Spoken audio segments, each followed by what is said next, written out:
All right, we're all here. Counselor Hill, would you read us out of closed session, please? Yes. I move this council certify by recorded vote to the best of each council member's knowledge, only public visitors, business matters lawfully exempted from the open meeting requirements of the Virginia Freedom Information Act and identified in the motion convening the closed session were heard, discussed, or considered during the closed session. Second the motion. All right, Ms. Thomas? Mayor Walker, Yes. Vice Mayor McGill, Yes. Counselor Hill, Yes. Counselor Payne, Yes. Counselor Snook, Yes. Thank you. So I call the regular meeting to order, and we'll have a brief moment of silence.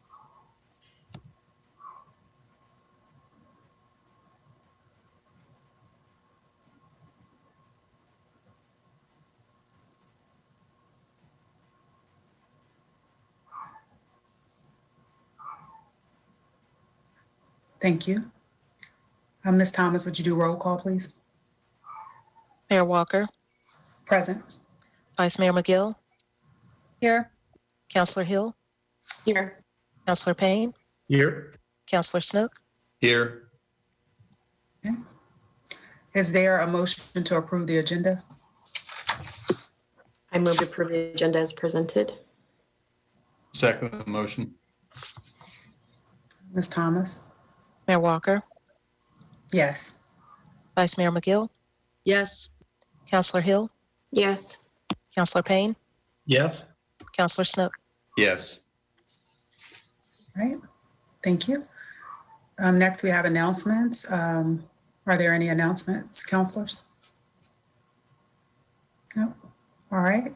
So we'll have a COVID-19 presentation by Dr. Bonds. Good evening, and thank you for having me here. If it's all right, I'm going to share my screen.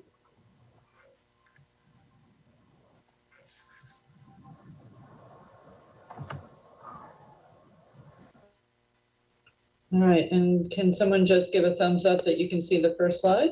Perfect. I am happy to be here tonight to update you on how COVID stands in the city of Charlottesville. As of this morning, the district has had 14,652 cases in comparison to the last time that I updated you when there was 13,255. The city of Charlottesville has 3,890 cases.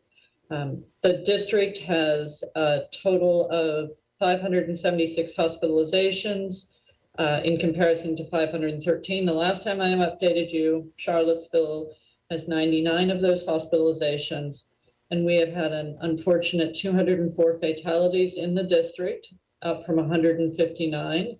The last time I updated you, 55 of those were Charlottesville residents. As you can see from the graph on the side here, we have had a little bit of an uptick recently, and I think that that is mirrored a small amount in the statewide and what we're seeing across the nation. It's been relatively mild in comparison to some of our earlier surges. We continue to see overrepresentation in both hospitalizations and in fatalities amongst communities of color. As you can see here in this middle graph for the hospitalizations, 30% of our hospitalizations have been in individuals who are Black or African American, and an additional 11% in individuals who are Latino or Hispanic. When you look at fatalities, 20% been in individuals who are Black or African Americans, 2% in those who are Latinx. Our PCR positivity rate remains very low. I would just remind everybody that this is a ratio, and because the university does such a large number of PCR tests on a regular basis of their students, what we see is a very large denominator in comparison to our numerator. And when you look at the other localities in the district, they more closely mirror the state's rate. running around 5 or 6%. But because of that large amount of testing of individuals who are otherwise healthy and asymptomatic, we end up with this somewhat artificially low positivity rate. And when we look at the activity level by region, we see that the Northwest is still in a high burden. It is fluctuating. That's what these little gray dots mean here. That is, there is a little bit of up and down movement in our burden of COVID disease, but we do remain in a high burden state at this point in time. All of our outbreaks right now are either pending closure or closed at this point in time, so that's a great thing. I think that the vaccination that occurred at our long-term care facilities and other congregate living facilities has been highly successful at really stomping out any outbreak activity. That being said, we think it's really important that as people move in and out, either as residents of long-term care facilities or as staff, that the facilities continue their vigilance with regards to vaccination. And both the state and the local health departments have been working to make sure that there are vaccination opportunities available to individuals that either live or work in these congregate care facilities. So let's talk a little bit about the vaccine rollout. Virginia is now pretty much universally in phase 1A, 1B, and 1C across the state. And in fact, there have been some health districts that are beginning to move to phase 2, which is vaccine is available for all individuals. The governor has asked that all health districts be in phase 2 by April 18th. And so we will certainly meet that. And I really expect that we'll exceed that moving into phase 2, certainly by the beginning of next week.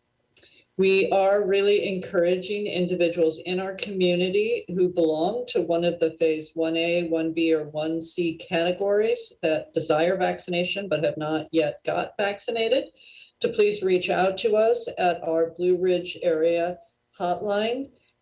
We have pulled all the names off of the pre-registration list, but we know that the invitation link, which is a email that comes from the CDC, does sometimes end up in the spam folder of your email address. And so if you belong to one of these 3 groups and you have not yet received your invitation, but did pre-register either through the health district or on the Vaccinate Virginia website, please reach out to us and we'll make sure that we can get you scheduled this week to get a vaccination. So if you belong to phase 1A, 1B, or 1C, please reach out to us and we'll work to get you into the vaccination as quickly as we can. So right now, we have moved from the tent. We're really grateful for Bama Works and Red Light and all of the individuals that made the tent at Kmart possible. It was really lovely to have that stood up so quickly and to be able to vaccinate. However, we did find that weather made it a little bit of a challenge, and it wasn't air conditioned. And as the days were getting a bit warmer, that was becoming more critical. So we have moved to JCPenney, and we're very grateful for Hewitt for assisting us with that. We are vaccinating phase 1A, 1B, and 1C in that facility. It is by appointment only at this point in time. But again, if you belong to one of those phases and haven't received an invitation and feel like you should have, please reach out to us. Additionally, we have a number of chain pharmacies that are receiving vaccine through the federal stockpile program, and they are also vaccinating in all phases right now. And I will, in the next slide, show how you can access that. We do provide vaccination events in each locality each week, again, for all individuals in phase 1A, 1B, 1C.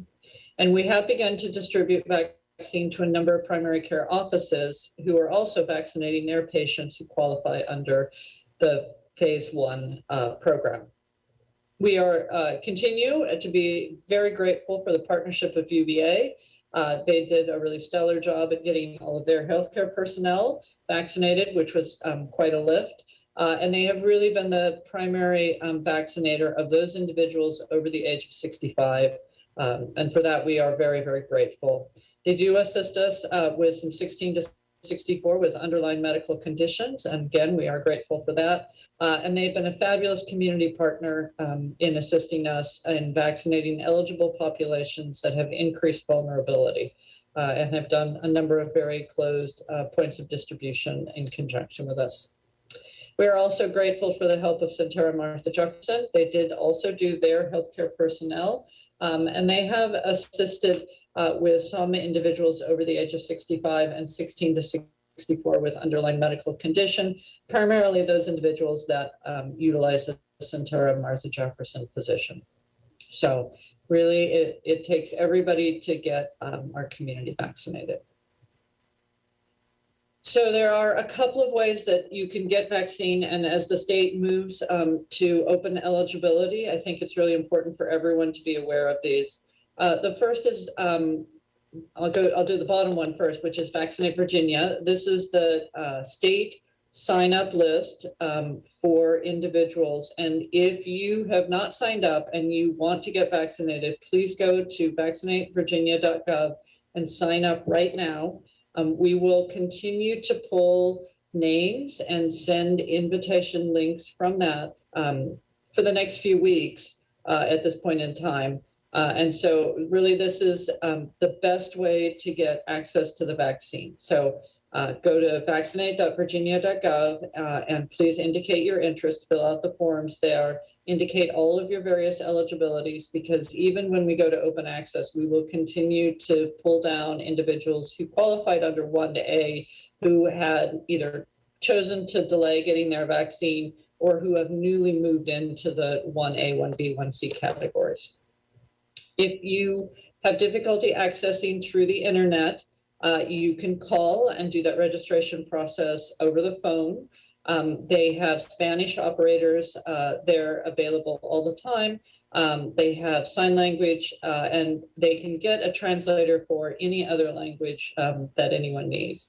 And so the number to talk to someone to register is 877-VAX-IN-VA. So that's 877-829-4682. I said that there were a number of pharmacies that were participating in the vaccine effort. They're receiving vaccine through the federal stockpile, so it's not coming out of our state allotment that comes to the health district, but from the federal stockpile. And you can find which pharmacies are vaccinating by going to Vaccine Finder and putting in your zip code, and you can put the distance that you are willing to travel, and it will tell you all of the pharmacies that are vaccinating, who they are vaccinating, and whether or not they have vaccine available right now or not. They each, unfortunately, have their own registration system, and so there's not a one-stop shop. So you would have to go to the CVS website, for example, and sign up there, or look and see if they have available appointments. You would have to go to the Kroger website, the Giant website, all of the different websites to find out if they have available appointments for you. So it does take a little bit of work to use Vaccine Finder, but it does tell you all of the available options. So 2 ways: you can register at vaccinate.virginia.gov, or you can go to Vaccine Finder and look for pharmacies that have vaccine in your area. And of course, you can call your primary care provider, because more and more of them will have vaccine. We are distributing out the primary care providers in our area, and we're encouraging primary care providers to register with the CDC so that we can ship vaccine to them. So here is where we're at as of today for Charlottesville. For the state, we're just under 3 million, sorry, we're over 4 million doses. Just under 3 million people have received at least 1 dose. So remember, it takes 2 doses for Pfizer and Moderna to be fully vaccinated. As you can see from the map here in the Charlottesville area, we're doing quite well.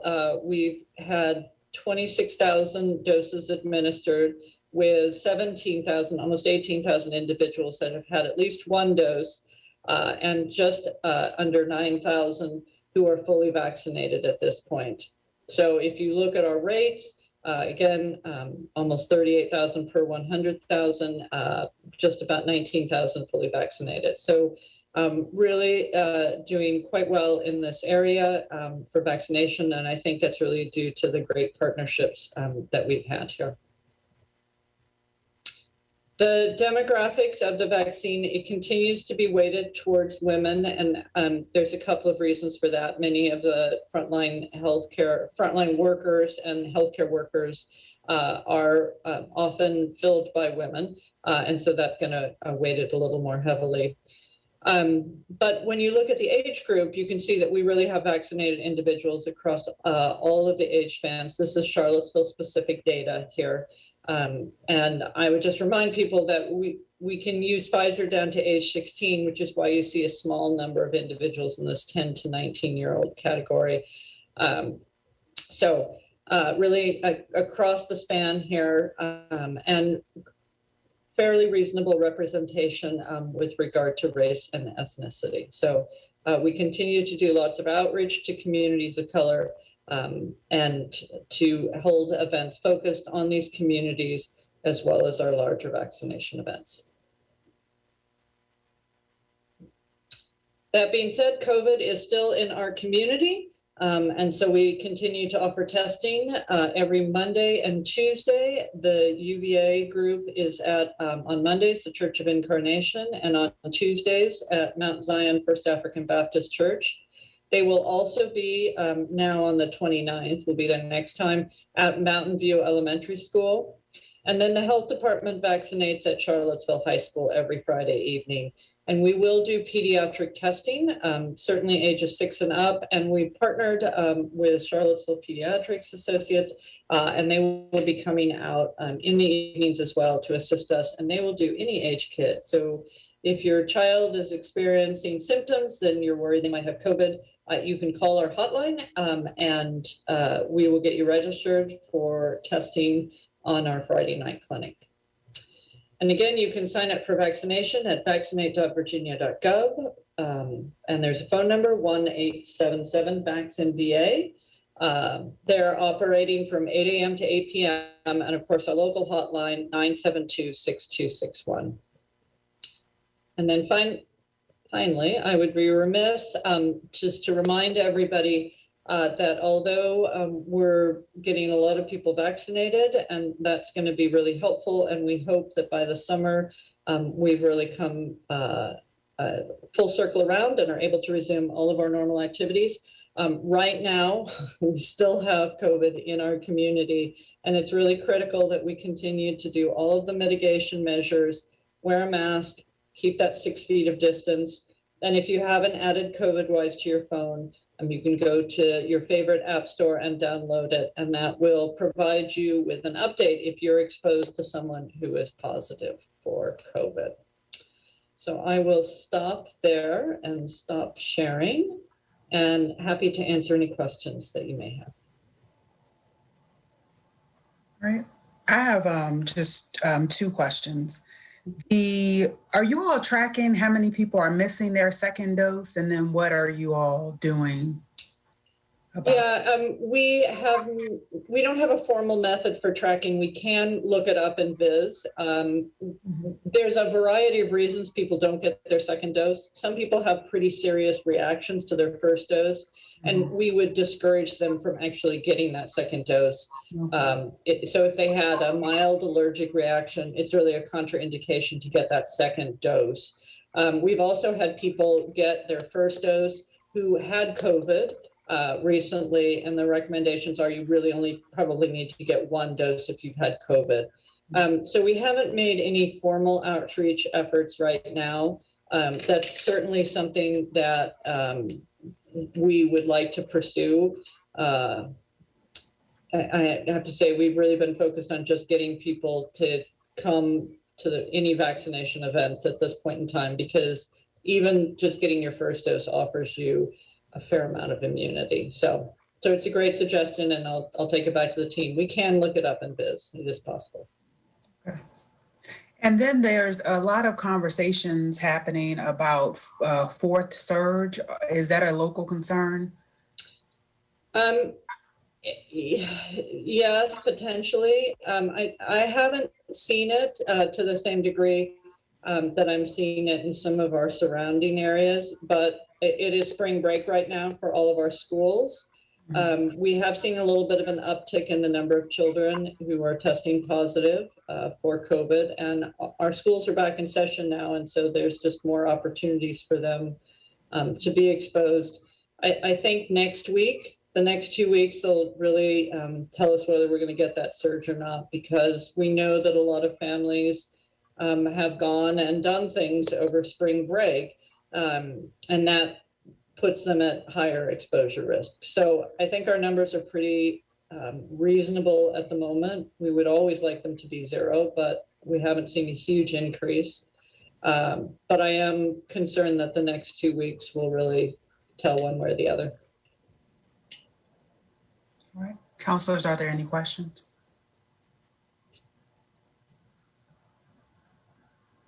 No, thank you for the presentation.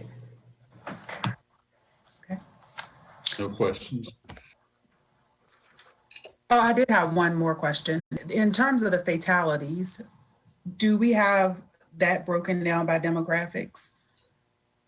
I do not have that broken down by demographics. It sounds awful to say, we probably have enough that we could do some broad categories.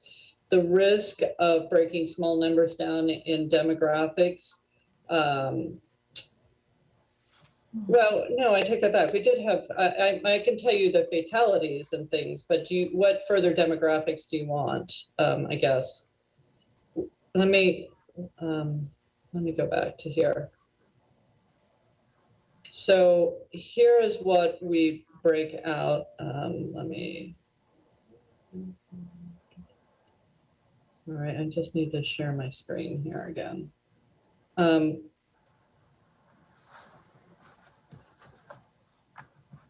Here we go.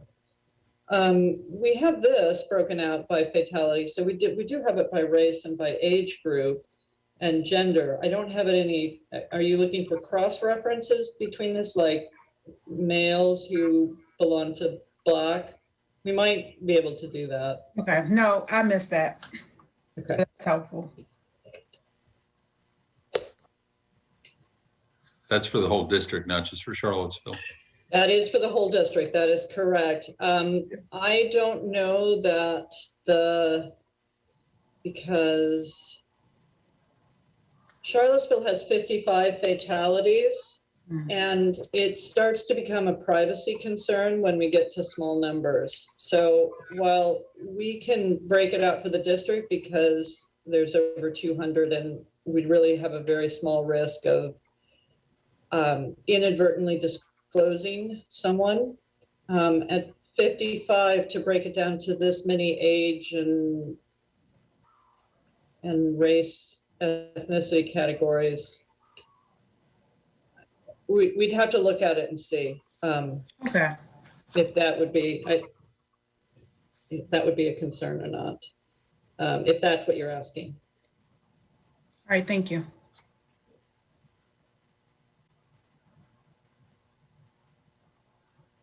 All right, next up, thank you, Dr. Bonds. Have a good evening. Thank you. Next up, we have recognitions and proclamations. Mr. Boyles, would you like to start? I sure would, Mayor. Thank you. And I'm hoping that Diane is on with us. I was just checking our participants. I'm here. All right. That's a whole lot quicker. I am very, very happy, and on behalf of Mayor Walker, the city council, the city staff, and the entire community of Charlottesville, like to thank Diane Cookno for her tireless service to the city of Charlottesville as the director of the Department of Social Services. The city, many families, and many, many children are appreciative of the care and devotion that Diane has exhibited in her years of service. Diane retired on April 1st, and we hope her the absolute best with retirement. Excuse me, it is very, very well deserved. We'd like to present Diane with a plaque of appreciation for her 27 years of leadership and commitment to the city. And Diane will get this to you, but we wanted to be able to show it if we could. It's kind of the Key to the City plaque.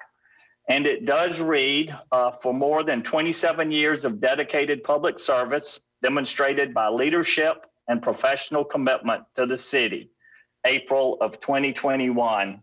Diane, thank you so much. May I say a few words too? Yes. I just want to say, when I landed in Charlottesville and needed a job badly, and this was my second interview, was at social services. And I never thought I would work for government. That was never my plan. But I was offered the job the next day. And it was such a blessing. I feel like it was more than a job. It was a vocation for me. And I can say that, there weren't times that weren't different. There were times that were difficult. But in reality, I could not have landed in a better position for the majority of my professional career.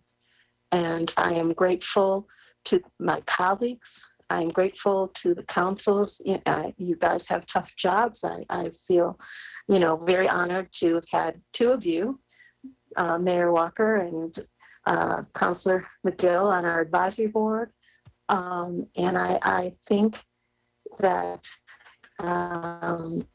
we have made significant strides in changing some of our processes and procedures, and hopefully have made some major steps in the right direction of serving our community better and better over the years. So again, I feel thankful and grateful to have been able to serve the city for all these years. So I thank all of you. I thank the citizens of Charlottesville also. And it's hard to say goodbye in some ways, but again, it's time. And thank you again. Thank you. Counselors, would you all like to, anybody have a few words? Just wanted to thank Diane. It's been a pleasure getting to know her and the initiatives that she has been encouraging to happen in social services and the change that she has been working on. I know she leaves a lot of people who are going to continue that change. And I hope she enjoys rocking some babies soon. That's the plan. Or any other counselors? Just want to say thank you. Enjoyed getting to know you since my time on council, and just certainly appreciate your service to the city. Thank you. Likewise. Same here. Thank you very much for all your service. Thank you. And thank you, Diane. When we came on board, Heather and I had our meeting with you to get acclimated to social services as a department. I felt, you were very upfront with us about the challenges. And I always appreciate that, knowing what, we have to work on. So I thank you for that. And I hope, as has been expressed by other colleagues and Mr. Boyles, that moving into your retirement, that you're able to enjoy it, because of all the work in the city, which a lot of it is very challenging, but DSS and the high stress levels and the impact that it has on families, and when you carry that with you day by day and attempt to, get it right, and it stays with you if you don't get it right, there comes a time when you have to relax from that and heal from that. So I hope that you're able to do that and able to enjoy this next chapter of your life, as I shared with you before. I hope that you're able to do that. So just, cheers to you. And I hope that you're already off to a good start. Thank you, Mayor Walker. Appreciate it. And I'll miss you all. Well, until you get into it, and then you'll realize. Well, I do miss you. And, today, the past few days, I've still been getting some emails and calls from staff and stuff, and not necessarily about work stuff, but, I've worked with a special group of people, and that goes all the way up to city manager and city council and other department heads. I've been privileged. I've been, privileged in this career, and I certainly will miss you all, and hope that our paths cross at some point. So. Well, thank you for that. All right. Have a good evening. Thank you. Good night. Good night. All right. And Mr. Boyles, you said you're going to make sure that she gets that, right? Yeah. Okay. Next up, we have a National Dance Week proclamation. Whereas the National Dance Foundation is a 501c3 organization committed to promoting dance and fitness in our community, with a mission to expose and introduce as many people as possible to the enjoyment and benefits of dance through promoting dance in schools, expanding community awareness, and increasing professional development. And whereas the National Dance Foundation has approved Maria Daniel of I Dance Ministry as a volunteer ambassador to carry out its vision in Charlottesville and surrounding counties. Maria Daniel, a National Dance Foundation ambassador, is committed to educating, elevating, and impacting the community through dance. And whereas National Dance Week promotes dance as an integral art that has many vital benefits, including intellectual, social, physical, emotional, and cultural. And whereas we celebrate the citizens of Charlottesville for their participation in National Dance Week events, and we commend our local business sponsors for supporting National Dance Week events. And whereas 2021 is a monumental year for the National Dance Foundation, as it looks back on 5 years of hosting this program that highlights local artists while uniting the community through dance. Now, therefore, I, Nakia Walker, Mayor of the City of Charlottesville, Virginia, on behalf of Charlottesville City Council, do hereby proclaim April 16th through 21st, 2021 as National Dance Week, acknowledging our commitment to the Charlottesville dance community and highlighting the many benefits of dance. And Ms. Daniels is here to say a few words. Yes, thank you, Mayor Walker. I'm very honored. Even though we're virtual, thank you, City Council, for the proclamation. I enjoy this event, and I could not do this without the support of the Charlottesville Parks and Rec Department, Carver Recreation, and all the local artists. It means a lot to have this acknowledgement, not just for National Dance Week, but for the people of Charlottesville who come year after year to learn about dance and sometimes just be educated on other forms if you're not familiar with. It is a very, it grows every year, this event. So I'm sorry that we're virtual this year, but we look forward to coming back. Some of the participants include Chahamba. Some of them are from DMR. You may recognize some of these local artists. Wilson School of Dance, Kay Edge from University of Virginia. We have everything literally from clogging to hip hop to Irish stepping to the Charlottesville Swing Dance Society. So we try to unite the community through dance, and I appreciate the acknowledgement for our efforts. NBC 29 has been with us since day one, so I would be remiss if I didn't also thank them. And of course, the City of Charlottesville, which is our hub and our host, and we look forward to coming back in live to have this event in 2022. So thank you again for that acknowledgement. Thank you. All right. So next up, we have the consent agenda. Ms. Thomas, would you read the consent agenda, please?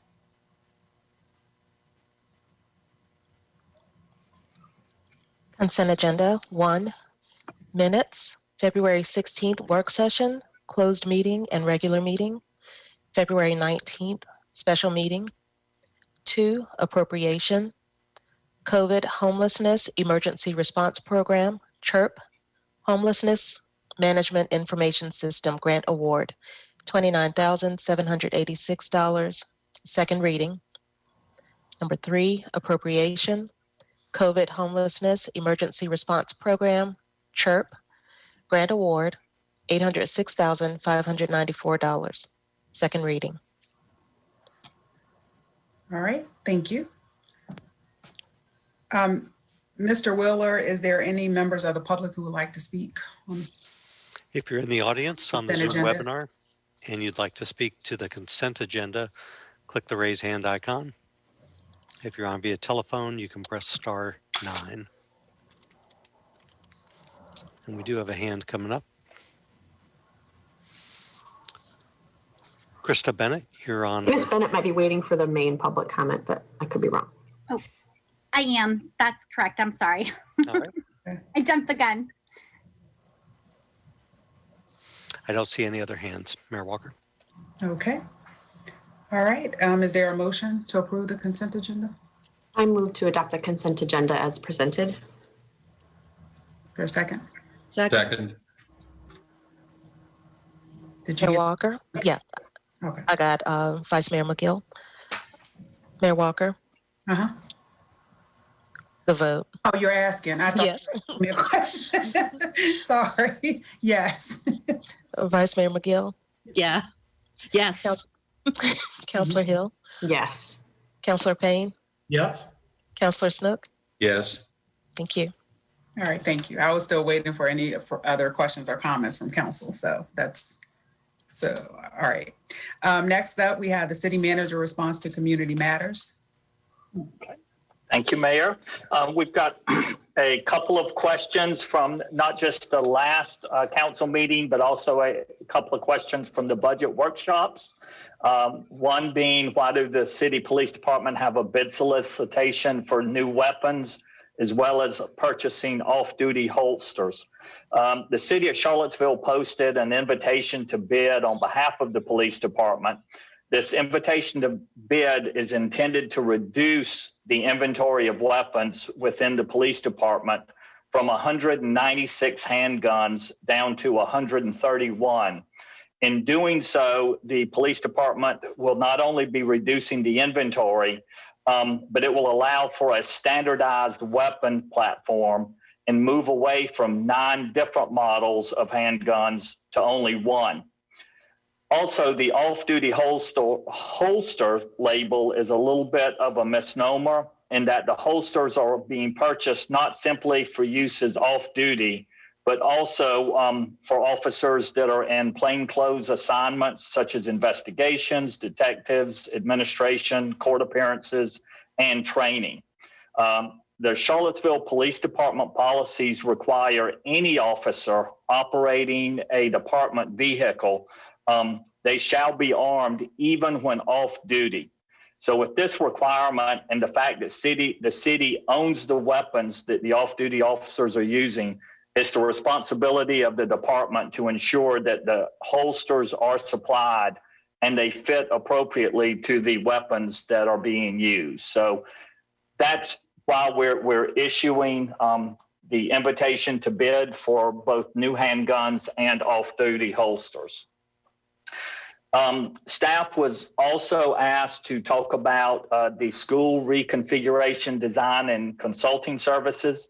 A lot of this information was posted in the media just in the last few days, but the architectural and engineering services contract has been awarded to a local design firm, VMDO, in the amount of $1.47 million. The initial analysis of the existing buildings of the schools, the 2 buildings being Buford and Walker, have been completed, including building envelope assessments, general building condition analysis, a building 3D digital modeling, and site surveying.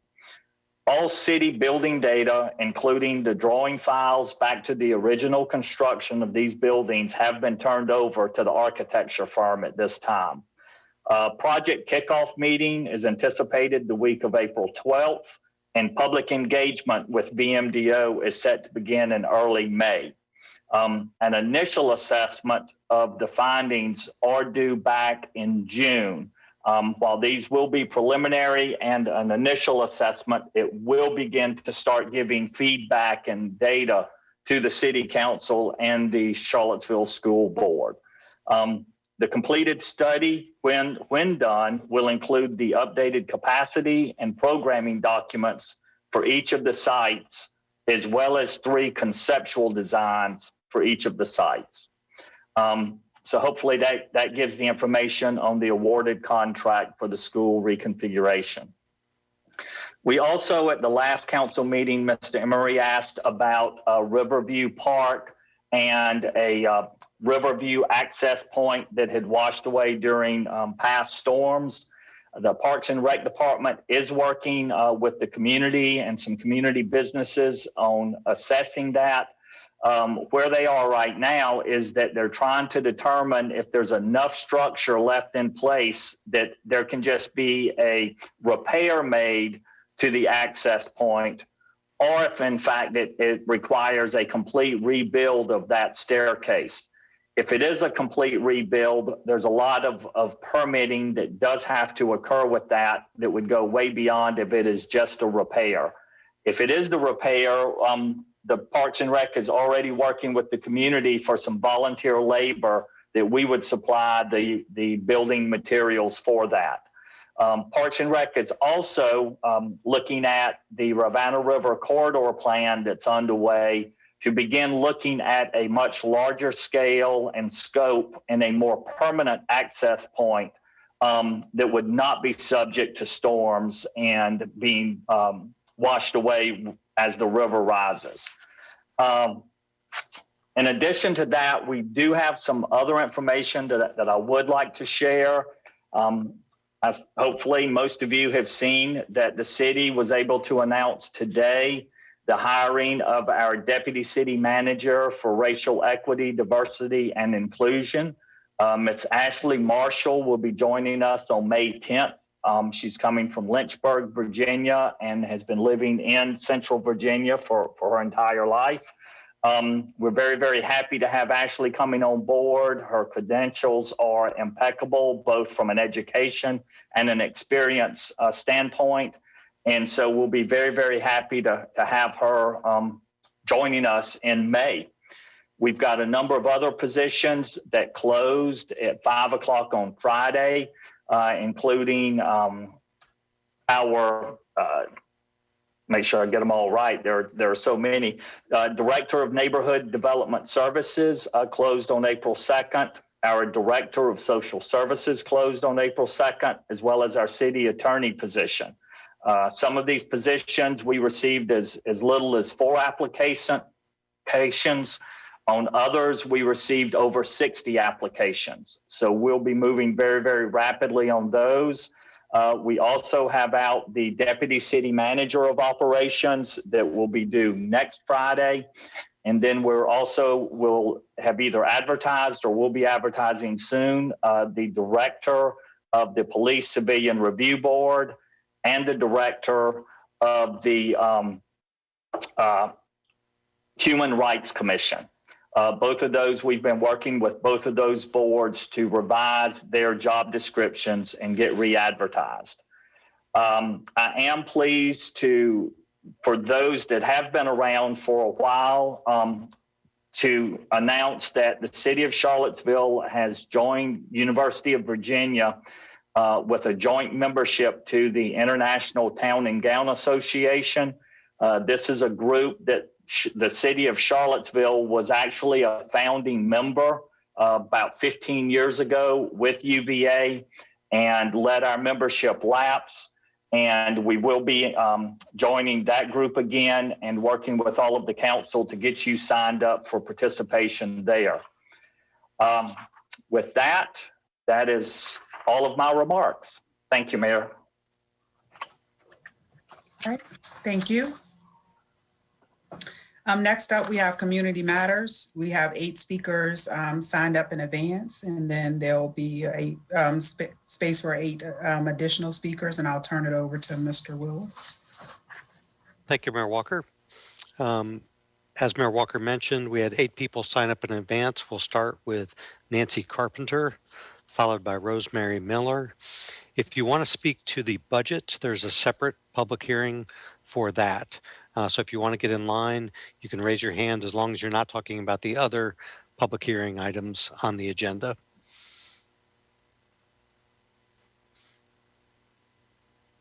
First up is Nancy Carpenter. Nancy, you're on with council. You've got 3 minutes. Good evening. However, I am ceding my time this evening to Mary Bauer, please. Thank you, Nancy. Hold on just a moment.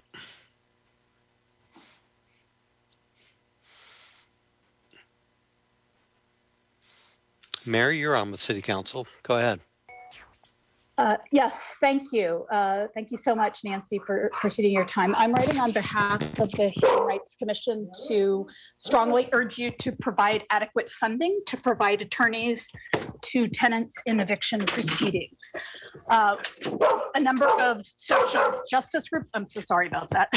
Number of social justice groups sent a letter, yes, with regard to providing tenants, attorneys in eviction proceedings, and spoke about the moral imperative. And I think there will be a number of people who speak this evening in support of that. I simply wanted to point out that at a previous budget hearing, there was a discussion about a number that was in the budget that was something like $117,000. And a fair amount of research has revealed, kind of looking at other cities and talking to national experts, that number is just far below what it would need to be to actually get this job done. The letter that we sent laid out a cost of about $460,000 to provide tenants to all eligible, to provide counsel to all eligible tenants in eviction proceedings in the first year. That number is actually pretty low on a per case basis compared to other cities that have done that. We're happy, the commission is happy to work with you all to ascertain an appropriate number. We're also happy to provide referrals to national experts who have set these amounts in other cities and created these kinds of programs, but did want to make clear that, like the other social justice groups that will come before you and that have been in touch, the Human Rights Commission considers this a matter of very important both equity and racial justice, and we hope you will commit to creating this program and doing it right. Thank you. Thank you. Mayor Walker, next up is Rosemary Miller, who will be followed by Krista Bennett.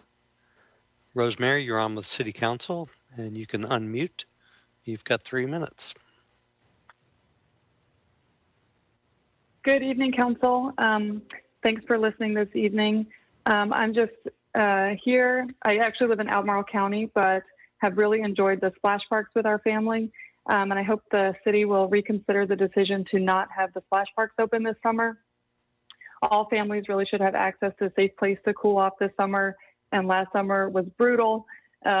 Many have access to private pools or maybe a sprinkler in their yard, but not everyone, and this is a real equity issue. Families have been really safe all year at public playgrounds, which I'm very thankful for. I was very glad to hear that the pools will be more available this summer. The splash parks, though, being totally outside and a really easy place to social distance, they're a great activity even with all the COVID protocols in place.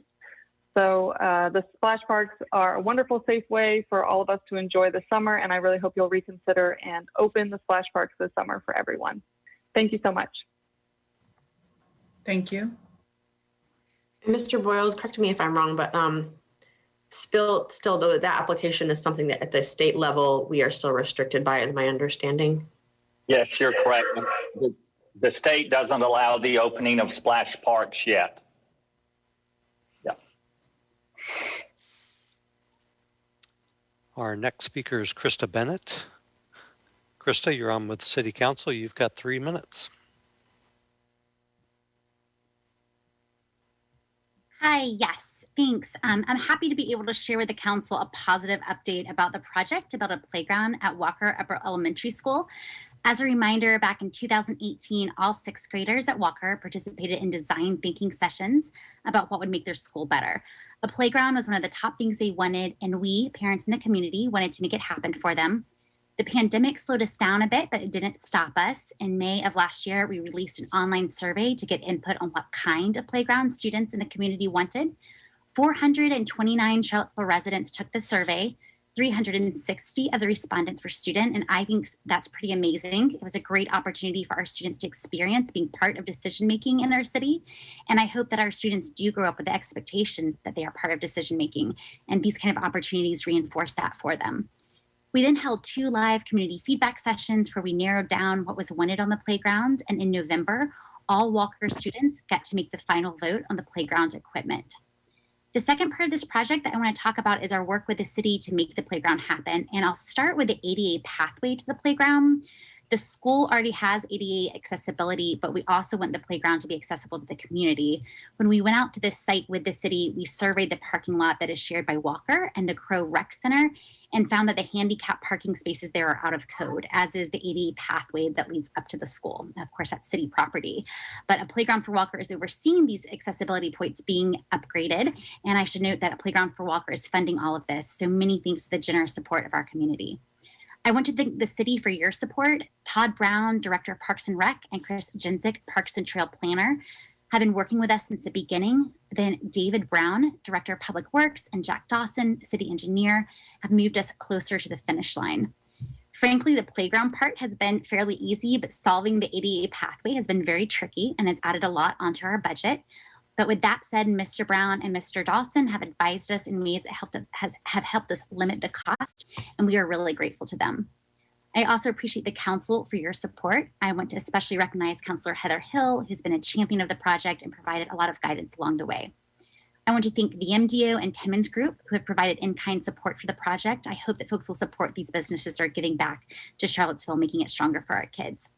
We've submitted our site plan to the city earlier this year. It looks like we're going to be receiving approval for that soon.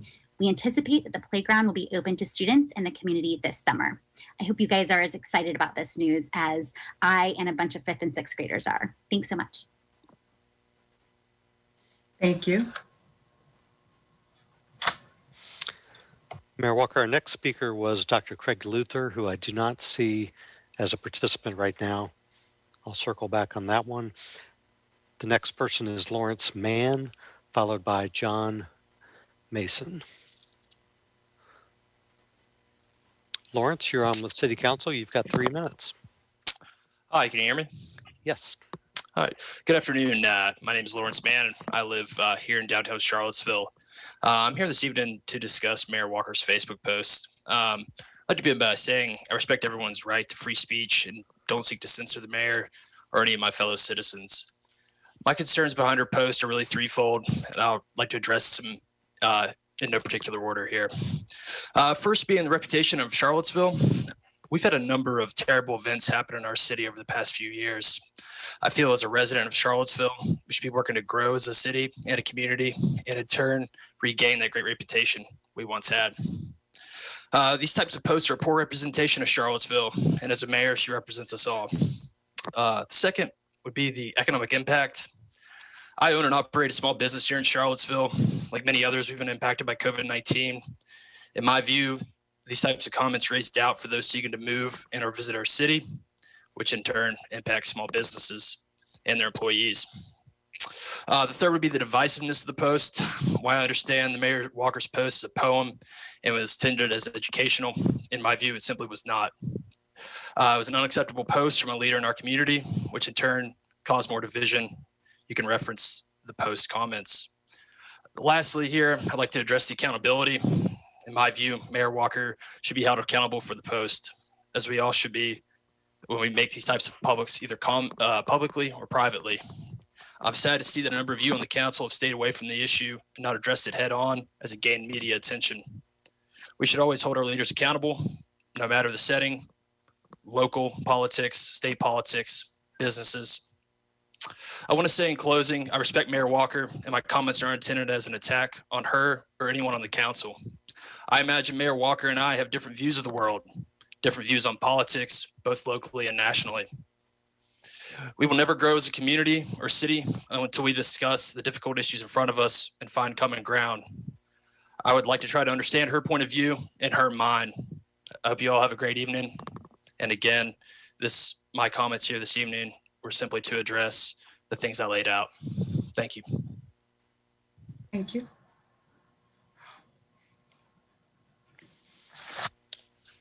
Our next speaker is John Edwin Mason, who will be followed by Chantel Bingham.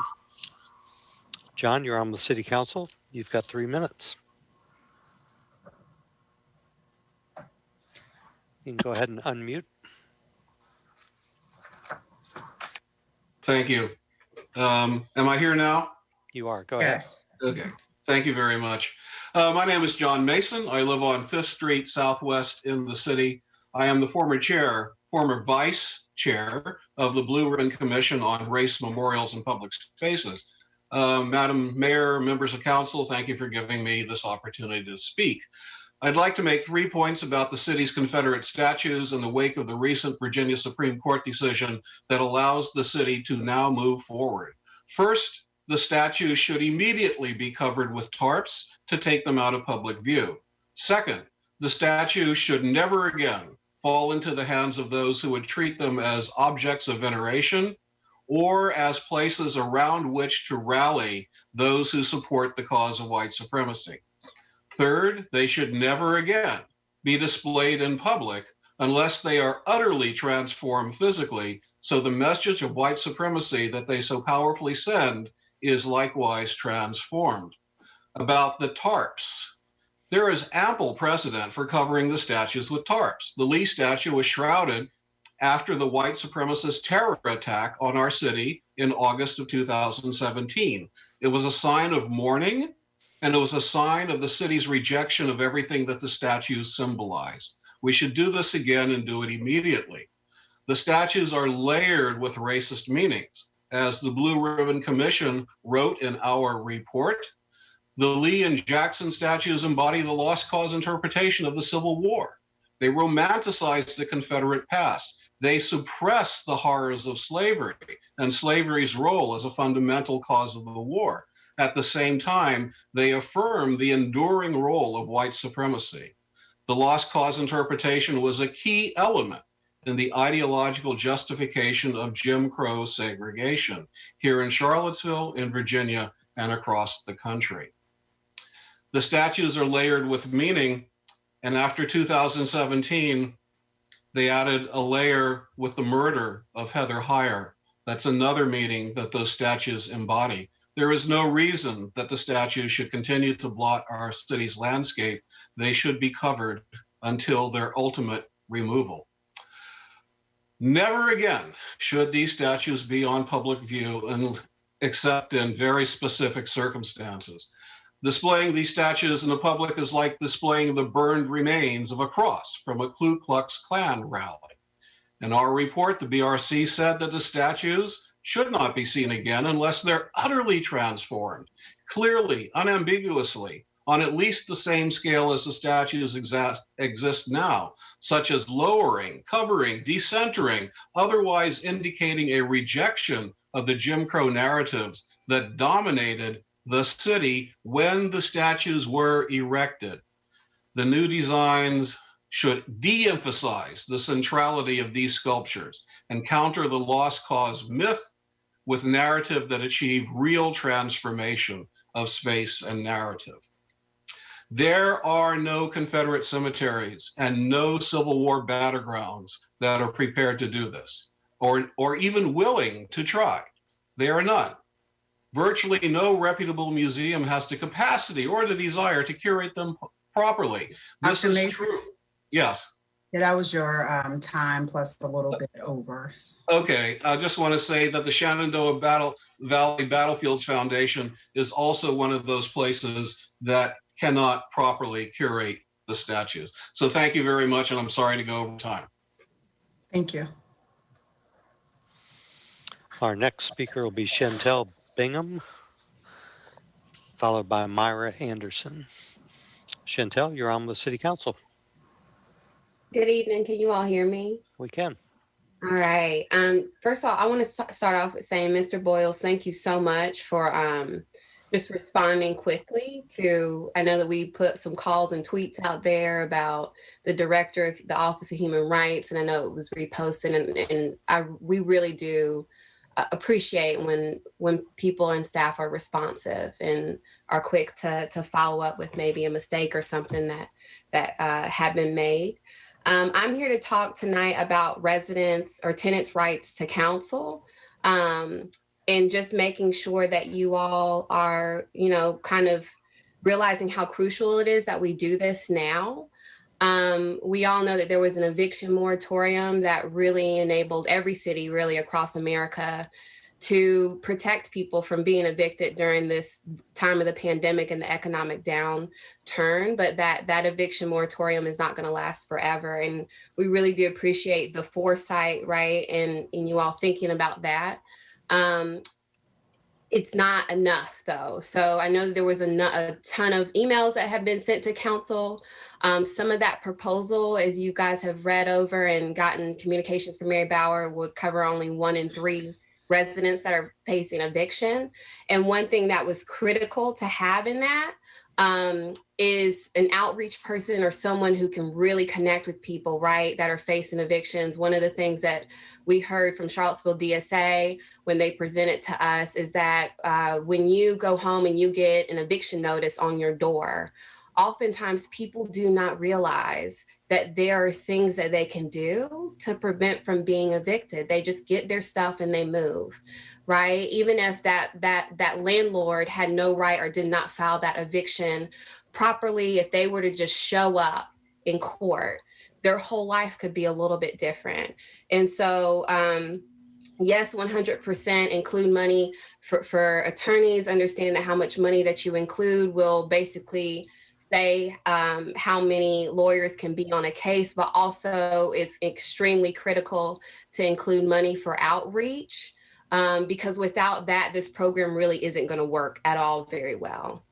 We really do need that person or those people that can be able to track the courts, track the docket, go to people's houses when they see it being filed, and let people know as soon as they see it, right, that this is what you can do now that you have a case for eviction. We can't leave it up to landlords to notify their tenants of what their rights are.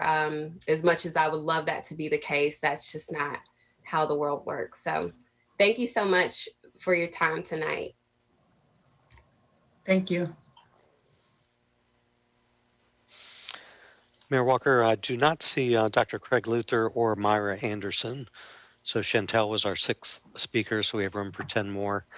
Okay. Right now we have 4 people with their hands up. If you'd like to get in line, click the raise hand icon in the Zoom webinar. If you're on via telephone, you can press *9. Again, there is a separate public hearing for the budget this evening. Our next speaker is Tanisha Hudson, who will be followed by Don Gathers. Tanisha, you're on with council. You've got 3 minutes. Can you guys hear me okay? We can. So I just want to read an email that came out of the FOIA request with you all announcing this new deputy hire that's happened. And this email was written back in May of 2020. This came from Lloyd Snook, Councilor Snook, and he said specifically, we know that Tehran doesn't want this person to be a deputy city manager. In most organizations, there's only one deputy. There may be other assistants, but only one deputy. We already have one more deputy than most org charts would have. I don't favor trying to jam this down Tehran's throat. I don't think this is our call. And I think we have to let the city manager manage the city.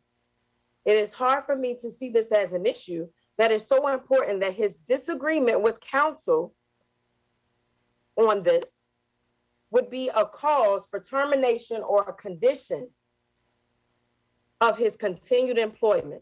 If it doesn't rise to that level, we have to let him do his job, even if it means that he rejects council's advice.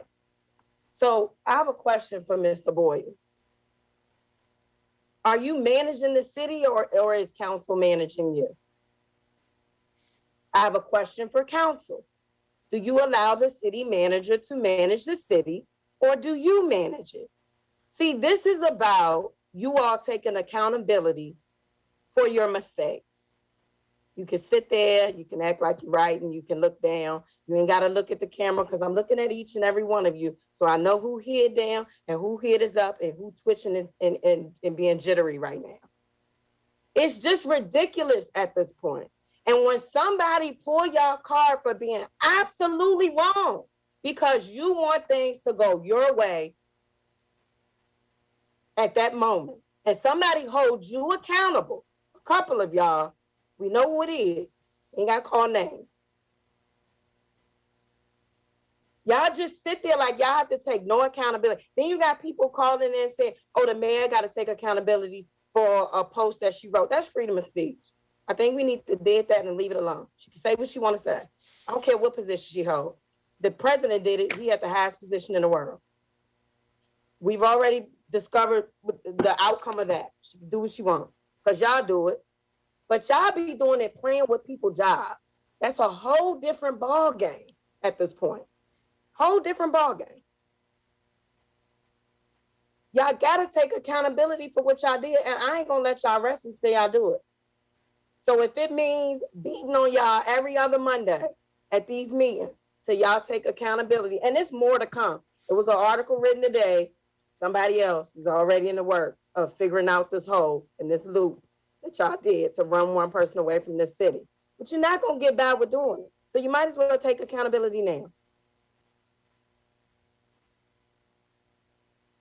I'm done. Thank you. And I just want to, I've been saving my comments till the end, but I do want to comment here because just because one counselor wrote an email in disagreement doesn't mean that the majority of council, that's the same conversation that we are having now is when we arrive at consensus. This position was, since I had been advocating for it, was thought of as a manager level in HR. That wasn't the vision. We're talking about someone who can create a blueprint for equity and help us heal the inequities within our city. And which even just the job, that being the job of one person is going to be a major challenge. So ultimately, the decision was made to hire a deputy city manager. And I think, and council, this is something that we need to have a conversation because it keeps coming up about what is our role here. So if we can't advocate for positions, we're doing the same thing with the climate director at this point, the Measurements and Solutions Office. And if we are supposed to take what we get from citizens directly and bring it back to the city manager, I have sent those charts out before about how there is a lot of overlap. Even the city manager is supposed to be able to have conversation with us about policy and little overlap, and we are supposed, and this is from the ICMA, be able to have a conversation about like operations.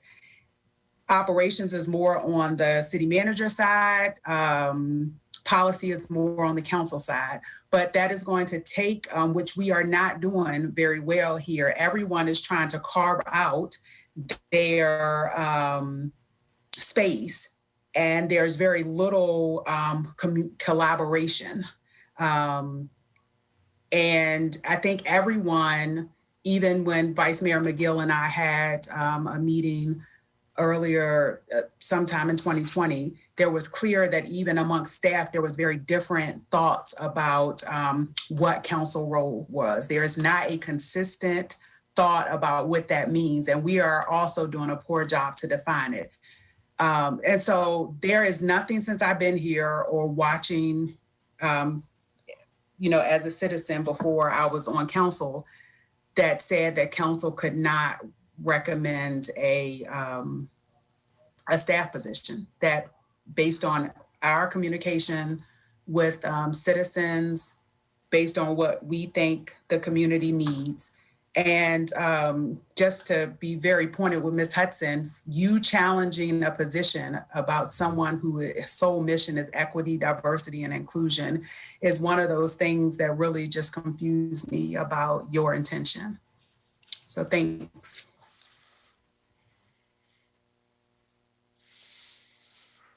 Next up is Don Gathers, who'll be followed by Kristen Sakis. Don, you're on the City Council. You've got 3 minutes. Good evening, everyone.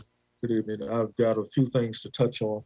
First of all, the mayor's poem, it would have been extremely refreshing as we continue to talk about ways to unite the city. Would have been extremely refreshing if the council had come out in support of the message behind that poem, even if you disagreed with the way in which she delivered it. And to that regard, Councilor Payne, I'm very disappointed in the stance that you took.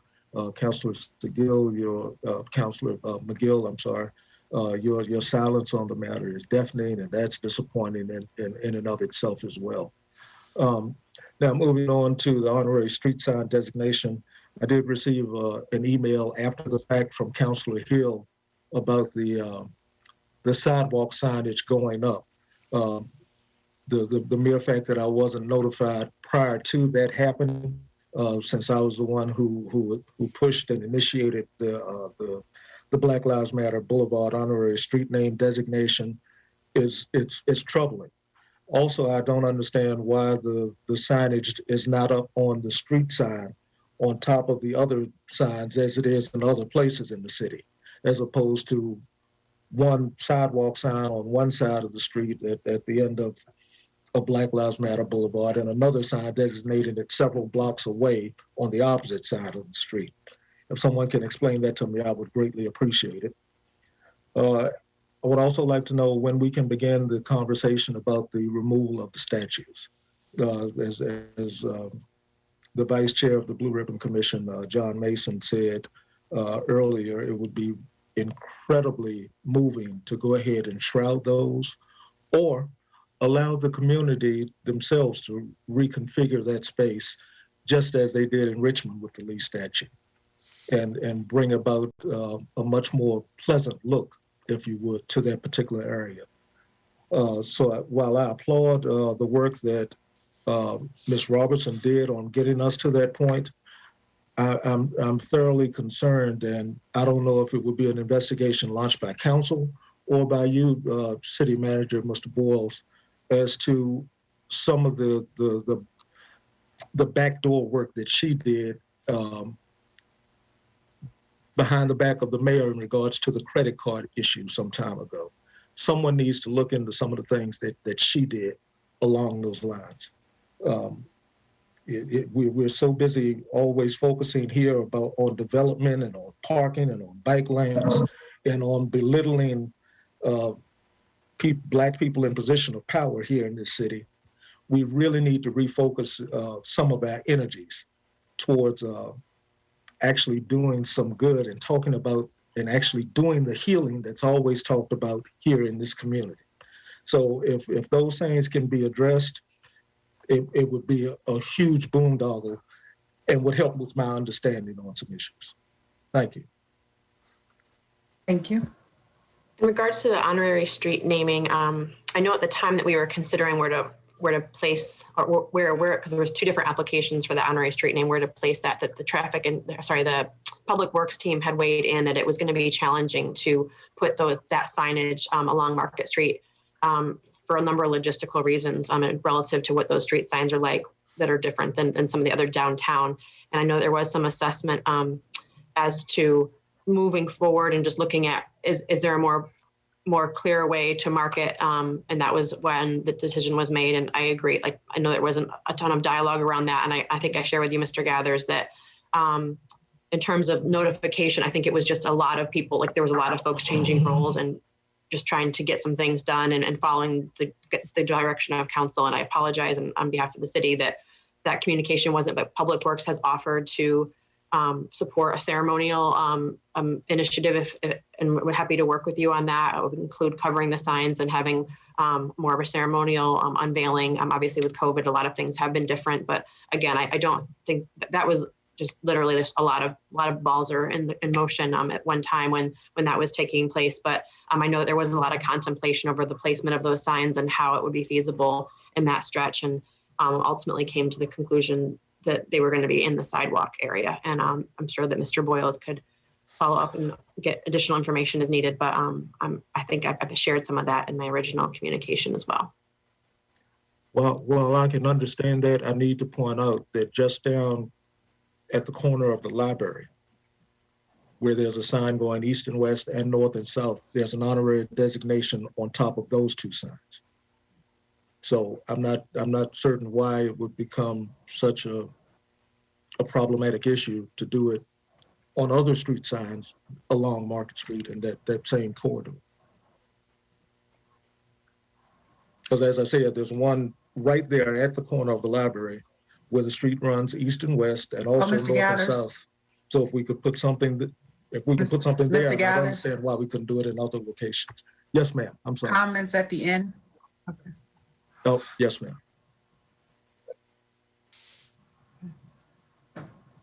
Next up is Kristen Zakis. Kristen, you're on with City Council. You've got 3 minutes. Hi, am I live? You are live. Great. My name is Kristen Sakis. I live on Otter Street in the city. And first of all, I'd like to thank you all for your service on City Council. Having done it for 8 years, I know it's not easy, and I appreciate you all stepping up to do this. I'm speaking tonight in the wake of the Virginia Supreme Court decision in favor of the city in the Confederate Monuments case. And first of all, congratulations. It was a true vindication. A shout out particularly to Assistant City Attorney Lisa Robertson, who did such a great job in researching and articulating the city's position. And now you have $365,000 that you might otherwise have had to pay to the plaintiffs, so that's great. I know that you've confirmed the city's commitment to move both Confederate statues out of the downtown city parks, but not what you plan to do with them after that. So I'm sure there's going to be a lot of suggestions, but I'd like to plead with you to not just dispose of them in a way that just passes these symbols of white supremacy onto another community to do their damage there. It can be argued that Stonewall Jackson statue has some value as an artistic sculpture. It's possible that a non-Confederate themed museum might desire to add it to their collection in a way that provides appropriate context rather than furthering its original intent. But the Lee statue is of questionable artistic merit at best, having been made by two different lesser-known sculptors after the first one passed away. I urge you to find a more creative way of disposing of this statue than simply moving it to another location. One creative idea I've heard is to melt it down into bronze ingots that could be used by contemporary artists to tell a truer history of America, or to try to bring some healing to our community. I hope you'll keep an open mind and not just unload these statues to become moral, toxic waste in another community. Whatever your decision, I trust that you'll remove the statues from downtown as quickly as possible into storage if necessary. They've transmitted their message of hate and insurrection for too long already, and I would concur with the previous speakers, Mr. Mason, or Dr. Mason and Don Gathers, that covering them in the meantime would be great if it can't be removed immediately. Thank you again for all you do. Thank you.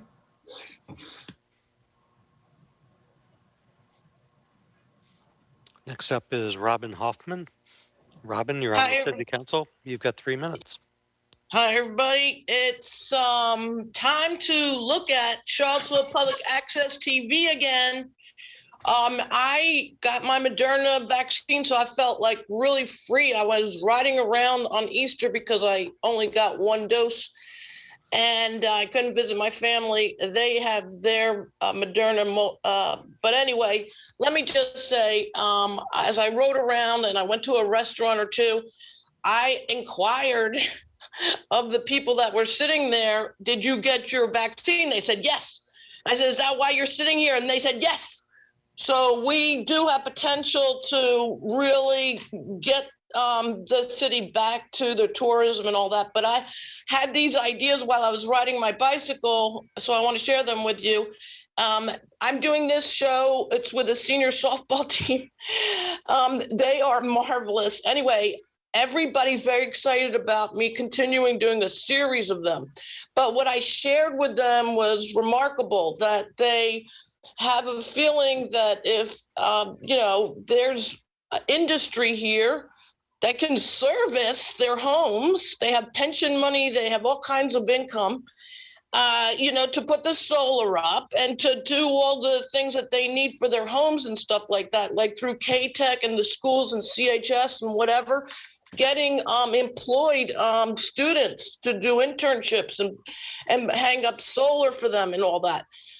They're very excited about that idea of giving the city money to be able to get that industry going. And then another thing occurred to me was, I think you guys need a periodical. We used to have at least 2 periodicals. We had the Seaville now, which for me is lacking in a lot of what's going on in Charlottesville. Me running around with a camera now, I'm dangerous. I'm talking to everybody, and there's a lot going on. And you would think that people are just depressed and haven't gotten out of their homes or whatever. But so if you guys had a city council periodical, that would be awesome. You could tell your little stories. You could have like highlights. You could have Lloyd Snook as a cartoon, that sort of thing. And put it, where the Seaville, thing is and all the different periodicals. Because of tourism, then they were, a lot of people came to the restaurants too because they got their vaccine. And they were looking forward to reading something about what was going on here.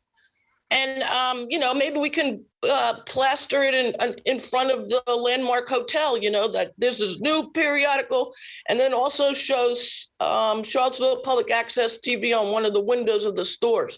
Those are my hopes and dreams on my bicycle. Thank you. Thank you. Robin Hoffman was our 10th speaker. If you'd like to speak to council at this opportunity, click the raise hand icon. Right now, there are no hands raised. If you're on via telephone, you can press *9. Okay.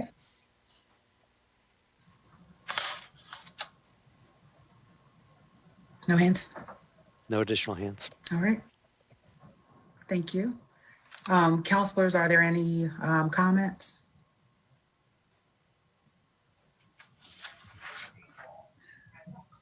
One comment that maybe Ms. Robertson can clarify, but I believe that there is an order of the circuit court still in effect saying that we can't put a tarp on.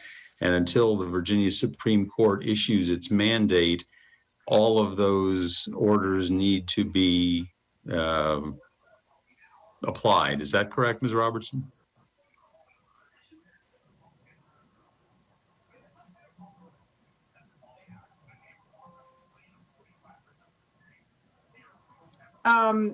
Yes, so there is a period of time before the Supreme Court's order would be final. And I will also note that the state law that prescribes, the new state law, which prescribes procedures, also prescribes a procedure that is the same for covering a statue as it is for removal. So we still have a ways to go, but there is a path forward. Thank you.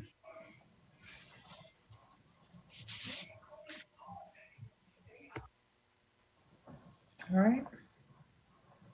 Anyone else? The only other topic that has been Mr. Boyles, I know that we exchanged some emails on it, just is around the funding for the eviction support.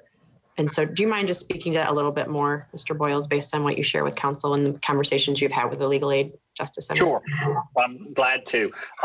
After this was recommended and suggested by the city council in previous budget workshops, we have engaged discussions with the Legal Aid Justice Center.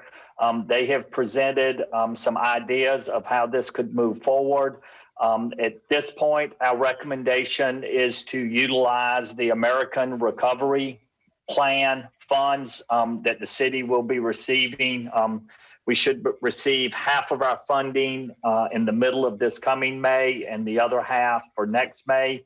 Our discussions with the Legal Aid Justice Center would move in the direction of at least a 2-year agreement. It would be very difficult to initialize a program like this with just a 1-year guarantee of funding.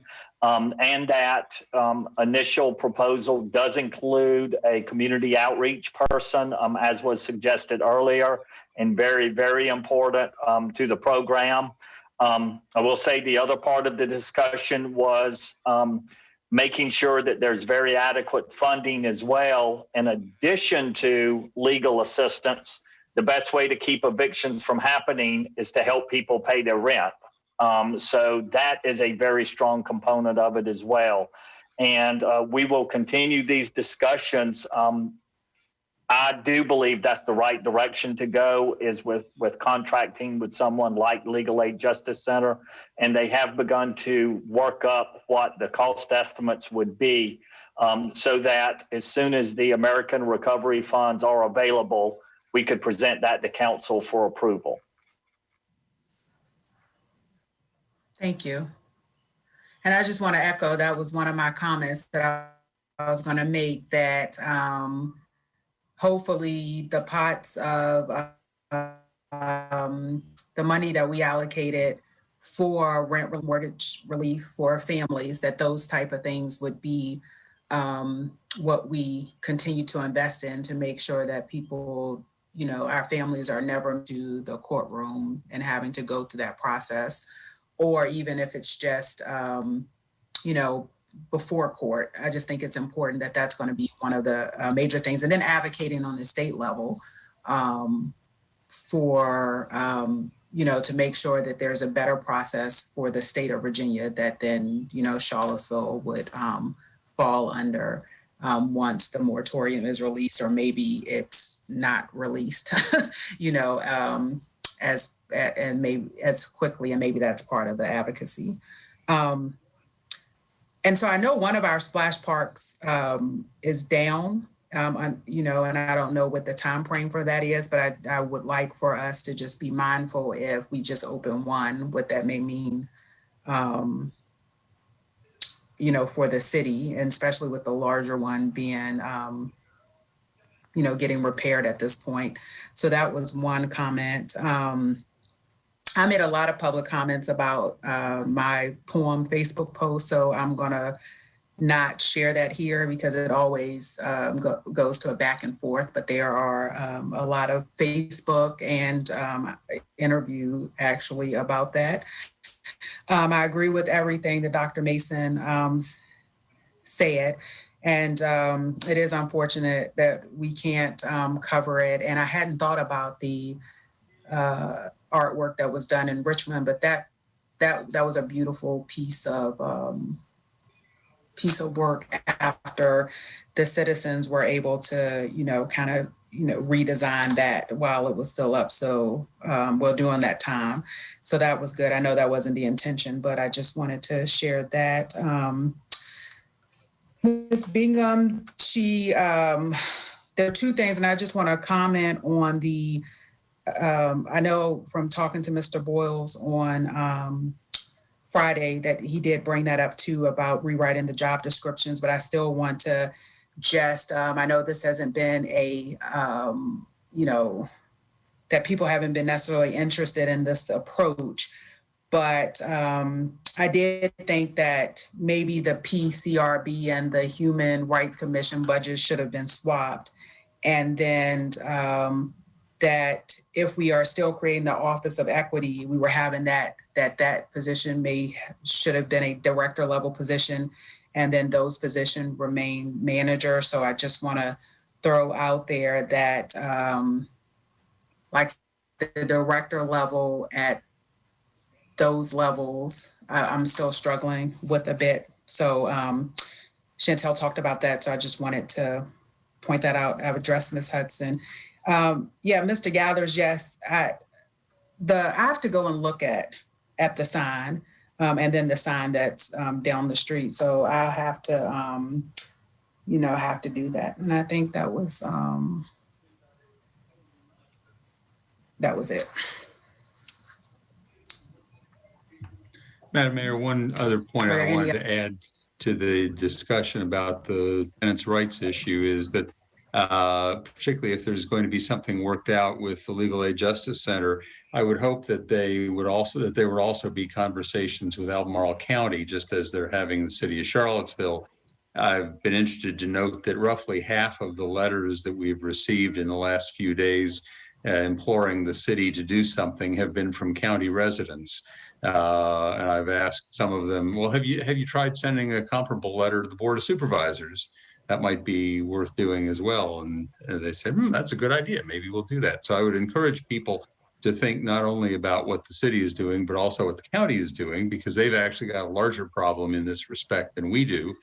And we're all one housing market anyway. And I suspect very strongly that any solution that is really going to be worth anything is going to involve both city and the county. Thank you. Mayor, if I could, Councilor Snook, we have inquired already. That was recommended by the Legal Aid Justice Center as well. Not only trying to get economies of scale, but they also said that it would be very, very difficult. It would take a lot of effort to differentiate. We could only help you if you're on this side of the line, but not help you if you're on that side of the line, which would cause very much confusion as well. Not to mention, if we could get Albemarle County to partner with us, that's additional resources. So I have reached out to the county and have already begun those discussions. Again, making a recommendation to them such that might be a use for their ARP funds when they are available.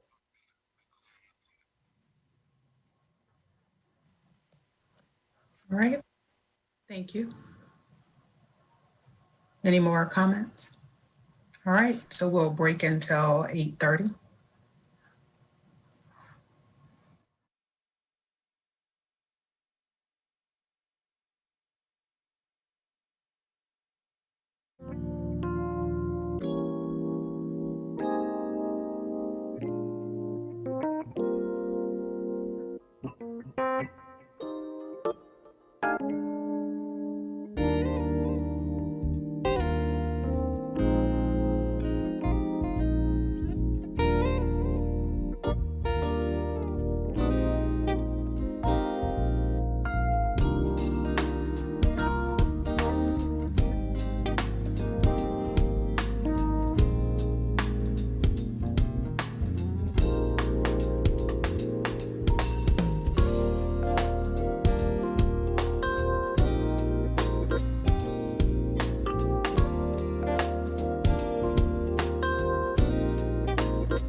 I think we're ready.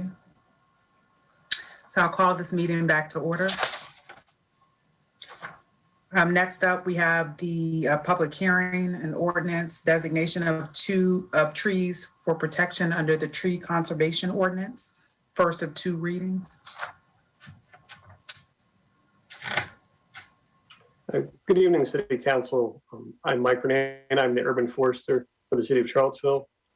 In 2013, City Council passed a tree conservation ordinance to provide additional protections to the community's most valuable trees. What we have in front of you are an additional 6 trees for your consideration to incorporate into this program put forth by the Tree Commission. Each tree nomination has a photograph, nomination form, Tree Commission arborist report, along with the map of the tree location. The first tree for consideration is a large white ash behind the Charlottesville Albemarle Historical Society. The next tree is a large American elm at the Clark Elementary School. The third tree is a large post oak in Maplewood Cemetery. The fourth tree is a large sycamore between the Riverview Trail and River. The fifth tree is a large Shumard oak planted along the 250 bypass at the Rugby Road interchange. And the last tree is a large southern red oak in Oakwood Cemetery. Incorporating these trees into the conservation ordinance supports City Council's Green City Vision, Goal 2 of the strategic plan, and Objective 2.5. There is no expected budgetary impact. The Tree Commission recommends and requests that these 6 trees be designated as requested, and staff can find no reason that should not occur. I now ask City Council to consider these 6 trees for further ordinance protection, and I'm happy to answer any questions. Okay, thank you. Councilors, are there any clarifying questions? All right, Mr. Wheeler will open the public hearing, and I'll turn it over to you. Thank you, Mayor Walker. If you're in the audience on the Zoom webinar and you'd like to address council for this public hearing, click the raise hand icon in the Zoom webinar. If you're on via telephone, you can press *9. We do have a hand up. Marcia Geyer, you're on with City Council. You've got 3 minutes. Mute. There you go. Can you hear me? We can. Good. I don't understand this ordinance, which I suppose I should to be speaking about it, but it seems really strange to me that council is talking about protecting 6 trees in a city that is losing tree coverage quite rapidly, and is actually trying to do something about it. But it's not clear to me how much a city can do in this state, is permitted to do, to protect its trees that are not on city property. But I think that's the issue that should be addressed. You know, I've got my favorite pet tree. I meditate on it. It's my neighbor's tree. I sit on my terrace and I look at it. But, you know, come on, this is ridiculous, 6 trees. What you need is thousands more trees throughout the city. And I'm going to stop there. That's my point. Thank you. And last call for the public hearing. Mayor Walker, I don't see any other hands. All right, thank you. So we'll close the public hearing. Any further discussion? Would it be possible for staff just to help clarify the difference between what we're doing here versus obviously all of our shared interests and having more of a canopy in terms of tree covering for the community? Sure, we're still working hard to maintain and expand our tree canopy within the city. This program handpicks special trees that provides additional protection. So there's civil penalties if they were damaged. or if there was, some sort of development to occur, there would be other considerations to take prior to that versus some other trees that do not have this type of ordinance protection. Does that make sense? Yeah, I just wanted to clarify for the public. Thank you. All right, counselors, any other? No? All right, so this is a no vote. It will move to the April 19th consent agenda. Friday. All right, thank you. Thank you. Next up, we have a public hearing, appropriation on the budget, first reading, FY22 budget appropriation. It's the first of two readings. Mr. Boyles. Yes, ma'am. Thank you, Mayor. Tonight we have the public hearing on the FY22 budget and first reading for approval. The budget is scheduled for final approval on April 13th. We have revised the recommended budget to include the changes asked for by council at previous meetings. We've also updated revenue projections as well as contractual expenditure estimates resulting from changes to the budget. Staff has continued to not include any projections from the American Rescue Plan funds until those amounts, timings, and restrictions are documented. On the next slide, one of the first uses for the American Rescue Plan funds will be to fill the revenue shortfalls from FY21. While revenue projections are improving for FY21, we still estimate a $9.2 million revenue loss for fiscal year 21. For 22, we now estimate an additional $1.5 million in available resources above the original estimated $190,689,000 from the original budget. This is due to both increased revenue projections as well as updated expenditure decreases.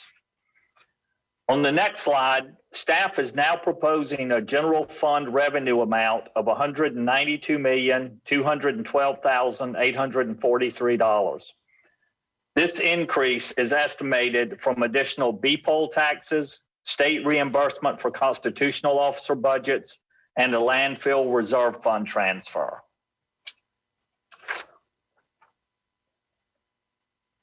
From input from City Council and the community, we've now included a 2% cost of living adjustment for city employees, creation of staffing for a performance management, innovation, strategic planning initiative, added expenses for contractual obligations, and as well as increased vibrant community fund priorities, making those identified vibrant community agencies whole with their FY21 funding. On the next slide, the additional added expenses include a full year's cover for the Deputy City Manager of Administration. It includes the increased difference for the Human Rights Commission staff to a director level, as well as staffing for climate action personnel. Reductions include transfers from the police department and a substantial decrease in the budgeted expenses for the Albemarle Charlottesville Regional Jail due to a debt service elimination, as well as due to reduced inmate population. These changes balance the FY22 general fund budget at $192,212,000. That concludes the general fund budget. And for the FY22 proposed capital improvement program budget, this has been reduced by $255,000 for the transfer of the police mobile data terminals. Other than this one change, the CIP remains as recommended in the city manager's previous budget. To reiterate the budget calendar, the final budget adoption is scheduled for April 13th. We have scheduled an April 8th work session. If you do feel that's still necessary, and we could either do that on a detailed discussion or a general review of either the general fund and or CIP budget at that point. We would need direction from council if you would, after tonight, if you'd like to hold that April 8th work session. With that, Chrissy and Ryan are both available. They can answer any specific questions that you might have. In your document, though, that's in the agenda packet, I would like to note one error that we identified, and it's either, it's identified two different ways, page 90 of 144 of your whole packet, or page 6 of 21 of the FY22 budget. Just the name is in the Vibrant Community Fund. The name of Partners for Mental Health was left out, and it was inadvertently left off. The funding amount of $18,300 is included in the budget. It just didn't have the identifying name of Partners for Mental Health. So we'll make that change before we present this to you for your final approval. But other than that, we'd be glad to answer any questions or provide input during discussion. Thank you. All right, thank you. Counselors, any questions at this time? No? All right, so I'll open the public hearing at this time and I'll turn it over to you, Mr. Woolworth. Thank you, Mayor Walker. If you're joining us via Zoom and you'd like to address council about the fiscal year 2022 budget, click the raise hand icon. If you're on via telephone, you can press *9. You'll have up to 3 minutes. First up is Harold Foley, who will be followed by Don Gathers. Harold, you're on with City Council. Hear me? Now we can. Yes. Okay. Hey, good afternoon, or whatever it is. I'm actually speaking on behalf of the FAR internship program. Little history about me. In the early 90s, I was incarcerated, got out, and I couldn't find a job anywhere. For profits wouldn't hire me because of my charge. Matter of fact, I had a job interview at UVA Hospital, and the guy came to that box and said, "Oh my goodness, I don't think we're going to hire you, or we can hire you because the nurse is going to think you're going to steal drugs off the clock." So with that, after my 14th interview, I got a flyer from, when I lived in West Haven, from I got it from a worker from the Charlottesville Housing Authority about a program called FAR, the FAR Internship Program, Public Housing Association of Residents Internship Program. I never organized before, and I didn't know what was to be of that, right? I only seen it had $10 an hour. That's the only thing I saw, and that's the only thing that I jumped at. But what it did, it actually built the foundation for me to be the organizer that I am now. It's very important that FAR internship get funded as much as it can. I am a living example of how I came from not being the organizer, having so many doubts about working, to being the best organizer I can be right now. So with that said, I support you adding more funds to the FAR internship program. I'm living proof that it does work. Thank you, and y'all have a great night. Oh, one more thing. I support Nakaya and every word that she made in that poem. Thank you. Y'all have a good night. Thank you.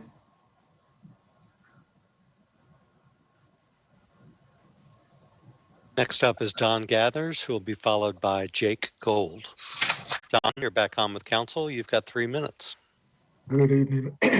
Again, councilors.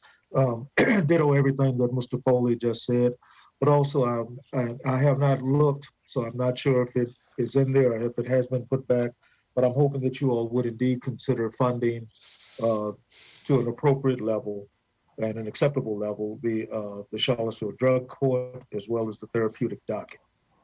These are two avenues that gives the seated judges and jurists an opportunity to enact some alternate sentencing, if you will, and possibly keep some of our young individuals out of a jail sentence, which, as Mr. Foley just said, can certainly have an adverse effect on people moving forward through their lives.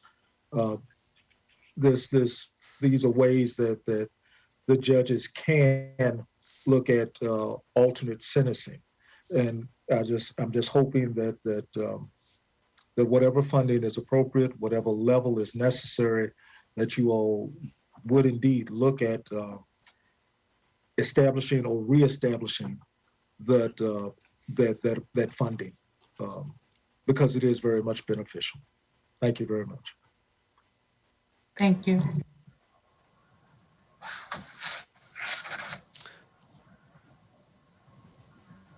Next up will be Jake Gold, will be followed by Kate Fraley. And if you're on via Boxcast or Facebook and you'd like to participate in the public hearing, just go to charlottesville.gov/Zoom to get the registration link. Jake, you're on with City Council and you've got 3 minutes. Thanks, Brian, and good evening, Mayor Walker, members of council, City Manager Boyles. I wanted to thank you all for your commitment to the ideal of right to counsel discussed during public comment earlier. My dad's always taught me not to sell past the close, so I scrapped my prepared remarks, and I'm just going to thank y'all off the cuff. If Charlottesville adopted a guarantee of counsel for all tenants facing eviction, we'd be the first city in the South to take this critical step. And it's among the most effective mechanisms we know of to reduce evictions. We'd be setting the stage for statewide implementation in Virginia, and we'd be helping many of our neighbors, a lot of our neighbors, stay in their homes.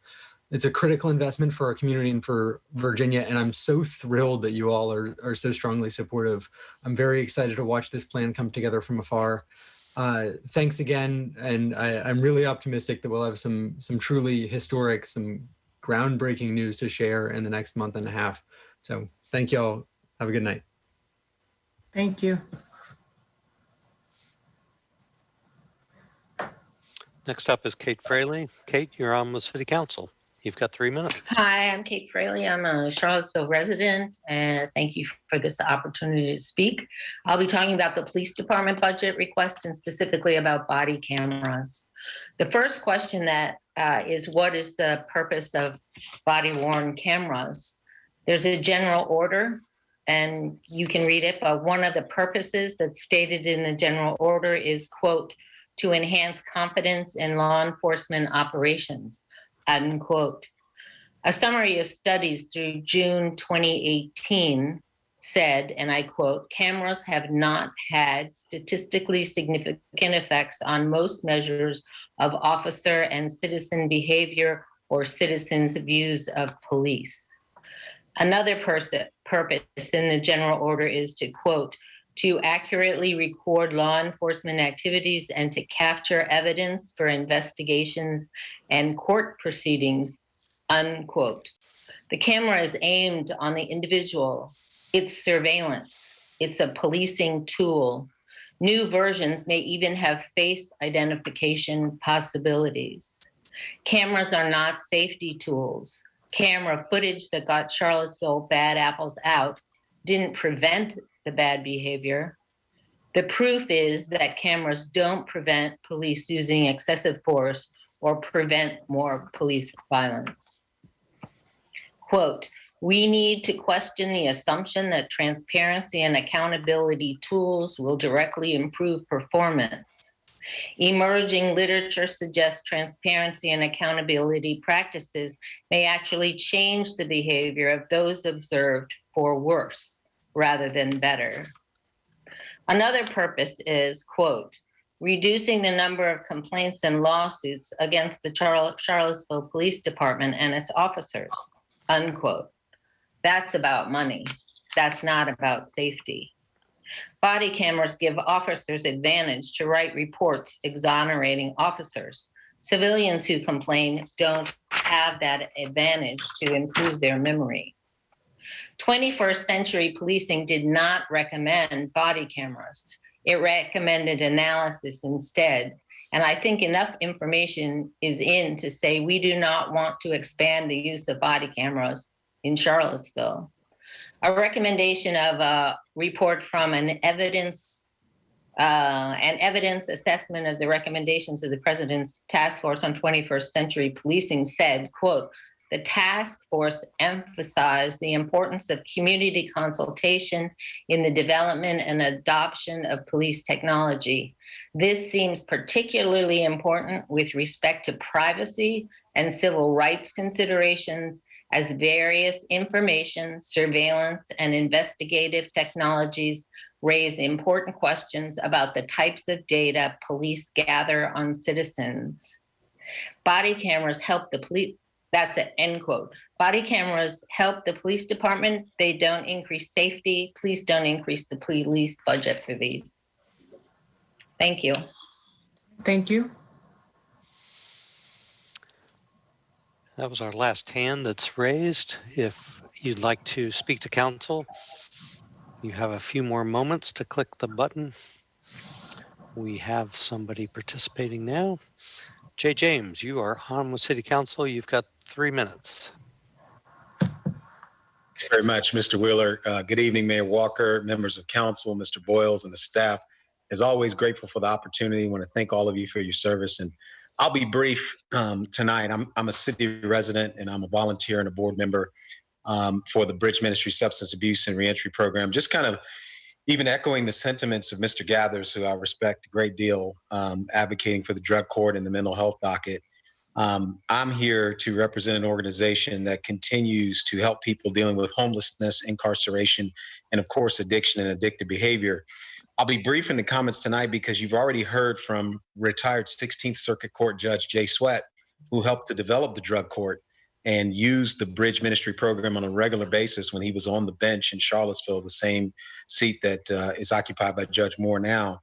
You also have heard in the previous budget session from Valerie Powell Mountain, the former Dean of Workforce Services at PVCC, who teaches credential classes. PVCC teaches credential classes, professional certifications at our facility for our residents for an inpatient program. And she talked about her confidence in the program and how she used it on a regular basis to instruct our students. And we had a 98% success rate of giving men professional credentials to help them achieve a living wage and greater.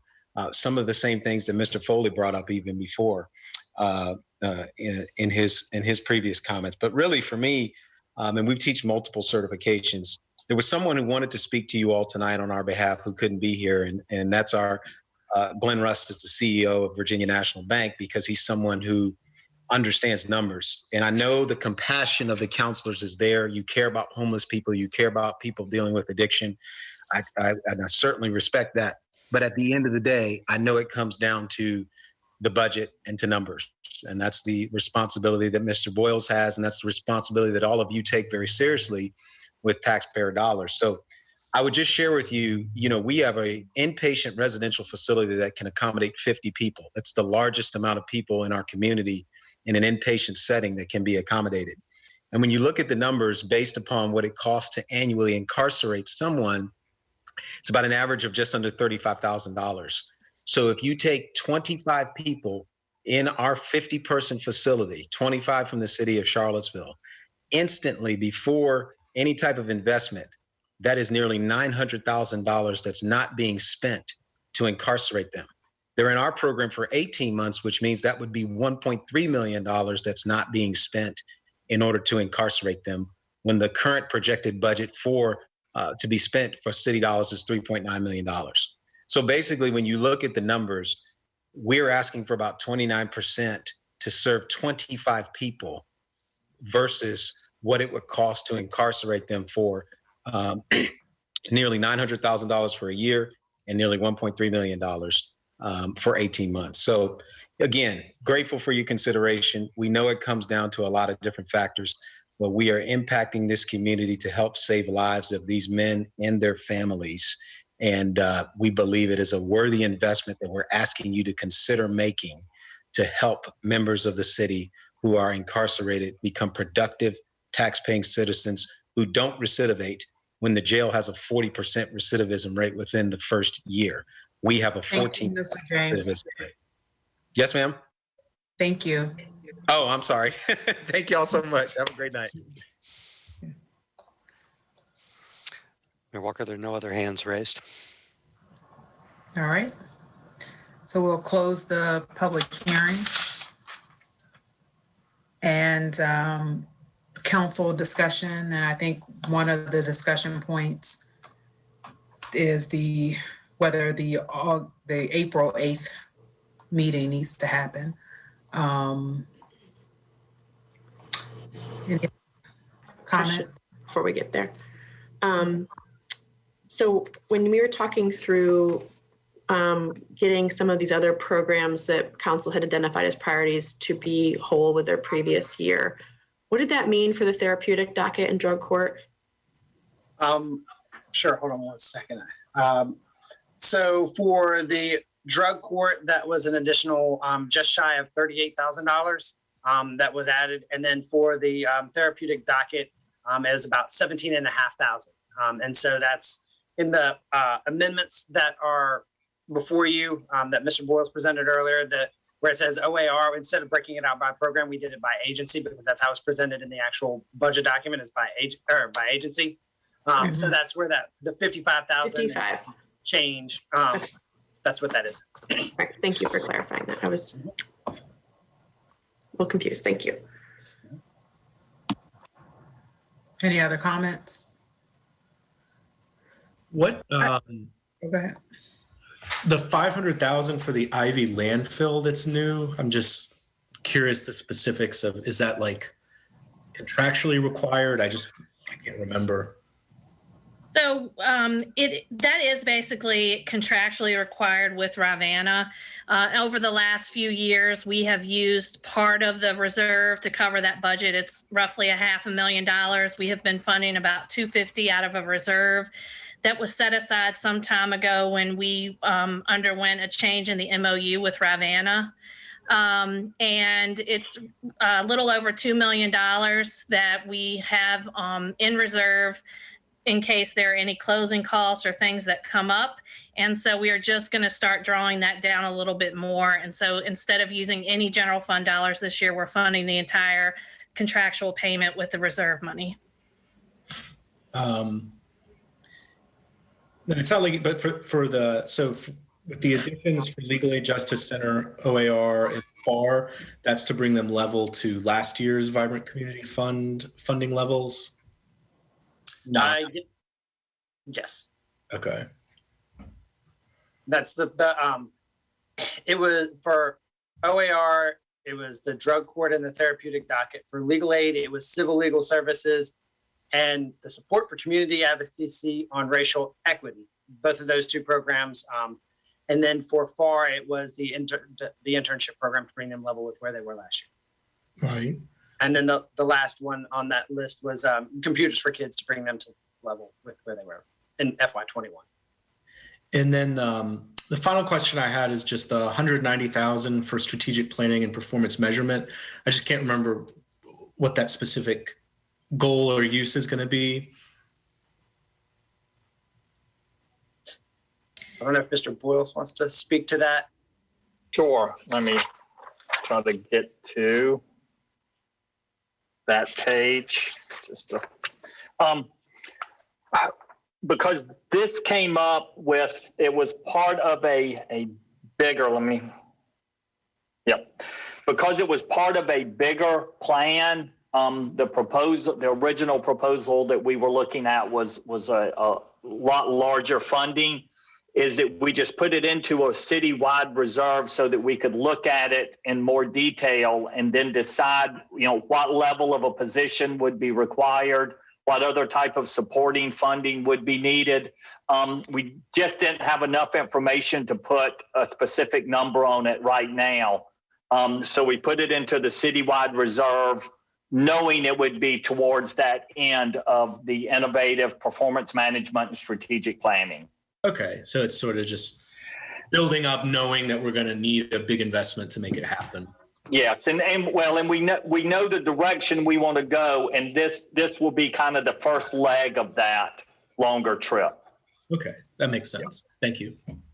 So to follow up on that, that is sort of, I know it's not a long way down the road that Mayor Walker was trying to go down, but it's at least part of the way. Is Yes. that right? It gets us through the door. Yeah, the other piece to it, though, I want to be clear about is the strategic plan language in there.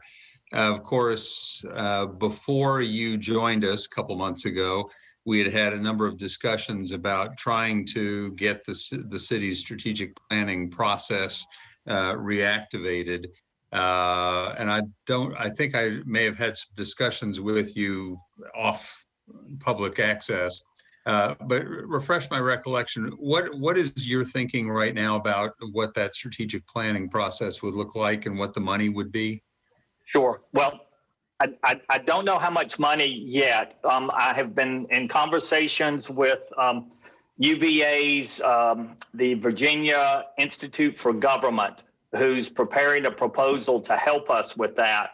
But also what my vision is as soon as we get through with this budget process, then we begin a strategic planning process that will start to lead us towards the FY23 budget. A lot of work, as I'm finding out, has been done in the past already, so that we can utilize some of that. But I also believe that a combination of city council, city staff, and community members need to contribute toward this strategic plan update. And then that would advise and send us the direction to begin with the FY23 budget. I don't have a dollar amount to put into that. I do also believe, and I'm already getting myself guilty of what I've warned everybody else to do, not to do, is to be looking at these federal funds that would be coming in. But I think that would be a very viable use of some of that, because we aren't talking about a lot of money. Okay. Thank you. And on the topic of federal funds, I mean, I think it's safe to say that this is obviously this one budget cycle, but we've talked before about looking back at what some of our nonprofit agencies' needs are, and if we can fulfill more of those needs with funds that are yet to be received. Yes, and again, as soon as we get through this budget, and as we find out exactly how much money we'll be receiving, when we'll receive it, and what it can and cannot be used for, we'll start developing a plan of action to address some of the city needs that we have, go back and allow our Vibrant Community Fund programs to apply either again, or just we'll take the applications that we already have. And again, as I noted earlier in my presentation, one of the very first things we'll look to do with these funds is to replenish our lost revenue from FY21. Very likely that will take half of the money that we're expecting with the rescue funds. Half of the first distribution or half of the overall total? Half of the total. Right now, again, we don't have anything formal telling us this, but we're anticipating $19 million. And right now we're estimating a $9.2 million shortfall in the FY21 revenues. Okay. Yep. And we will, at our next monthly meeting, we'll come back with the quarterly update to those revenue projections and let you and give an updated with where we are on the I don't want to call it mitigation, but the processes we've gone through to help account for those losses as well.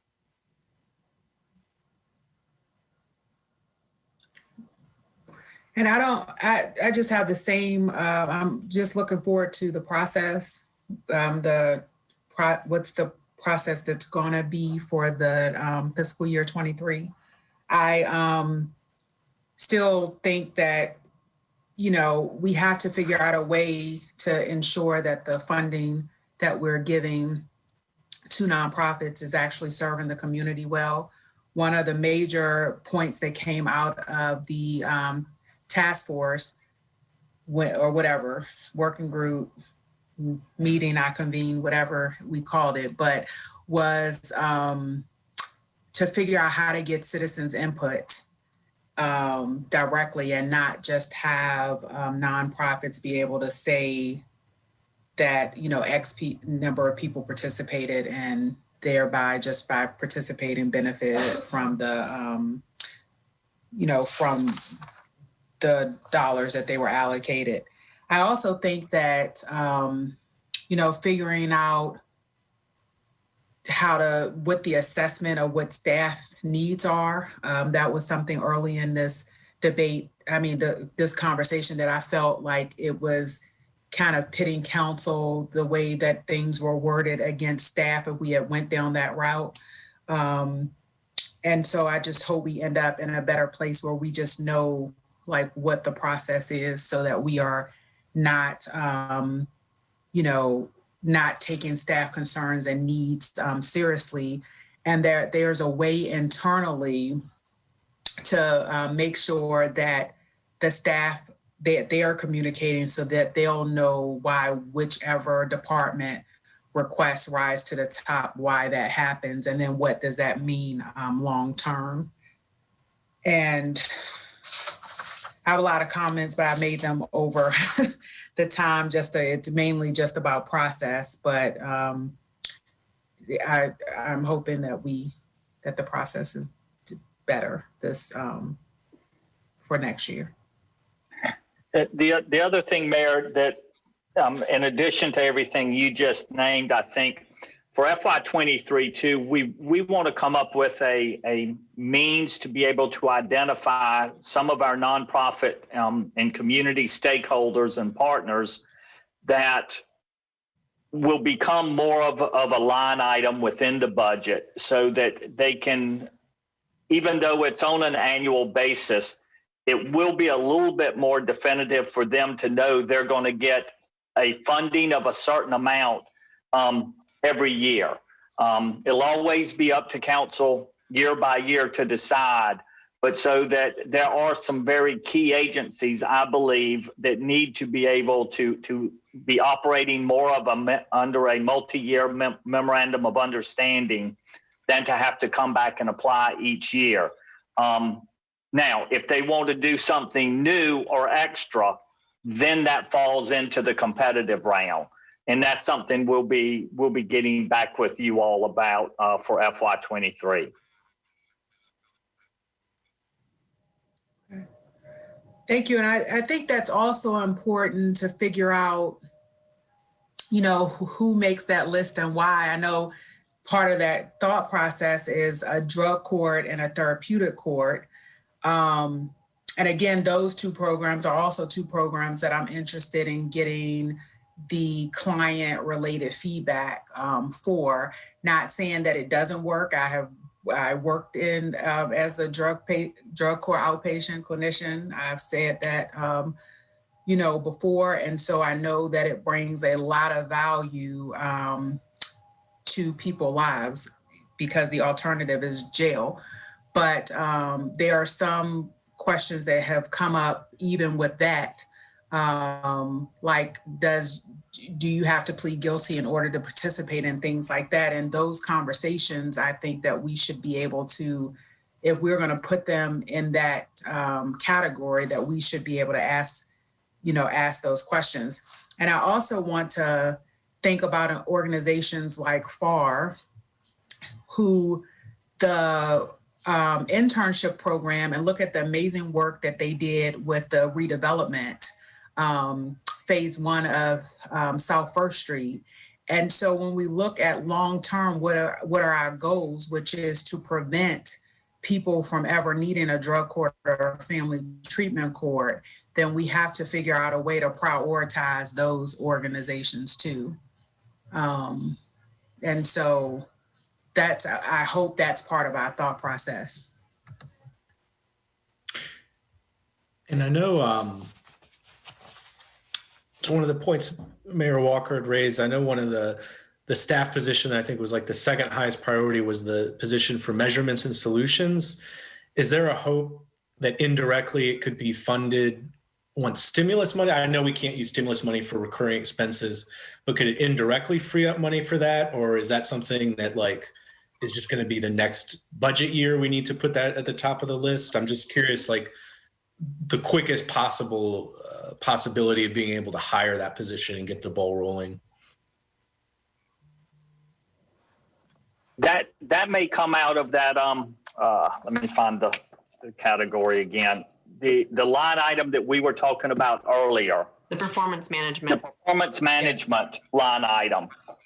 That's what that is designed for. We just don't have enough details to give you exactly what it would be. But the hopes are out of the general fund and that line item would support one position. Okay. Yeah. Yeah. Yeah, so Mr. Boyle started calling that performance management, and I've been saying we're having the same conversation. Yes. Yeah. We're having the same thing, I guess I should say. All right, any other questions or comments? So what about the 8th? Hope we're in a position to not have to do that. Other counselors? Doesn't sound like we've got many issues that we would have to discuss. And frankly, that there doesn't sound like there are very many issues that the public is anxious to fuss at us about. Yeah, I mean, to me, the biggest question marks are all about what's going to happen with the stimulus money and if we'll even have room to make amendments, but that's where my biggest questions are. And obviously that's going to be down the road. I do believe that you will have a number of special meetings during that process. So, just giving one up now will be replaced by several in the coming months. Right. That makes sense. No, and obviously that's going to be where the right to counsel, rental relief, and a lot of other really important decisions get made after the budget's formally adopted. So knowing that we still have a line item for the council rent relief, the eviction specialist in our normal budget, but then what we're looking, did that get taken out? No, that's not that position. It was that 170,000 was taken out as Mr. Boyles was having those discussions to talk about a larger multi-year type of arrangement. And so that's what those dollars you were speaking of earlier were. All right, I just wanted to check on that real piece. And, knowing that we've all been sitting here talking about how we are very committed towards supporting that effort with American Recovery dollars. So that's it. Okay, I had a thought, and I have to look up the body cams. I don't remember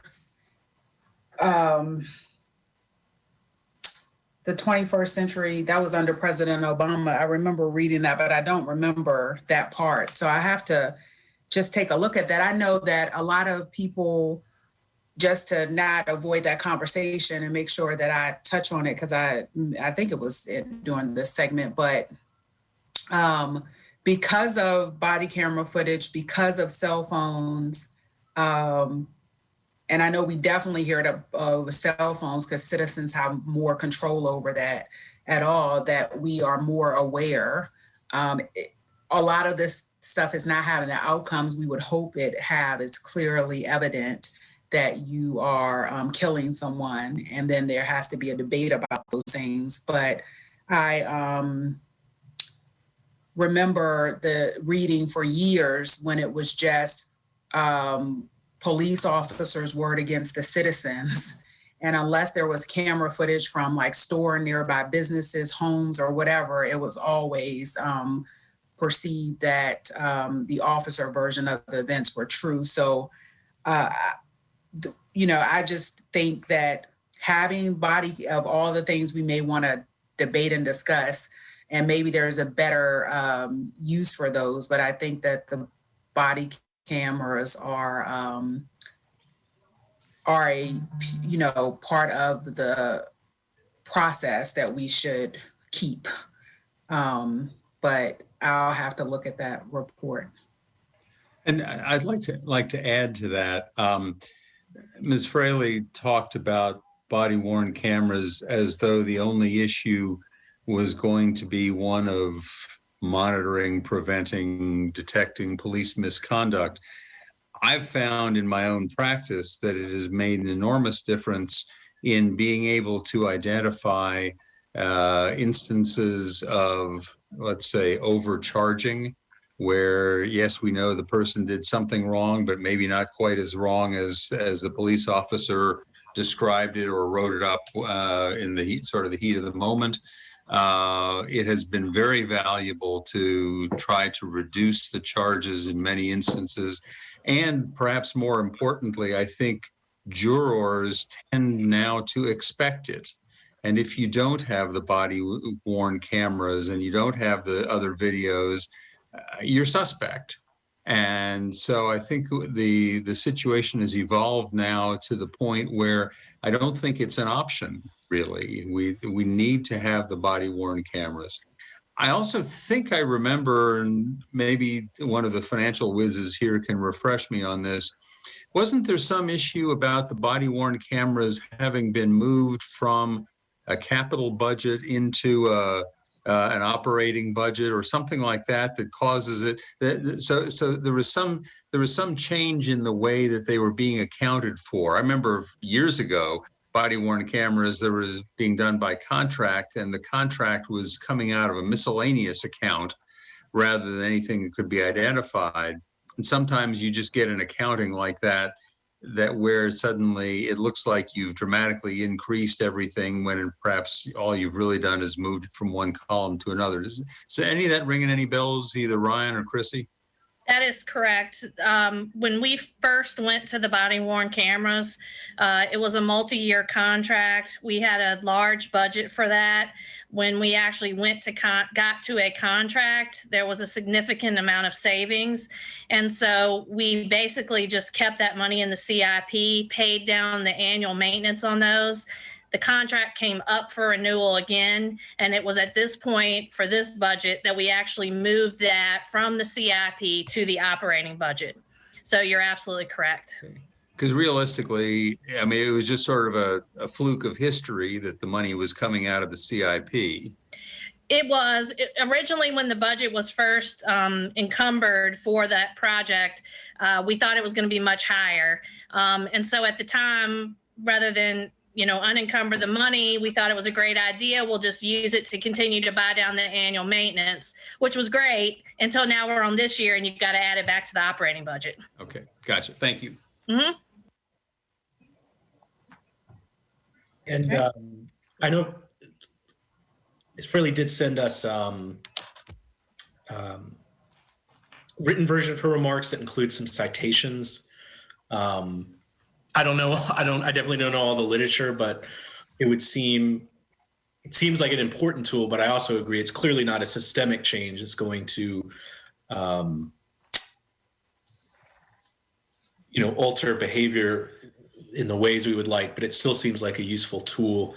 And we just echo, when you account for that CIP adjustment, the police budget has been reduced this year, not increased. A few staff positions and then a reduction in the line item for mobile data terminals. And I think for these bigger conversations, I hope we hit the ground running, immediately a next budget cycle for implementing the Marcus alert system, implementing the things that have been talked about in the Imagining a Just CIVO work group that Mayor Walker has put together. I know they've been talking about pre-arrest diversion programs. I think standing up those programs next budget cycle may be the foundation of beginning to look at new service delivery models and sort of moving in a different direction in policing. But a lot of those obviously they're just not going to be implemented this budget cycle, unfortunately.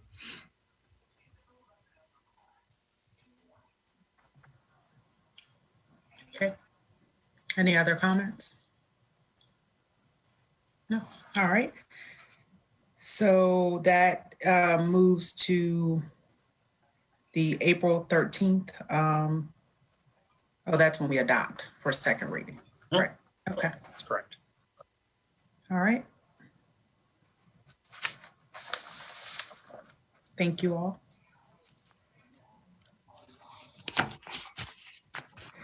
So next we have an ordinance, the tax rate, tax levy ordinance for calendar year 21 is the first of two readings.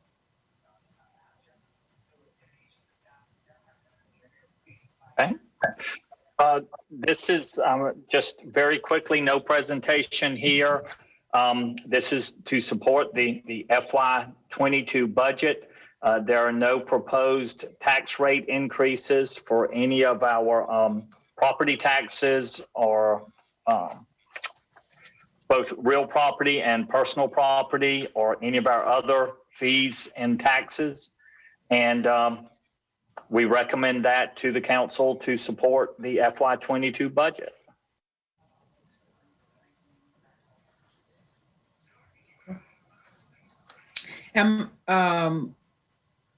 Counselors, are there any questions?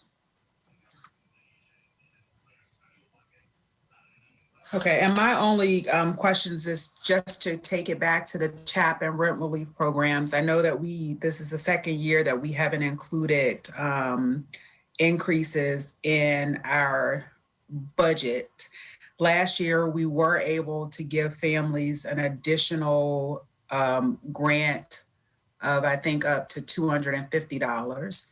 And so I hope that is something that we can consider doing the conversations over the next couple that we'll have starting in May or sometime in April, as soon as we know, because I think that's very beneficial to the families. As even when I worked in nonprofit, I hated when we paraded like the people we served in front of people for them to tell their story. So I've never done it.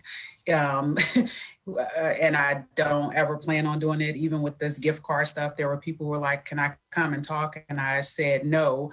But there are a lot of people who have shared, not a lot, there have been quite a few people who have shared concerns about being able to pay their real estate taxes, housing prices increasing around them. I talked to one citizen who lived in the 10th and Page area, and she was concerned about an Airbnb that's in their neighborhood that's keeping them up, and wanted to make sure that we were, monitoring that, and if it was a better way that we could do that. But the conversation centered around, being able to keep her home that she brought, I think she said 91. And so, just whatever we can do there, and then to make sure that the funding's in place, since there's going to be extra funding that's needed initially to get, to make sure that those programs are merged and serving families well. I just want us to keep that in mind. And I feel like when we were giving that whole list of things to consider for priorities, both for the budget and for ARP, I know that Ms. Hamill, I believe you and I talked about this being a perfect example of where, that bump that we need to do to get these programs merged, this ARP funding is this is the perfect candidate for that, because once you're in that steady state, then, it's fine, but it's really just that big jump to get us there. Yep, that's correct. I think it was like 600 and some change, if I recall correctly, for the first year. Mm-hmm. Yes. I know this is a little separate, but was it in our legislative packet last year to the General Assembly to get approval to expand it beyond the state limits that there currently are? I don't think so. No, I don't believe so. I believe that the chat program with the benefits we provide within that are at the will of City Council. What we may have to look at, and I'll have to check with Todd Divers, as he's the expert on this, is some of the criteria within that are state regulated, and that might be, that would be where we would have to look at changing as far as like some house values and some income levels and those kind of things. But I know, with the, and speaking with Mr. Divers on the merging of these programs, based on timing right now, it would be hard to do anything until the next budget cycle, but it's obviously something that could be looked at with one of the versions or one of the sets of the ARP funding that comes in. Maybe not this first one, but the second one that comes around, potentially look towards that. Yeah, because I know that's separate, but that may be helpful to zero in on that along with the authority for a sales tax as major advocacy points next General Assembly session. Mhm. Okay. No other comments? All right, so we are moving this to a second reading on April 13th too. All right, thank you all. Thank you. Next, we have ordinance, City of Charlottesville COVID ordinance request to repeal. And Councilor Hill presenting. So last year in 2020, we enacted a local ordinance to prevent the spread of COVID-19. And both on December 10th, 2020, and then again on February 16th, 2021, we amended the local ordinance to bring it to closer conformance with the executive orders that have been issued by the governor. Separately from the governor's executive orders, the city's local ordinance continues to impose local restrictions on the number of persons allowed in food establishments and requires a warning to a property owner or tenant prior to enforcing any state-imposed restrictions on the size of the gathering. Bringing this forward so that council can revisit the question of whether the city's local ordinance should be repealed. I have concerns, and I don't think I'm alone, that there are things, as things progress relative to reopening over the next, several months, there continues to be confusion and discrepancies between what is being directed at both the state and local level, and maintaining our own local ordinance growingly more cumbersome. And additionally, I know Mr. Boyle shared a matrix with council that the county had put together that shows just what's being required for the county, the city, at the state level, is also anything that UVA has imposed. And I think nearly on all counts that we are right now aligned with the state level, with exception to what I mentioned earlier regarding restaurants and those occupancies. But I think we can all anticipate that more changes will be evolving over the course of months, and we can making it much more difficult for us to keep up with and making sure that there is some level of consistency. And so I know that we've talked about this as a council in the past, and I think at this stage, and given we're in April, and if we think about the root of where this all started was when UVA students were coming back, and then we revisited again over December when we know they were going to be returning again. But just in anticipation of, a lot of changes on the horizon, I just think it would be a simpler process for us just to repeal this ordinance and follow what's happening at the state level and provide a lot more clarity, and in this case, specifically to some of our local businesses. And what current discrepancies between our local ordinance and the state level rules? Mr. Bowles, do you have that matrix up? I'll pull it up too. I think it's just in-person dining. Yeah. Is the only difference we are anymore. Like today, yeah. Yeah.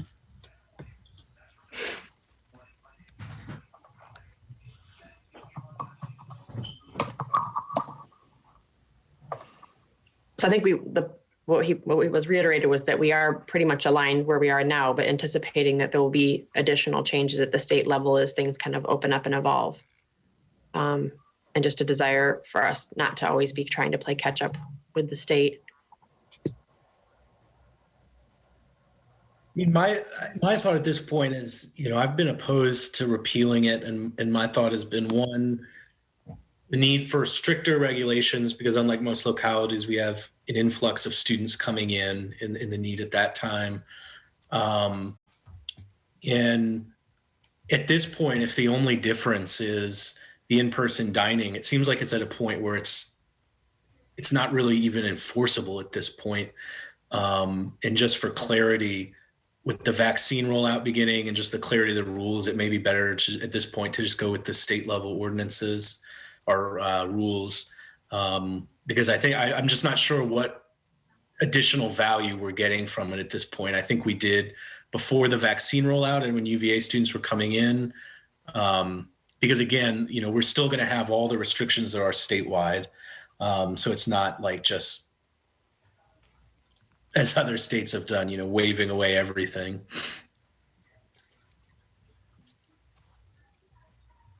And I'm there myself at this point as the vaccine's rolling out. UVA did not have spring break like other colleges did. So we're not going to have a mass influx of people who've gone away for a week. And it's with everything slightly different. It's just very confusing for people. And that means things just aren't getting enforced anyways. And my only concern is, even though I don't think this would be the impact at all, just anything that could give the impression of like we're out of the clear, because I know, especially at this point, COVID fatigue is definitely a real thing with the vaccine rollout, people feeling like we're done, but we've still got, at least several weeks for vaccine rollout to continue. And there's definitely real risks there. But to me, I just don't think we're getting value from this anymore. I've been in favor of repealing it for a few months, so I'm still in favor of repealing it. Yeah, and my concerns are still the same. I think that even the state level, federal level, we're very slow in coming to terms that we were actually in a pandemic. And it took that extra push locally.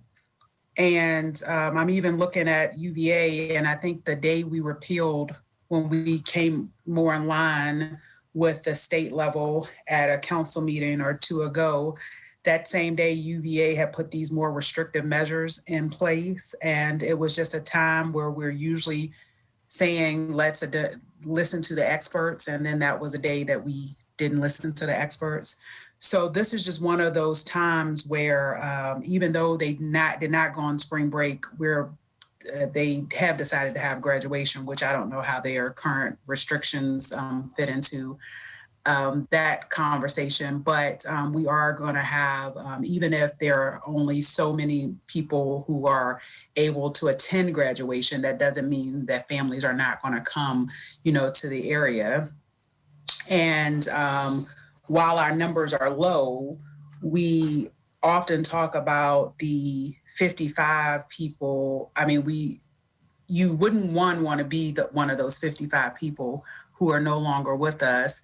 But as someone who talked to people who have those long hauler symptoms that we often don't talk about, I think that we are still feeding into what we wish our current state would be versus what, where we actually are. And I'm very concerned about, as we open up and meet the demands of our citizens, some of these same citizens who, have complained about wearing masks, have complained about some of the restrictions, even at places like skate park. I'm concerned about what that looks like over the summer.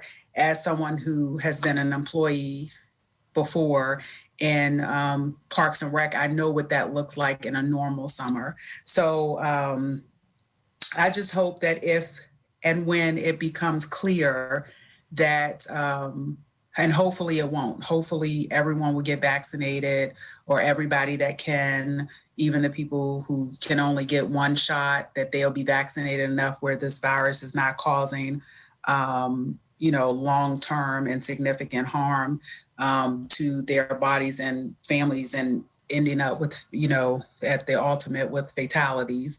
But, there are places around the country, and I asked Dr. Bonds about this earlier, who are talking about the fourth surge. And,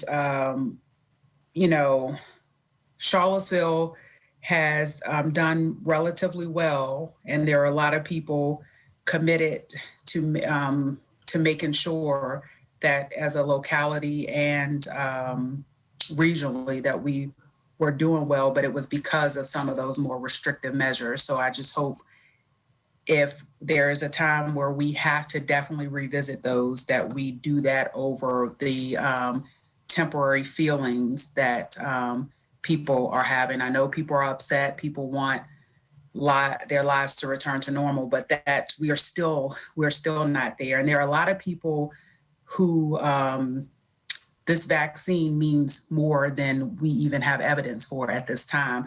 So at first it was just like the vaccine lasts for 90 days. Now they're up to 6 months, and they're up to 6 months now because they have the information now.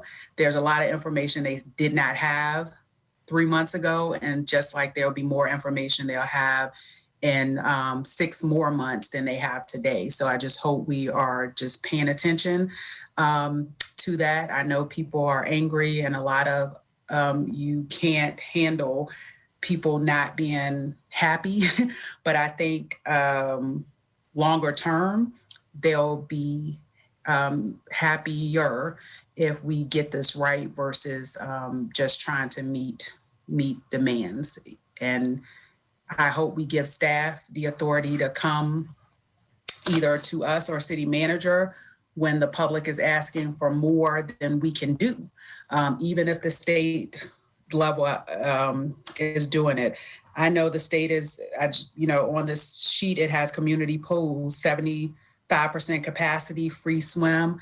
We are not even considering opening a pool. If those public demands start flowing in for us to do that, are we going to ask staff to do it, or are we going to listen to what they're saying about concerns with physical distancing? So I just hope that this repeal doesn't mean that future conversations are off the table.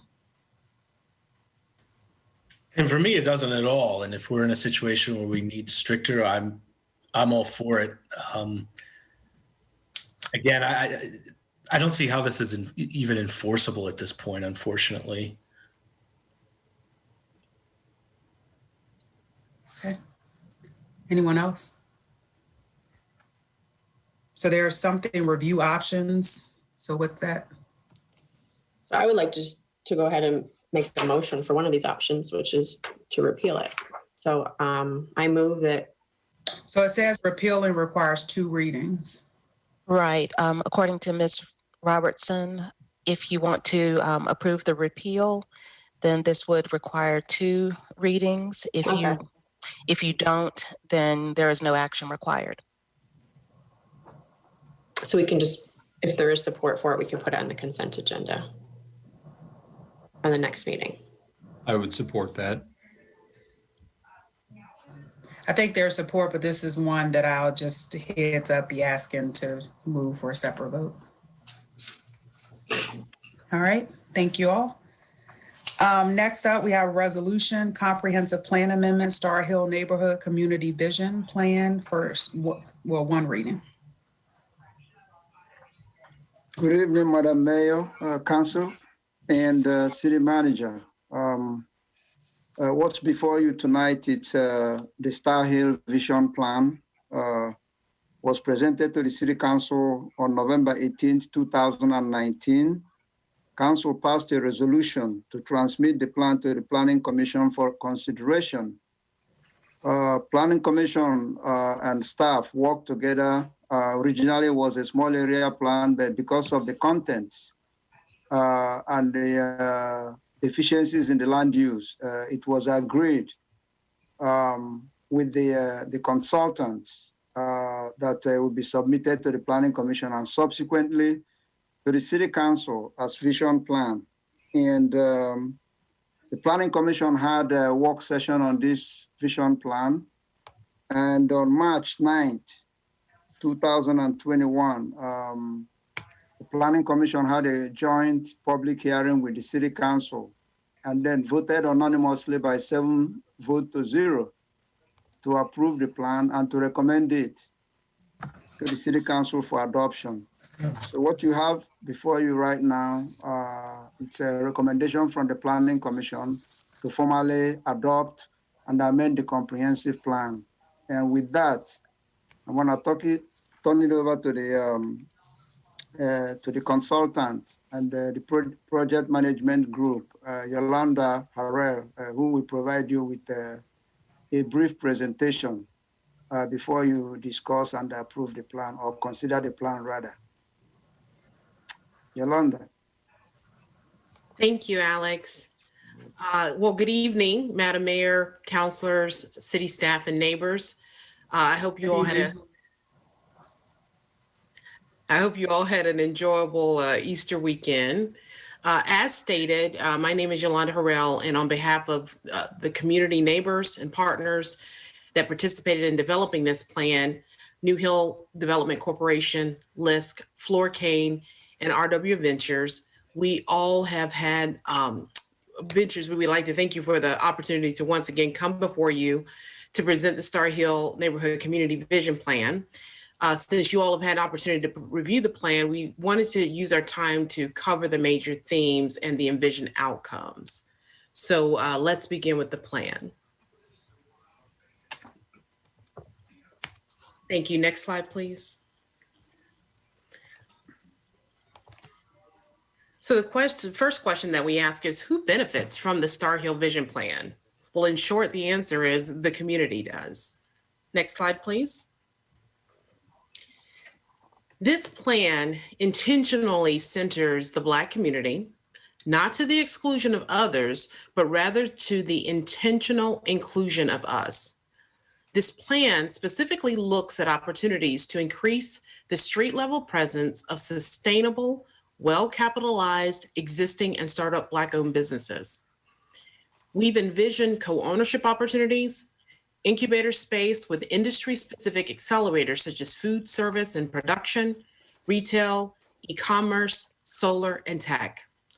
Our analysis not only looked at the built environment, but it examines the fact that we must address the financing gaps. Addressing the much-needed access to capital would mean friendlier capital options ranging between $50,000 to $200,000. These options would consider not just what a person has proven that they can do, but rather also consider what is possible. Next slide, please.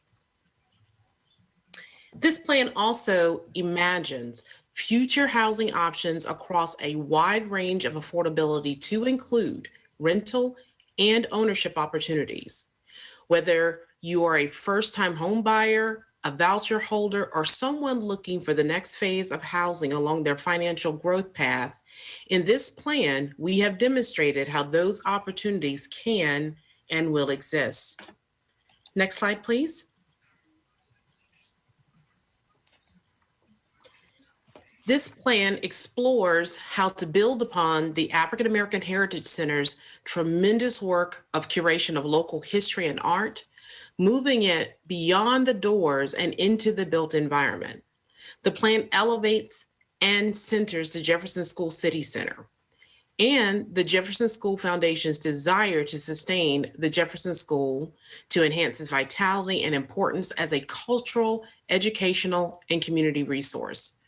This plan also speaks to the need for gathering spaces where folks can connect or just simply be, where they can be empowered to congregate and co-create, build and own, and innovate and learn. The community has envisioned a culturally distinctive neighborhood.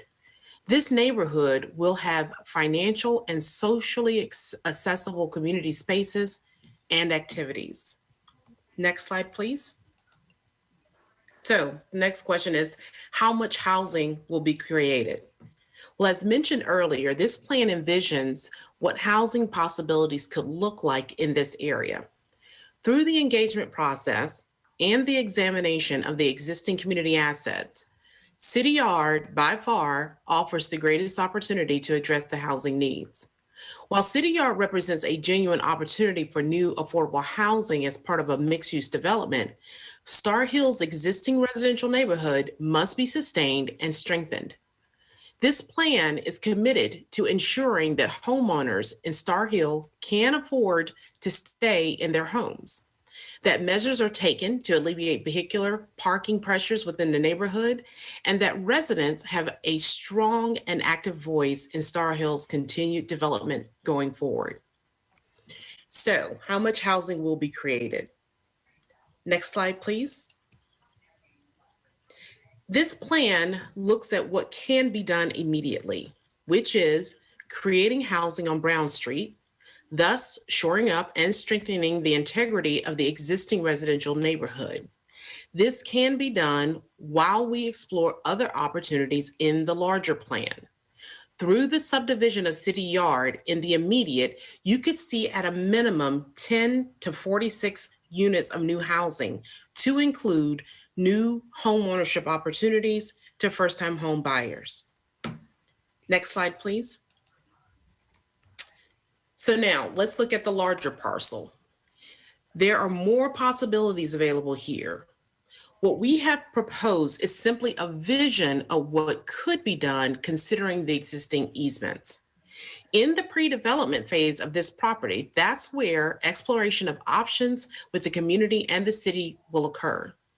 But if we just for a moment just look at the proposed vision, our city could gain upwards of 250 additional housing units, not to mention the additional office and retail space to support the presence of Main Street Black-owned businesses, which can significantly change the social fabric of our community.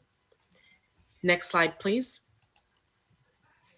Based on the proposed vision, this slide shows a possibility of what could be done with City Yard if it is subdivided, with an emphasis on what can be done in the immediate and what can be done in the near future. Next slide, please. So the next question, does this plan create jobs? What does this mean for our community from a jobs perspective? Well, let's take a look at that. Next slide, please. Based on the current proposed vision in this plan of what could be built on City Yard, this plan could create a considerable amount of job opportunities, upwards of 1,400 jobs. Now, some of those would be during and some of those would be after the construction process. But not only will it create jobs, those jobs will translate into revenue for local small businesses, which of course translates into tax revenue for the city. And of course, let us not forget about the additional tax revenue once the area is built out. Next slide, please. So what has been added since 2020, or rather since we actually came before council back in 2019? Well, we have addressed one very important aspect of what makes this community and life in this community so very special for so many. We have also included one big idea. Next slide, please. Since our last meeting, we were able to meet with leadership from First Baptist, Ebenezer, and Pilgrim Baptist churches to understand more about their hopes, dreams, and concerns for the future of their church and the surrounding community, which has been included in this latest iteration of the plan. The resounding top two themes of concern we heard were around repopulation of the church and parking. In this latest edition, we have suggested a minimum parking allocation of 50 spaces for First Baptist Church. As I know you are very much aware, there's very little on-site parking at First Baptist. Additionally, Main Street will lose parking spaces. And without a parking plan, this church very survival is at stake. Currently, the church rents 50 parking spaces for Sunday services. Should and when the Amtrak parking lot become home to new construction, taking into consideration this is currently the main reliable parking available for the church's congregants, an allocation of spaces for the church is absolutely necessary. Growth of the residential community was deemed very positive by the churches because it presents an opportunity to address the repopulation concerns. In fact, Pilgrim Baptist has a Montessori school in the works, and First Lady Cooper was thrilled at the possibility to support additional families with the convenience of an early childhood education center within walking distance. We have also included some of the history of the current churches and history to remind us of the churches that were once present. However, we have received some additional information and documents that has helped to inform more of that history, which we are addressing. Next slide, please. And finally, the big idea. As my partner Shelley would say, if the mind could dream, what would it do? Well, there's an important opportunity to restore and strengthen the connections between Star Hill to a broader network of neighborhoods from West Haven, 10th and Page to Rose Hill to the downtown mall. That's what the pedestrian bridge offers. Other ideas to consider as we plan the future of this area and the future of our city. This could provide us with more connectivity from neighborhoods to the downtown area, creating more opportunities for safer mobility for our pedestrians.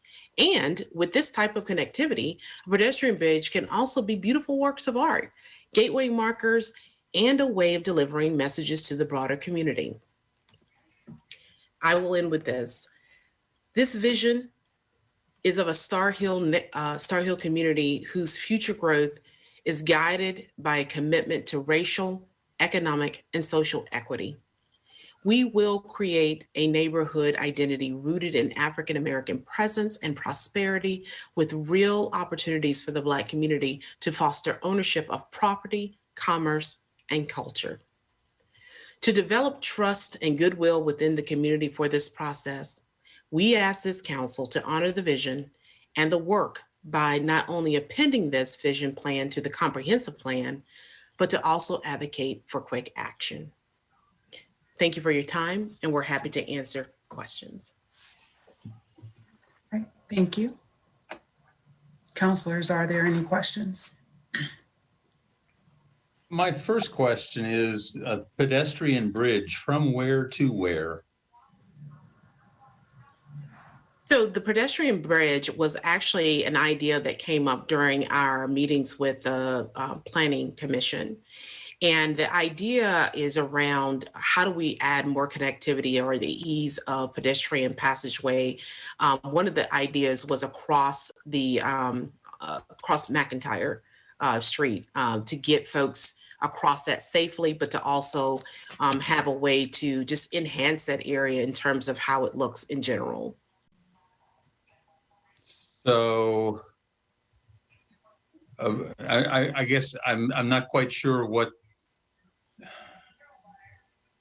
and I'm just not sure what that means, because if you're suggesting a bridge across McIntyre, that's not even part of Star Hill at that point. Then now you're into Vinegar Hill. And there's the largest, most developable tract of land is between you and where that bridge would be. Exactly. So the idea, Mr. Snook, was to take a look at, while we're visioning, while we're thinking, while we're dreaming, let's think big. Let's not just look at the smallest part of what we can do, but let's think about the future built environment of our city and how do we make our city more connected. And so even though that, yes, does get, to your point, gets outside of the footprint of the Star Hill community, we have to take into consideration that our neighborhoods butt up against one another. And so how do we then create this connectivity in between? As you know, in the plan, we also looked at connectivity of the abandoned rail spur that runs along the backside, which also is about how do we create more connectivity between the neighborhoods. One of the things that came up during the community engagement process was about a need to feel like the communities are more connected. As you all know, that one of the tunnels was or it is closed off because it is in the back of City Yard. And so one of the things that this plan speaks to is the fact that by subdividing the City Yard, you can even go ahead and open that tunnel up. So community members are looking for ways in which they can move around safely, as many choose to walk, some by choice, some not by choice, because that's their only means of getting around.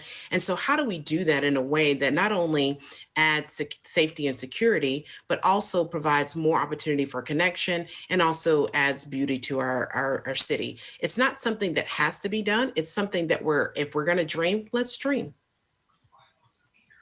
Well, I mean, I'm all in favor of figuring out a good plan for the City Yard and for reopening that tunnel and really integrating it back into the community that, frankly, the railroad cut it off from. And that all makes good sense. I guess I'm a little bit puzzled from a just kind of an I don't know, a bureaucratic perspective. This has nothing to do with you. It's just sort of how we do our thing. That a comprehensive plan, it seems to me, needs to be more than here's a possibility. It has to be, we've made a decision that this is the possibility, not just a possibility. And I know you all have done a fair amount of, they say, visioning, but not to the level that, as if I'm understanding sort of the hierarchy of things, if it had been in more depth, it might have been called a small area plan. And we have occasionally said we will, like with the Cherry Avenue small area plan, we will make the Cherry Avenue small area plan, we'll incorporate that into the comprehensive plan. And if we're not to the point of it being a small area plan, I guess I'm not 100% sure I understand the difference between a vision plan and a small area plan, but it seems to be important. And whereas one might incorporate a small area plan into the comprehensive plan, I'm not sure whether whatever the deficiency is that makes a vision plan less than a small area plan, whether that disqualifies it from being a part of the comprehensive plan. It's partly a semantic issue, but it's also partly a question of how we do our planning. We've got the comprehensive plan farmed out right now to consultants who I don't remember. I don't think we've seen what they're suggesting specifically for the city yard area. We just got our first look at the land use plan, I don't know, a week or so ago, and it hasn't even come before council. I just have real problems. I mean, I like what you've done in terms of visioning, don't get me wrong. I'm just not sure how that fits institutionally into a comprehensive plan. I'm not sure we're there yet. I think you've given us a great start for a lot of discussions that we need to be having. And one of the things I'll just say up front, one of the things that struck me as I heard your presentation to the Planning Commission was the recognition of the validation of it, of Star Hill as being a center of Black community life, of there being all I mean the things that you've mentioned. That's all an important piece of the community, and I like that. I'm just not sure from a planning perspective whether this is sufficiently determined and sufficiently agreed upon to be a part of the comp plan at this point. That's just what I'm sort of struggling with at this point. I'll shut up and let somebody else talk. And I just to add before you all answer that question, because I watched the Planning Commission meeting, and so I think that would be helpful for staff to explain the difference between the small area plan and a vision plan, because during that meeting, and Lloyd, I think you, Councilor Hill, and Mike, Councilor Payne were in attendance.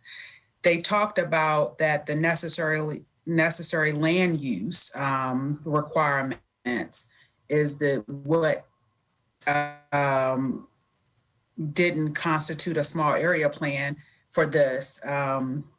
But I think just for the public, it would be helpful to just talk about, that was one of my questions, the vision plan, how that feeds into the small area plan from what I understood, which would be what would come next.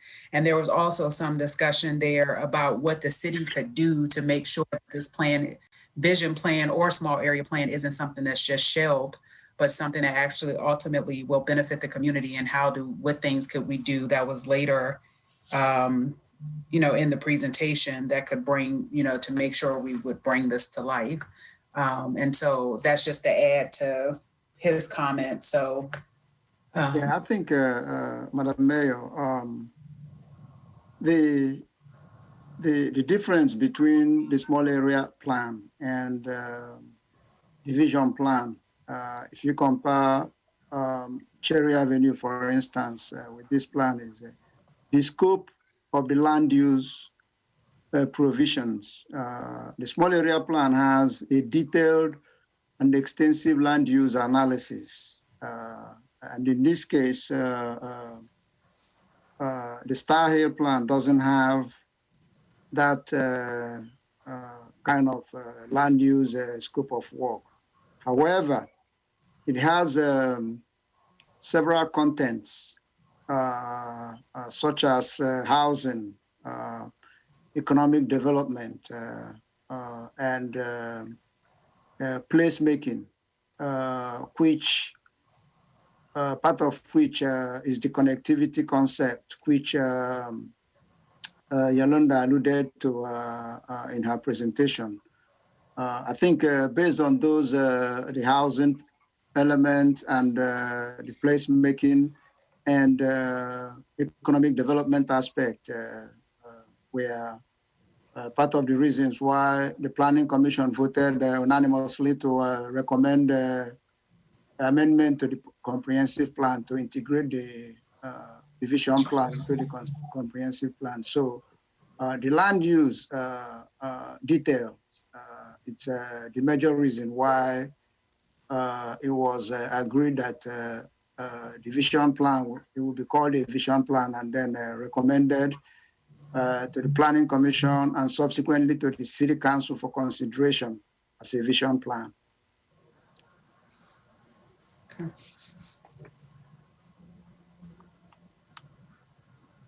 Any other questions?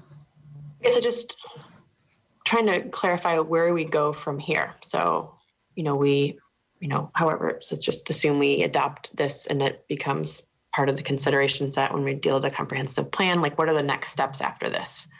Because obviously when we first, when the previous council kind of came to this agreement, it was the intention that we would have like a small area plan that would be pretty clear and be able to be treated much like the way you just saw is happening over in the Cherry Avenue. So I'm just trying to understand like what next steps look like to get us some of the next steps, there are various remediation scenarios based on some of the analysis that staff did, preliminary analysis.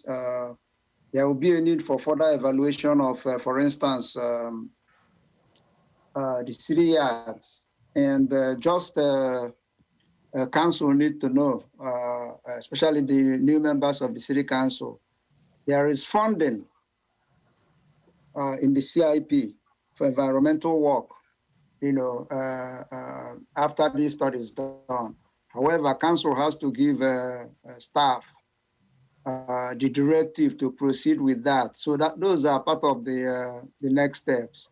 If council, in its wisdom, decides that staff needs to go further, and conduct the environmental evaluation, then council will have to give staff that directive. The funding has already been appropriated, for that.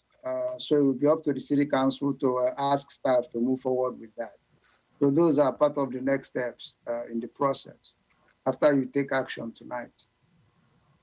Mr. Ikefuna, the part of that discussion was centered around moving the city yard and what that cost would be. That's correct. Okay. And so would that be, will we do that at the same time as the environmental study?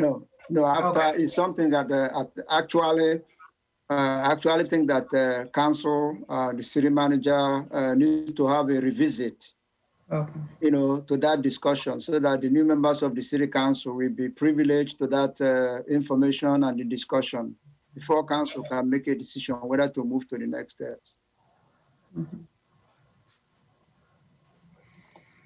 Are there parts of this plan, if it turns out that the remediation, I understand that this is a vision plan.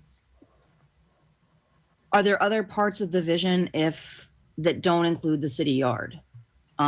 If we find that remediation is just not something that can happen? Well, if I don't think you can reuse that site without remediation. Maybe the areas around Brown Street can be carved out and redeveloped for, it's got a good potential for development for housing. But in terms of wholesale redevelopment of a city yard, there has to be a remediation. And we also have to think about relocation of existing city operations there. So that's gonna be another thing that will happen outside that particular site, like you said. So actually it's the huge elephant in the room, trying to relocate the city operations and then where to locate them and how much it's going to cost.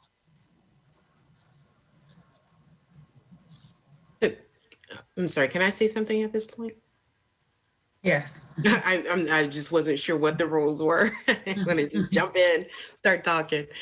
So just to, I guess, kind of clarify on a couple things that you all have mentioned. And maybe I'll kind of go in reverse order so I can sort of remember. So in terms of the environmental, we did, it's part of the plan, we did refer to the environmental that was done, the study that was done a few years ago.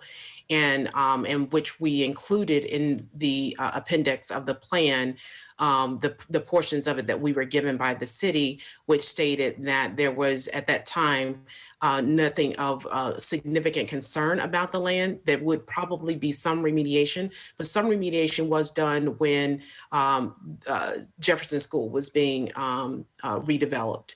And so what we did when we took that into consideration where the areas that could be questionable would be, and that was the areas that we did not propose having any type of housing on, but that area would be where you would have your commercial spaces, so that it, in the event that it would prove that, there was some remediation that wasn't suitable for housing, that we did not propose it there in the first place. But that was based off of the information that we were given from the city in terms of the most recent environmental study that was done on that particular piece of land. And to follow up with a few things that Yolanda's talking about, and that is, when we go back and look at how this all started and where the conversation started, it was looking at what could be done for Black development. And then it was, well, if you're going to look at that, why don't you look at a bigger area of Star Hill and in a 6-month window to do that. So anybody who's done a small area plan knows that 6 months is a very small window to do this. So what we did was we set out to say, let's look at what everybody's trying to accomplish and what all things are in play. And that's where the vision came from. So all the things that were in play, where you had a housing ordinance, a zoning ordinance, a master plan, they were all in conflict with each other. And we were advised by everybody we talked with that most development came in and sort of pitted one instrument against the other and used the one that, helped win their argument. And we were asked to look at something that would encompass and give a range to fit them all while you proceeded to try to streamline those three. So you're in the process now of streamlining those three instruments.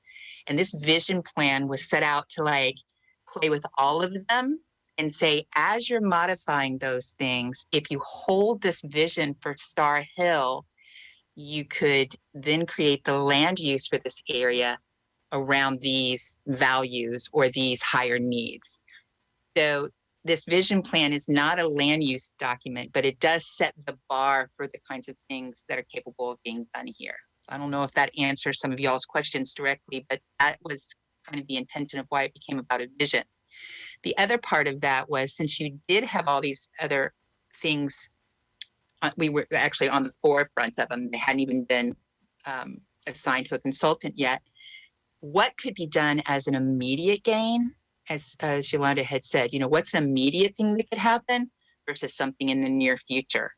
And so that was another element, that things could be done privately, publicly, from a community standpoint, immediate and more near future. So those are all variables as this too. And a small area plan wouldn't have accomplished any of those things, because all that is a guide, but it wasn't necessarily something that could have these other payoffs. So those are some of the reasons why it's a vision plan versus a small area plan. And there's more, but I'm just going to throw those out to see if there's more conversation that needs to.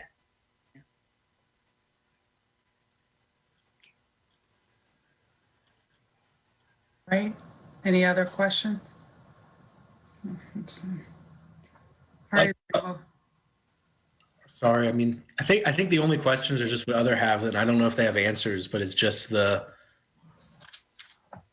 What's the question?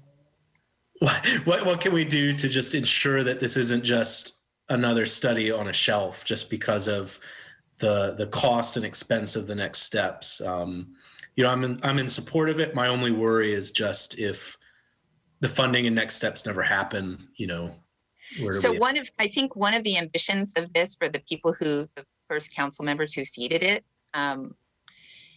Wes and Kathy, and that is that the vision be attached to the master plan, so that as these instruments were being redeveloped or, revamped, that these would be the guiding principles, so that the housing could be done in this way versus just having any development come in and be about that development. What could be about the community? And if you all backed this vision, then if anybody came in and tried to develop it, they would be developing to this vision. The single family houses, the multifamily, mixed income, mixed use kind of development, that people would look at creating the connectivity. That would be part of the expectation. And the idea of dreaming big, like the crosswalk, the Sky Bridge, that kind of came out of planning commissions. Where can you take even more connectivity? Because it already plans for like crosswalks and artful connectivity in that way. But Star Hill is right in the middle of your city, of where large development is happening around it. And it could so easily get consumed in that. That's what the residents feared. This vision is something that the single family homeowners embraced, because they felt like it cared for kind of a ring of development around it that would make them not fear that they had to leave their homes, so they get eaten by the big development. And so again, this vision got that kind of stuff. So if you attach it to the master plan, then any development would honor those higher priorities. And Yolanda and I did meet with the planning team when you brought them on board, and shared all of this with them. So it has already begun to influence the outcomes. Is that helpful? And I just want to add one, just onto that a little bit as well. Part of, and maybe this also answers your question, Mr. Payne. Part of what we did in the beginning of this, before we even got started with this plan, was just to also reach out to, in terms of thinking about how do things get paid. Should our city be the only one that is paying for this when our community is made up of more than just the city? And so how do we reach out beyond and look at what do those public and private partnerships look like? What are the other ways that things can get accomplished? Obviously, in the plan, we speak to a number of funding sources. Our partners from BLISC are on, which they are, really awesome and great and fantastic with community development. That's what they do. And that's one of the major reasons why we chose to partner with them through this process because we wanted to make sure that there was a way to ensure that there was also capital that could be brought to the table for whatever it is that could be done once the vision and the plan was complete. And so that's, why we made that choice. They have done tremendous work throughout our country and other communities. And that's essentially what they do. And they also help make sure that other people come to the table or other funds come to the table. But not only that, there are small things that we've that we actually in our presentation to the first council or the council prior to you all, that we talked about some low-hanging fruits, some things that can be done. Like for instance, the park.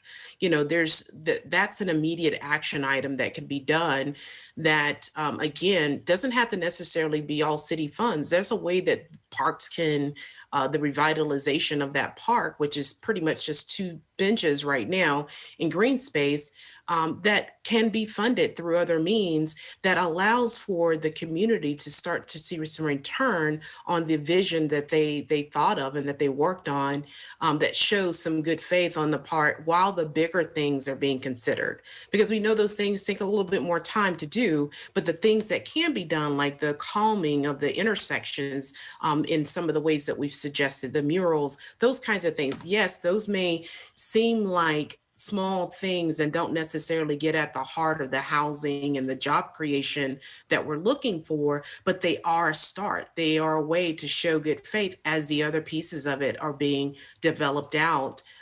Those are ways that we can begin to start implementation of the plan. And as Shelley also mentioned, the consultants, Roadside, when they came on board, we did meet with them and we spent a lot of time talking through the plan so that they could understand what they needed to take into consideration as they considered the other pieces of the master plan for the city that they were working on.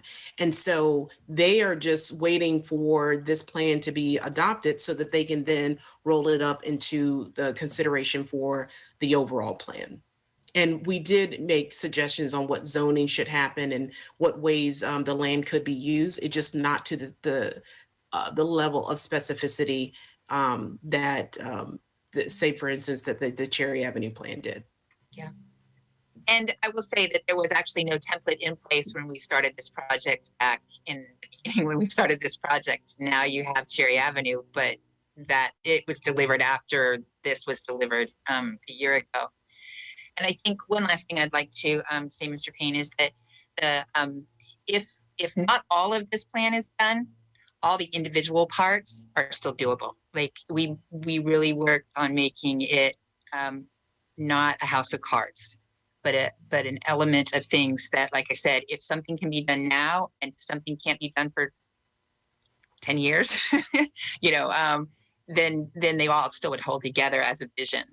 And also aware that the city has some big decisions to make with city yards. So what could be done around it that could still create community in ways that the community, not just Star Hill, but the greater community needed it to grow up as. So it is inclusive in that way. It's not a either or. And does this fulfill the requirement of the original contribution from the city? Yeah, by Mr. Blair, it was deemed that we had fulfilled the agreement. I think where the trickiness comes in is because that this agreement was made with council and not with the plan, not with NDS. And so the specificity in terms of the scope and also the fact that there was not a template for the small area plan that was part of the development within the Cherry Avenue plan. And so, so obviously there's been some changes in who we started working with and over time since we got started. So that's where I think some of it was the final expectations of NDS was a little bit different. One of the things that I'm sort of grappling with, and I mentioned this earlier on, I guess, but thinking about it more in terms of, by contrast to the Cherry Avenue plan. Comprehensive plans seem to be of at least many different sorts, but two sorts in particular. One that discusses, I've seen some that discuss sort of neighborhood by neighborhood, or at least study area by study area. And the comp plan actually includes the small area plan, or at least it includes the guts of the small area plan. We have not historically done a comp plan like that. Historically, we've got a land use plan that has some detail area by area, lot by lot. But other than that, it's very broad and frankly, kind of fluffy stuff. And one of the questions that I had in my own mind when we approved a few months ago, incorporating the Cherry Avenue plan into the comp plan was, what is that actually going to look like? And by the same token here, are we going to take I don't remember how many hundreds of pages you all generated. We're not going to incorporate that in its entirety into the comp plan. There are some recommendations that obviously we will want to include there, but as an entire document, it's not going to become a part of the comp plan.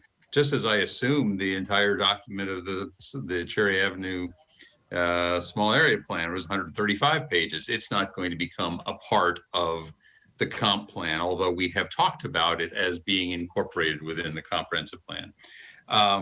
And that's how I get back to this question. I don't know what we're talking about. I don't know what we're actually intending the end product to be, what we're actually intending that the comp plan is going to look like different with a yes vote as opposed to what it would look like with a no vote. Can anybody who's familiar with comprehensive planning help me out? Ms. Brady, perhaps? I don't know. Well, Alex leaned forward, so I'm going to let him speak first. Yeah, I don't know. A comprehensive plan is usually a document. It's a vision of where the community wants to go and how it intends to go there. It's a guiding document. And in terms of the small area plans, some of them, some strategies, objectives, and goals in the comprehensive plan usually mirrors some of those in the small area plans. And then once council adopts a small area plan, that small area plan, by and large, becomes part of the comprehensive plan. It's not a portion becoming part of the comprehensive plan. It's the entire document becoming part of the comprehensive plan with the resolution of adoption by the city council. But the comprehensive plan document itself has a set of broad objectives and goal statements and the guiding principles, for that guides how the community intends to grow and how to get to its destination. That's what the comprehensive plan does. So it's your expectation that the comprehensive plan that we're going to end up with at the end of this year is literally going to include the 135 pages of the Cherry Avenue small area plan?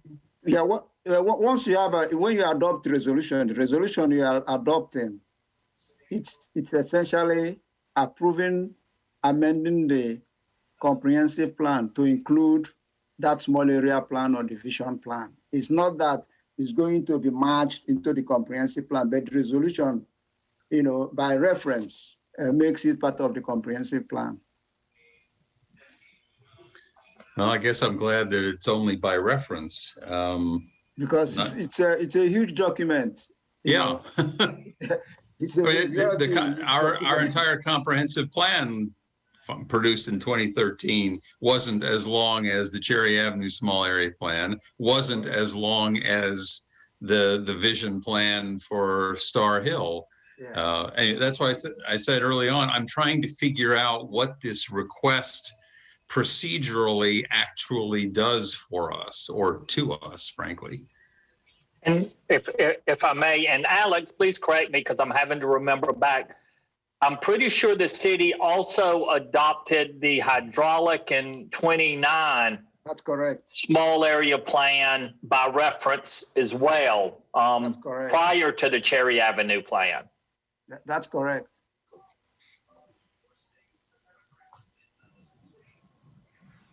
Okay. So we're at, is there a motion? I'll just say one quick comment. This is the first time that we've done a vision plan versus a small area plan, but we have public hearings on the other one. So just in the future, I don't know why it was set up this way, but I think that we should, make sure that we give the public a chance to participate if this happens again. So I just wanted to note that. Is there a motion? We not have a public hearing with the planning commission? Yeah, there was a joint public hearing on March 9th between the city council and the planning commission. That's correct. Yeah. Yeah, but even so, the small area plan, didn't we have a public hearing here too? I don't think the council had a public hearing, but council usually has the routine of asking the public for comments, even after you've had a joint public hearing, with the planning commission. Council has a routine, the routine of asking the public for their comments, Yeah. So that's. I remember we had public comment because Councilor Hill, someone spoke and you wanted them to speak again. Was that? They spoke during community matters and then they had their hand raised, kind of like West has his hand raised, like they wanted to contribute. And I just said, since they were part of the plan, and then we decided not to let them speak again. They spoke during the community matters at the beginning. Okay. All right. I didn't have my notes, but I was just, okay. All right. Is there a motion?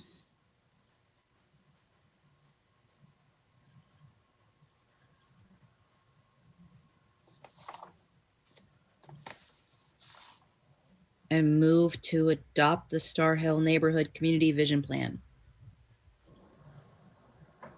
Or is there a second? As expressed that way, I will second it. Okay. I want to be clear that I am not seconding a motion that it be made a part of the comprehensive plan. So we're being asked to decide. That's Yeah, not but what that the is motion what. was. Okay, so can you, Vice Mayor McGill, can someone help with the motion? Ms. Robertson? The motion should be to adopt the resolution to approve an amendment to the 2013 City Comprehensive Plan for the City of Charlottesville to include the Star Hill Vision Plan. I assume. So the agenda item, I mean, nothing prevents Ms. McGill or anyone else from making an alternative motion, but the resolution, the agenda don't think that memo. was her intention. Was that your? Yeah. That was not my intention. I intended to, thank you, Mayor. I intended to say, I move to adopt the Star Hill Neighborhood Community Vision Plan as part of our as part of our upcoming comprehensive plan to You're moving to approve the resolution that's attached to your agenda packet. Yeah, and that's what I read. So if you want to just. Yeah. I for some reason that is not on my, I don't have that wording like that, so. The resolution is page 114 of the packet, if that helps at all. I don't mind doing it. It's fine. What Councilor Hill said. All right, could you just read it again? Just Move we adopt the resolution to approve an amendment of the 2013 City Comprehensive Plan for the City of Charlottesville to include the Star Hill Vision Plan. The motion. All right. And so we're the second? So is that my motion now? No, I was going to do it. You were just reading it for me. Okay. Okay, I'll second it. Okay.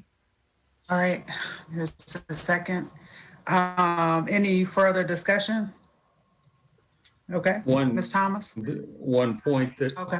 Madam Mayor, I know that the resolution is that it would be added to an amendment to the 2013 comprehensive plan for the city of Charlottesville. That's what I said. Not necessarily that it be incorporated into the comprehensive plan that is that we're working on. So I Is think that the as intent? we move forward, I think we're going to have to engage the consultants to help us understand how to put together the new comprehensive plan. Because you do have Cherry Avenue, you have Hydraulic Road, and so they're going to have to help us understand how to bring the, as someone said, the guts of these things into the comprehensive plan document itself going forward. But right. Yes. So essentially, all these pieces are visions in themselves, and they begin to then influence as they bring all of those pieces together to write them as a singular sentence moving forward. That's how they'll streamline. One of the problems, one of the reasons this has been, difficult, and one of the reasons that our comp plan has been difficult to implement is for this very reason. We never have really wrapped our minds around, how to do this in a way that facilitates implementation through things like our zoning ordinance. So hopefully the consultants working on the updated comprehensive plan can help us with that type of formatting and structure so that we don't have to keep doing this. By the time you look at all the things that are incorporated by reference, we have many pages of a comprehensive plan when you include all the things that are incorporated by reference, which we may or may not be tracking over time.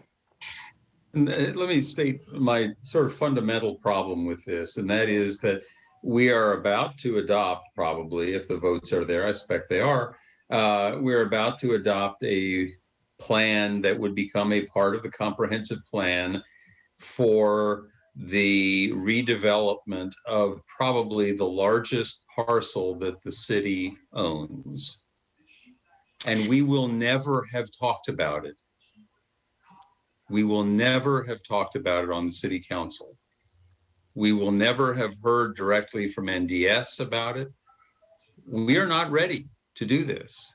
It's a good vision plan, but it's not ready to be part of the comp plan.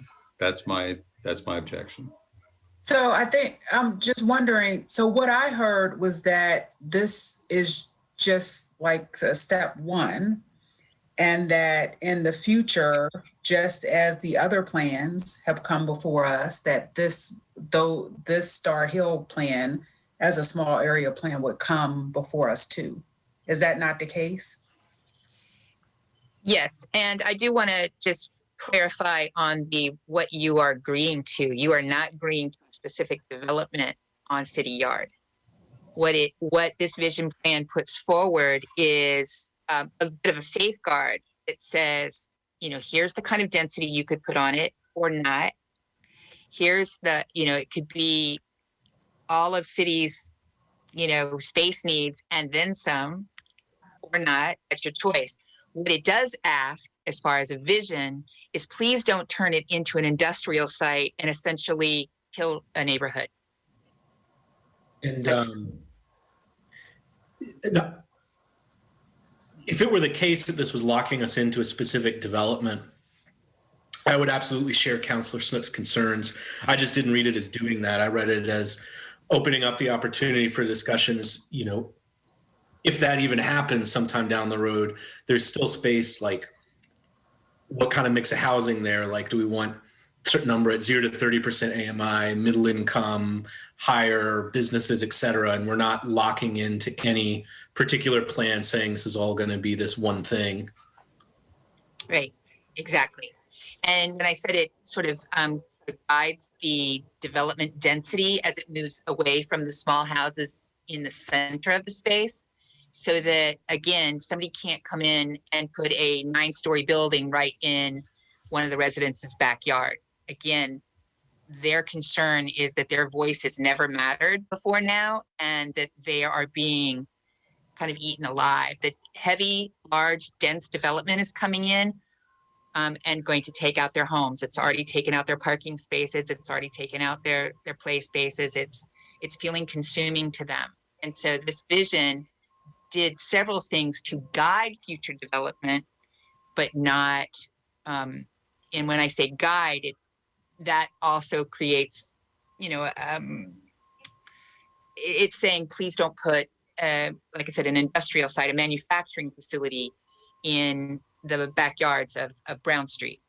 And don't let somebody come in on the corner of Commerce and 4th and put in a 9-story building. It's asking, again, the zoning is asking it to kind of step back so that all of those beautiful 54 residential single-family homes in the center of Star Hill can be retained, not gentrified, not any of those things. So it guides the future development in very respectful, visionary ways. That's what we're asking you to buy into. And if that gets attached to the master plan, then any future development would honor those kinds of things. And they not only are representative of what the Star Hill community wants, but all of the greater community that we included in the whole process. Again, that was a part of one of the chapters in there of how, how we sought all of that input. But it feeds multiple agendas, multiple visions, multiple communities. We're asking that be safeguarded by attaching it to the master plan. And one of the things, essentially that what this is really doing is it's helping to really kind of seed Black culture and see this idea of racial and equity. Those are the guiding principles. That's the vision. So that as development happens in the future, some of the things that you're going to take into consideration are these guiding principles. This is what this community said. This is what we'd like to see happen as you continue to develop our area. And if those principles are not there, then there is no guidance for the Planning Commission to consider. As I pointed out in the presentation, that this is just giving you some ideas about what can happen there. It's not until you're into the actual development where all the other ideas come out. And as I said in there, that's where the community engagement with the community as well as with the city, that's where those two bodies come together with whomever is doing the development to think through, now what do we want to see happen here and what can be done. This is just to give guiding principles of how that should happen. All right. Thank you. I think, Ms. Thomas, that we're ready for the vote. Okay. Mayor Walker, Yes. Vice Mayor McGill, Yes. Councillor Hill, Yes. Councillor Payne, Yes. Councillor Snook, I guess you've convinced me. Yes. thank you. All right. That passed. Thank you all, and looking forward to, what's next and the work that we need to do to bring this to life. Thank you all. We appreciate your time and all of the great conversation this evening. Thank you very much. Thank you, Have a good Councilor. evening. You too. All right, next up, we have a resolution, Harris Street Apartments request to amend a special use permit to increase residential density at 1221, 1223, and 1225 Harris Street. That was not coming out. All right, and yeah. There's Brian. Okay. Madam Mayor, members of council, I'll keep this brief. This is a request for an amendment of a special use permit. You'll notice from the resolution that you have, it's a blue-lined resolution that shows you the changes. The applicant, in this case, Cityville Business Park LLC, has previously received a special use permit for additional density and height at the property located at 1223 Harris Street. They are requesting additional density on top of what was approved previously that would ultimately result in a maximum of 120 dwelling units. That is an increase from 105 dwelling units on the property. This was heard by the Planning Commission in March. They recommended unanimously that the application be approved. There are two corrections to the resolution that I want to cover briefly under the conditions. One is condition 1B, the highest point of the building is defined within city code, shall not exceed an elevation of 510 feet above sea level. That number should be 520. You previously approved 520. Our staff report mentioned 520. I think 510 got pulled from an earlier version of a staff report from the original SUP. And additionally, item 1C, the date of the site plan needs to be updated to, I believe, January 21st, 2021. Let me double check that to make sure. Yes, January 21st, 2021. I know the applicant mentioned some language. I don't know that the language, they suggested some language. I don't know that it changes anything other than just updating that date to make sure we have the most up-to-date site plan exhibit. I've discussed those changes with Ms. Robertson, and we're both okay with that. I'm happy to answer any questions you may have. I know the applicant is also present here this evening, should there be any questions for him. My first, just to make sure that I'm clear, when this was approved before, there were some conversations around how the adjacent land was being used to calculate the available land, but that land wasn't available. So I'm just, so how does this work into this new equation? Make sure I'm unmuted. Okay, I'm not muted. Yes, Madam Mayor, you are correct. There are 3 parcels that are that are a part of the development site. There's currently a 2-unit residence that's a white residence. It's a house that's painted white that most people can see from the street. If you're going down Harris, that's the one building on the site that you can kind of see. There's a low 1-story commercial brick building. Those 2 buildings would be demolished as a part of this, but the Habitat store property is also included in this site. The city code is very explicit on this. It does permit people to do this. There's a section of the commercial and industrial ordinance in commercial industrial ordinance that very specifically talks about accumulating property for the purpose of measuring residential density. So that's what they're taking advantage of. It's in the code. It does preclude any future development of residential development on the Habitat store parcel in the future. So all 3 get kind of bound up together for the purpose of this building, and you can kind of bank on it without further applications coming forward to council, seeing any residential development of the Habitat parcel. So just to clarify, this is for additional density, no additional height? That is correct. And then the new language in it is reaching out to CRHA to just make it known that it's available at a minimum 5 for housing choice vouchers. what is there to just ensure that that outreach happens? Because I know that seems to have been a problem with some other developments, is that there just was, I don't think it was ever explicitly written like it was here, but there just hadn't been proactive outreach to CRHA to see if there may be individuals with housing vouchers who would qualify for, some of these units.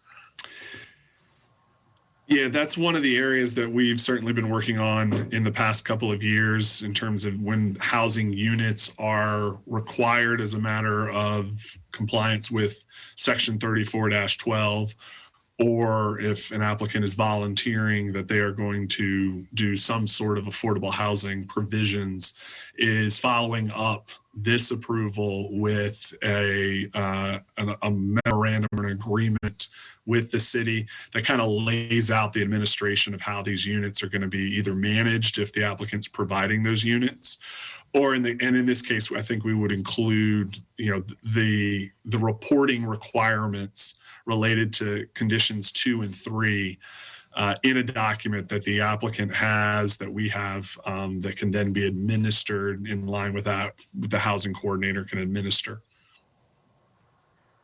And what did we receive the last time in exchange for the SUP?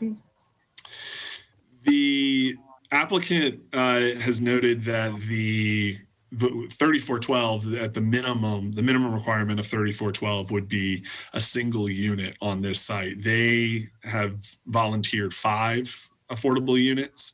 This resolution would kind of clarify that offer, so that not only were I think if you saw the Planning Commission discussion, there was some confusion about the 2 conditions, whether they were almost kind of competing in some fashion, where there's 5 affordable units, and were those same 5 units being used for housing vouchers, or are those additional units?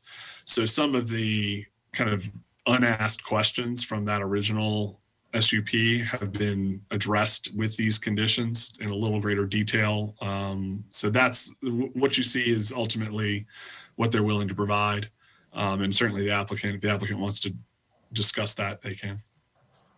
And then during the Planning Commission meeting, there was just a lot of churn around, and this is where I'm not an expert, but just the rate of the rental levels and how people qualify for vouchers. Could you just speak to how that's been addressed? Because even by the end of that discussion, I wasn't clear. But before we get off of that, because the question I just asked wasn't answered, if this was what was promised, the first SUP, there's no additional benefit for the city. I mean, I know people feel like any housing is a benefit to the city. So outside of people who have that thought, you are now asking for additional units, and just clarifying language, which should have been clarified the first time around, isn't a benefit to anyone directly but the developer. There's no additional units provided in the application. Yes, that is correct. Mm-hmm.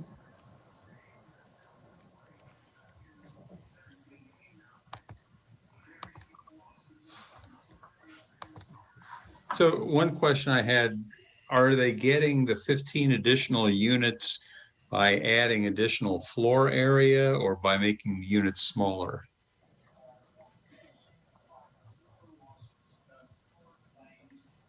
Brian, Brian, I'm happy to step in and answer that if you'd like me to. We spent some time rearranging some of the uses inside the building. We took some of the commercial space and made it residential use. We changed some of the floor elevations to net out in actually another level and part of the building. So we were creative about working within the footprint of the original building to net out more residential units. So that's where the 15 extra units are coming from. I mean, I confess that the first thought that I have when I see something like this, particularly after I remember how, in some ways, how contested it was the first time around, is to state it bluntly, I wonder whether we're getting a bait and switch. did we get a less controversial proposal a year ago, and now we're getting a denser proposal than we might have a year ago? I mean, I am still one of those people that Nakia Walker was referring to a moment ago in saying that I think that any density is going to be better overall. So it doesn't offend me that we're looking for more residential units to be put in here. But I have to just kind of wonder in the development process, how did we get from a year ago to right now? Sure. Yes. Yeah, it's a great question. And during our meeting with the Planning Commission a year ago, we were actually asked if it was possible to get more residential dwelling units in the building. And that was part of the reason why we went back and looked at it. And it turned out that, we took our time figuring out some things like I explained. And it turned out that, it's not only were we able to respond to the Planning Commission, it's now an important part of making sure this project can overcome the significant construction cost increases over the last year. Okay. And when we were here talking about this a year ago, was it still 5 affordable units back then? I don't remember what the proposal was a year ago. Yes, it was the same. 5 dedicated affordable units and 5 voucher units available at least up to the building. Okay. Just didn't remember those details. Okay, thanks. And could you talk a little bit more about the conversations you've had with CRHA and how that process is going to work? I'm concerned because we had 600 West Main Street conversation a few months back where that apartment is still empty, or was at that time still empty, even though it was supposed to be affordable. Mm-hmm. Yeah. So to be honest, we haven't had conversations with CRCA specifically about this project. However, I know we work with as a company, we work with CRCA all the time. It's CRHA. I'm sorry. I don't. We have a office that deals with leasing, so I'm not. I know they deal with them all the time. We have in the the apartments and buildings we own in Charlottesville, we have 24 traditional housing units occupied by families with housing choice vouchers, and we own and manage 75 of our own dedicated affordable housing units. So we know how to work with them, and we're committed to doing so.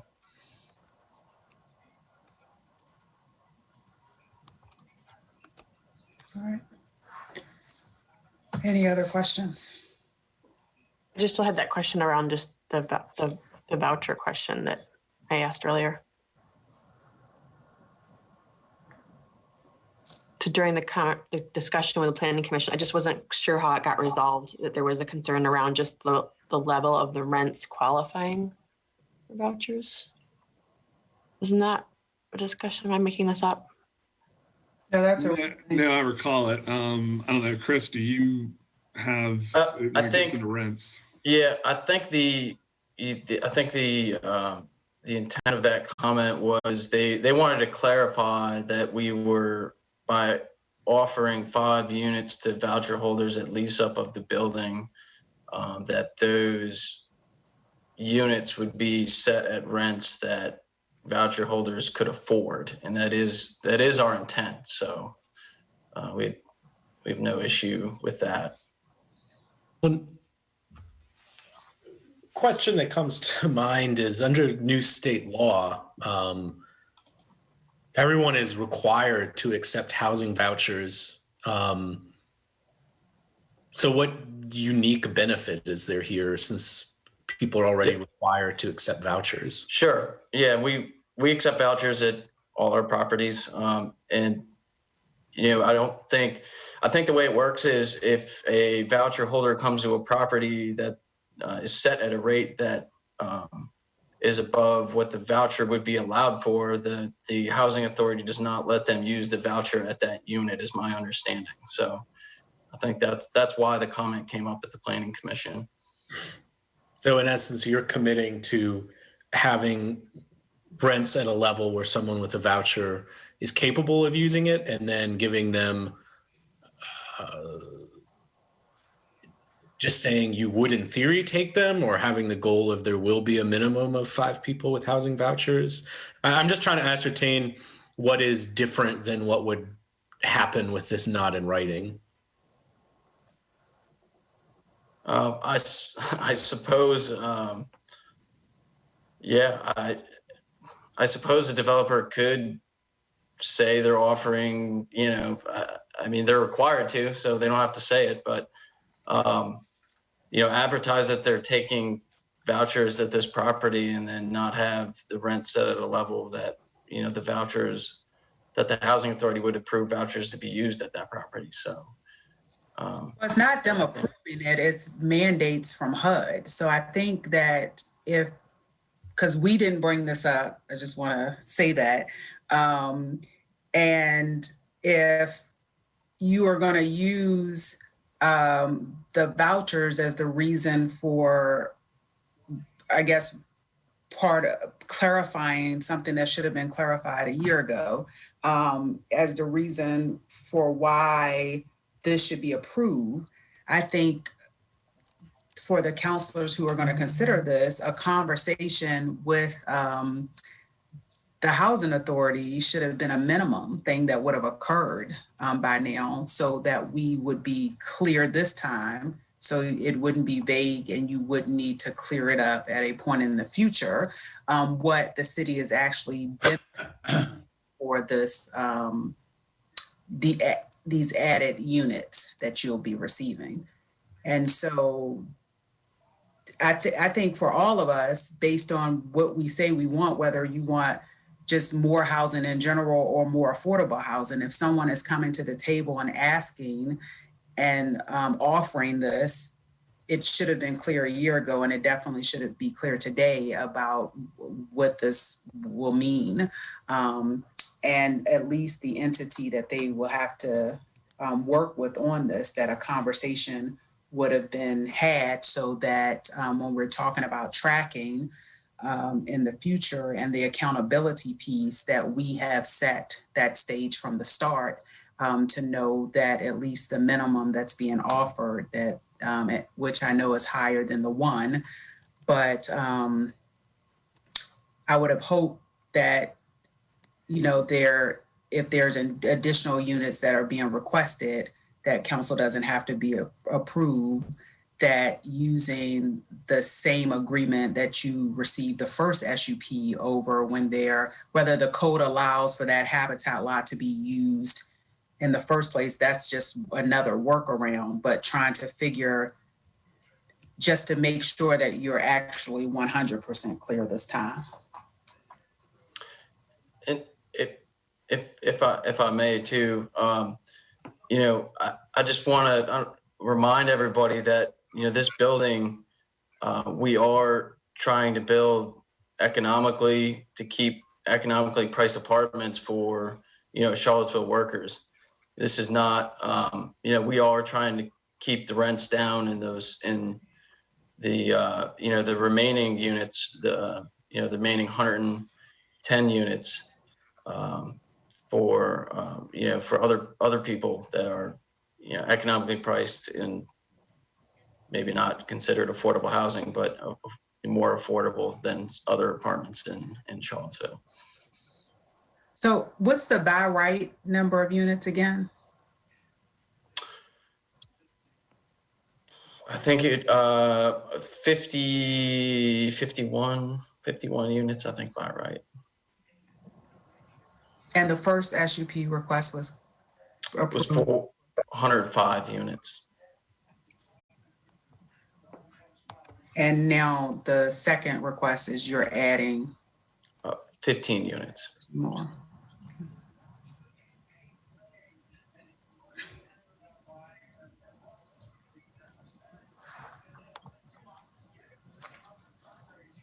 Do you have an idea about how much the apartments are going to be? So right now we are, we would love to keep them in the $12 to $1,500 range. It would be a mix of 1 and 2 bedroom apartments. I don't know that that is trying to. 1 bedroom apartment. Wait a second. The HUD Metro. I always get the efficiencies in the 1 bedrooms mixed up on the fair market.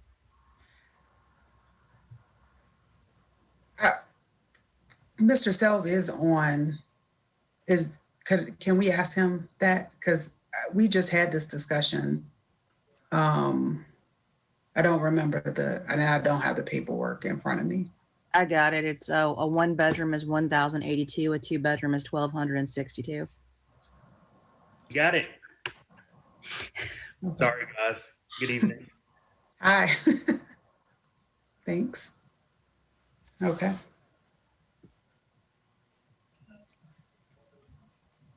So then so at a minimum, I think that conversation probably needs to be had so that we will know what,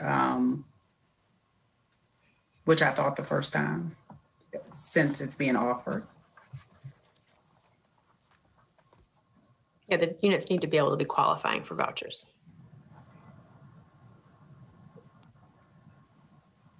Yes, and like I said, that's our intent. We have no problem, clarifying or committing to that. That's not an issue.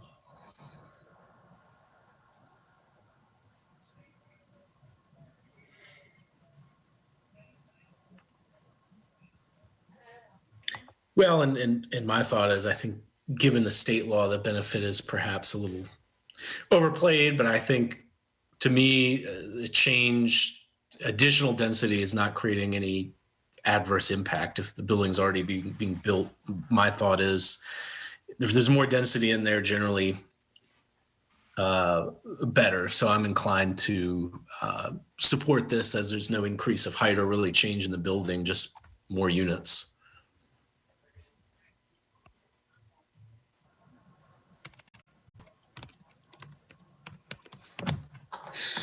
Ready for a motion? Okay. Yes. I move we adopt a resolution amending and reenacting a special use permit for the property located at 1221, 1223, and 1225 Harris Street. Is there an amendment at least for the rents?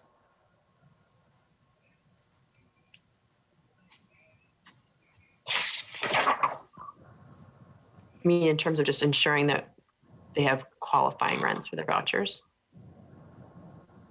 Yes, that's what he just said. Yeah. I was feeling like it was implied in there, but if we need to make that more clear, it's fine. Staff, do you all feel like it's clear enough this time?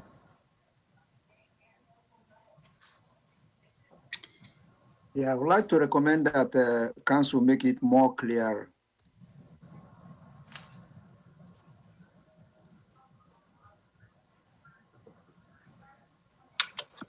So in addition to notifying, I mean, they have to ensure that rents are qualifying for vouchers through if they don't qualify, that doesn't matter. So that's what I was just trying to get, that language. Yeah. Okay, what's the language? Is that sufficient?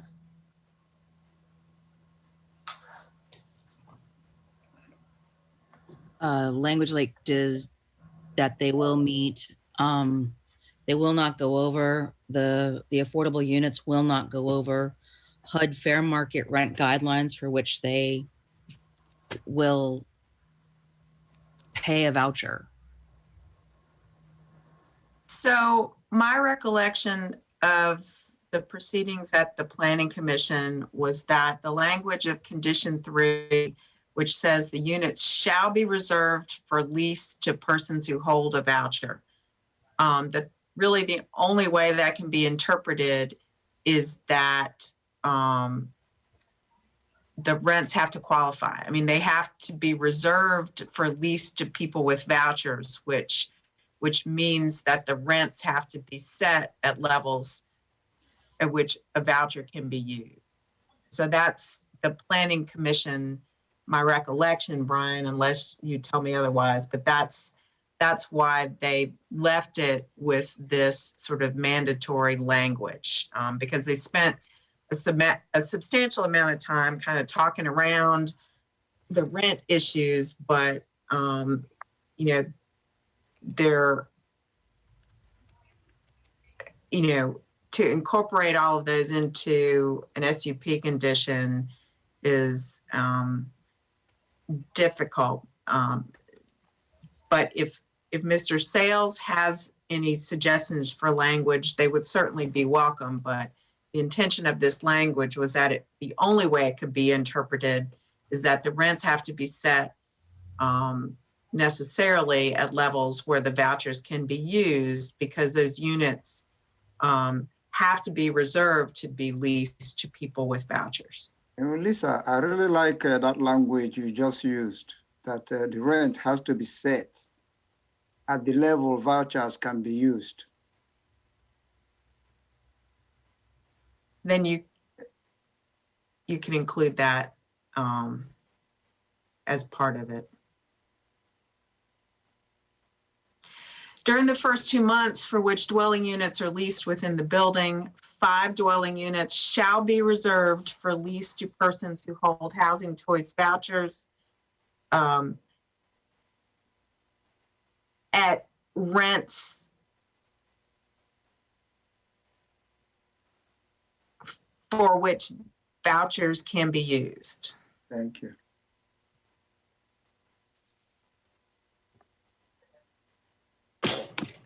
Okay. All right, so that's my motion with that amendment.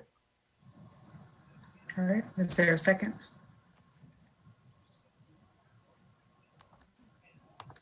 I'll second it. All right. Any further discussion? Ms. Thomas? Mayor Walker, No. Vice Mayor McGill, I originally voted no on this property. It's going forward anyways. If adding 15 more units helps bring some of the costs down so that the rest can become more affordable, I'm a yes. Counselor Hill, Yes. Counselor Payne, Yes. Counselor Snook, Yes. Okay. That carries 4-1. Thank you all. Thank you. Good evening. All right, next up, we have a resolution, council rules and procedure amendments, 1 reading.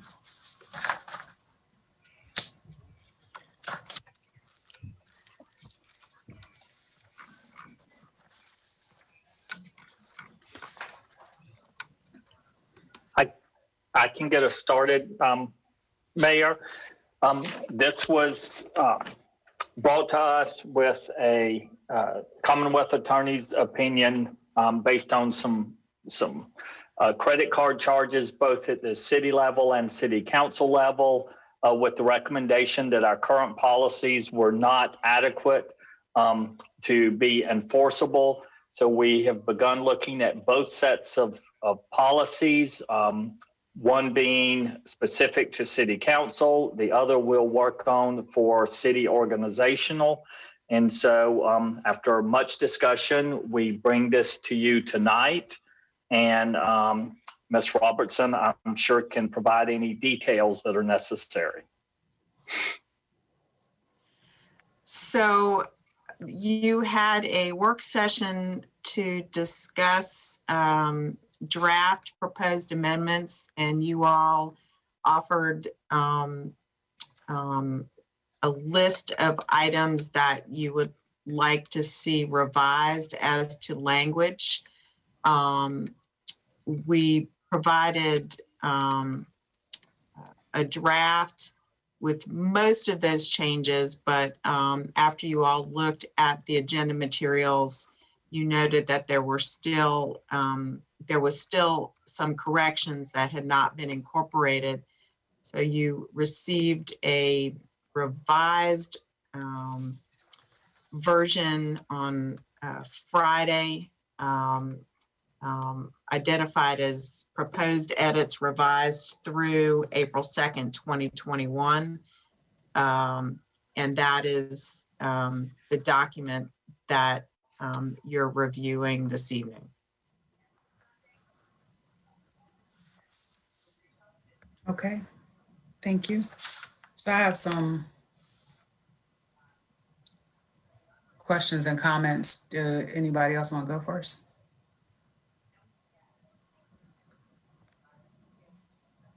No, okay.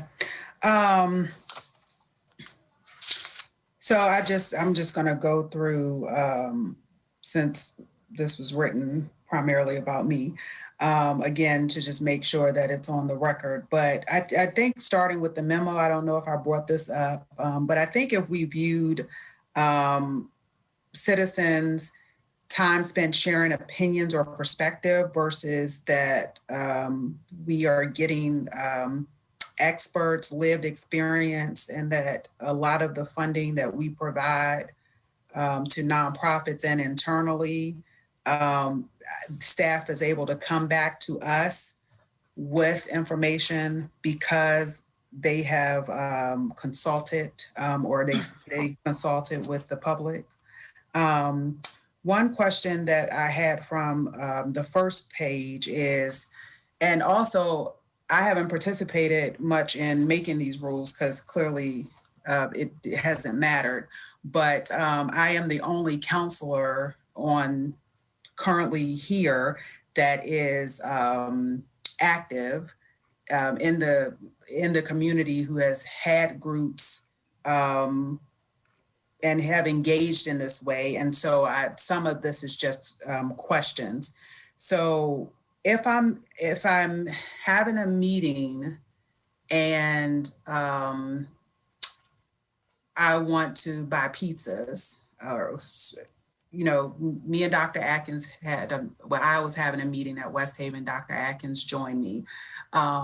This is saying that I need to ask at least 2 other counselors to agree that I can purchase food for a meeting like that, or is that going to be possible? Because the way I'm reading this is that I'm going to have to get permission and then notify at least a day earlier, at least 1 day for a situation like that.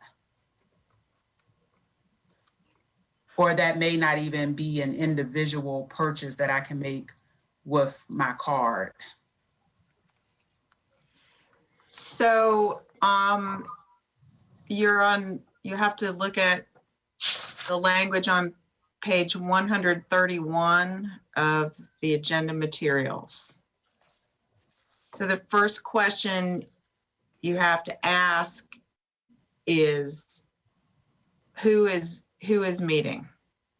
Mm-hmm. And so is that group that's meeting a board, commission, committee, subcommittee, task force, some entity created by city council to either perform a delegated function of city council or to advise the city council?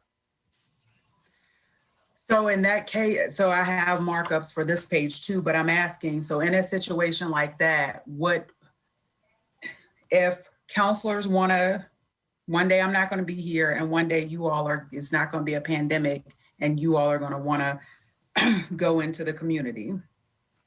So what are the steps if I want to have a community meeting just for engagement, which is how are you all doing, and going into their neighborhoods to meet them where they are and to get feedback from them? What can I do in a situation like that based on this policy?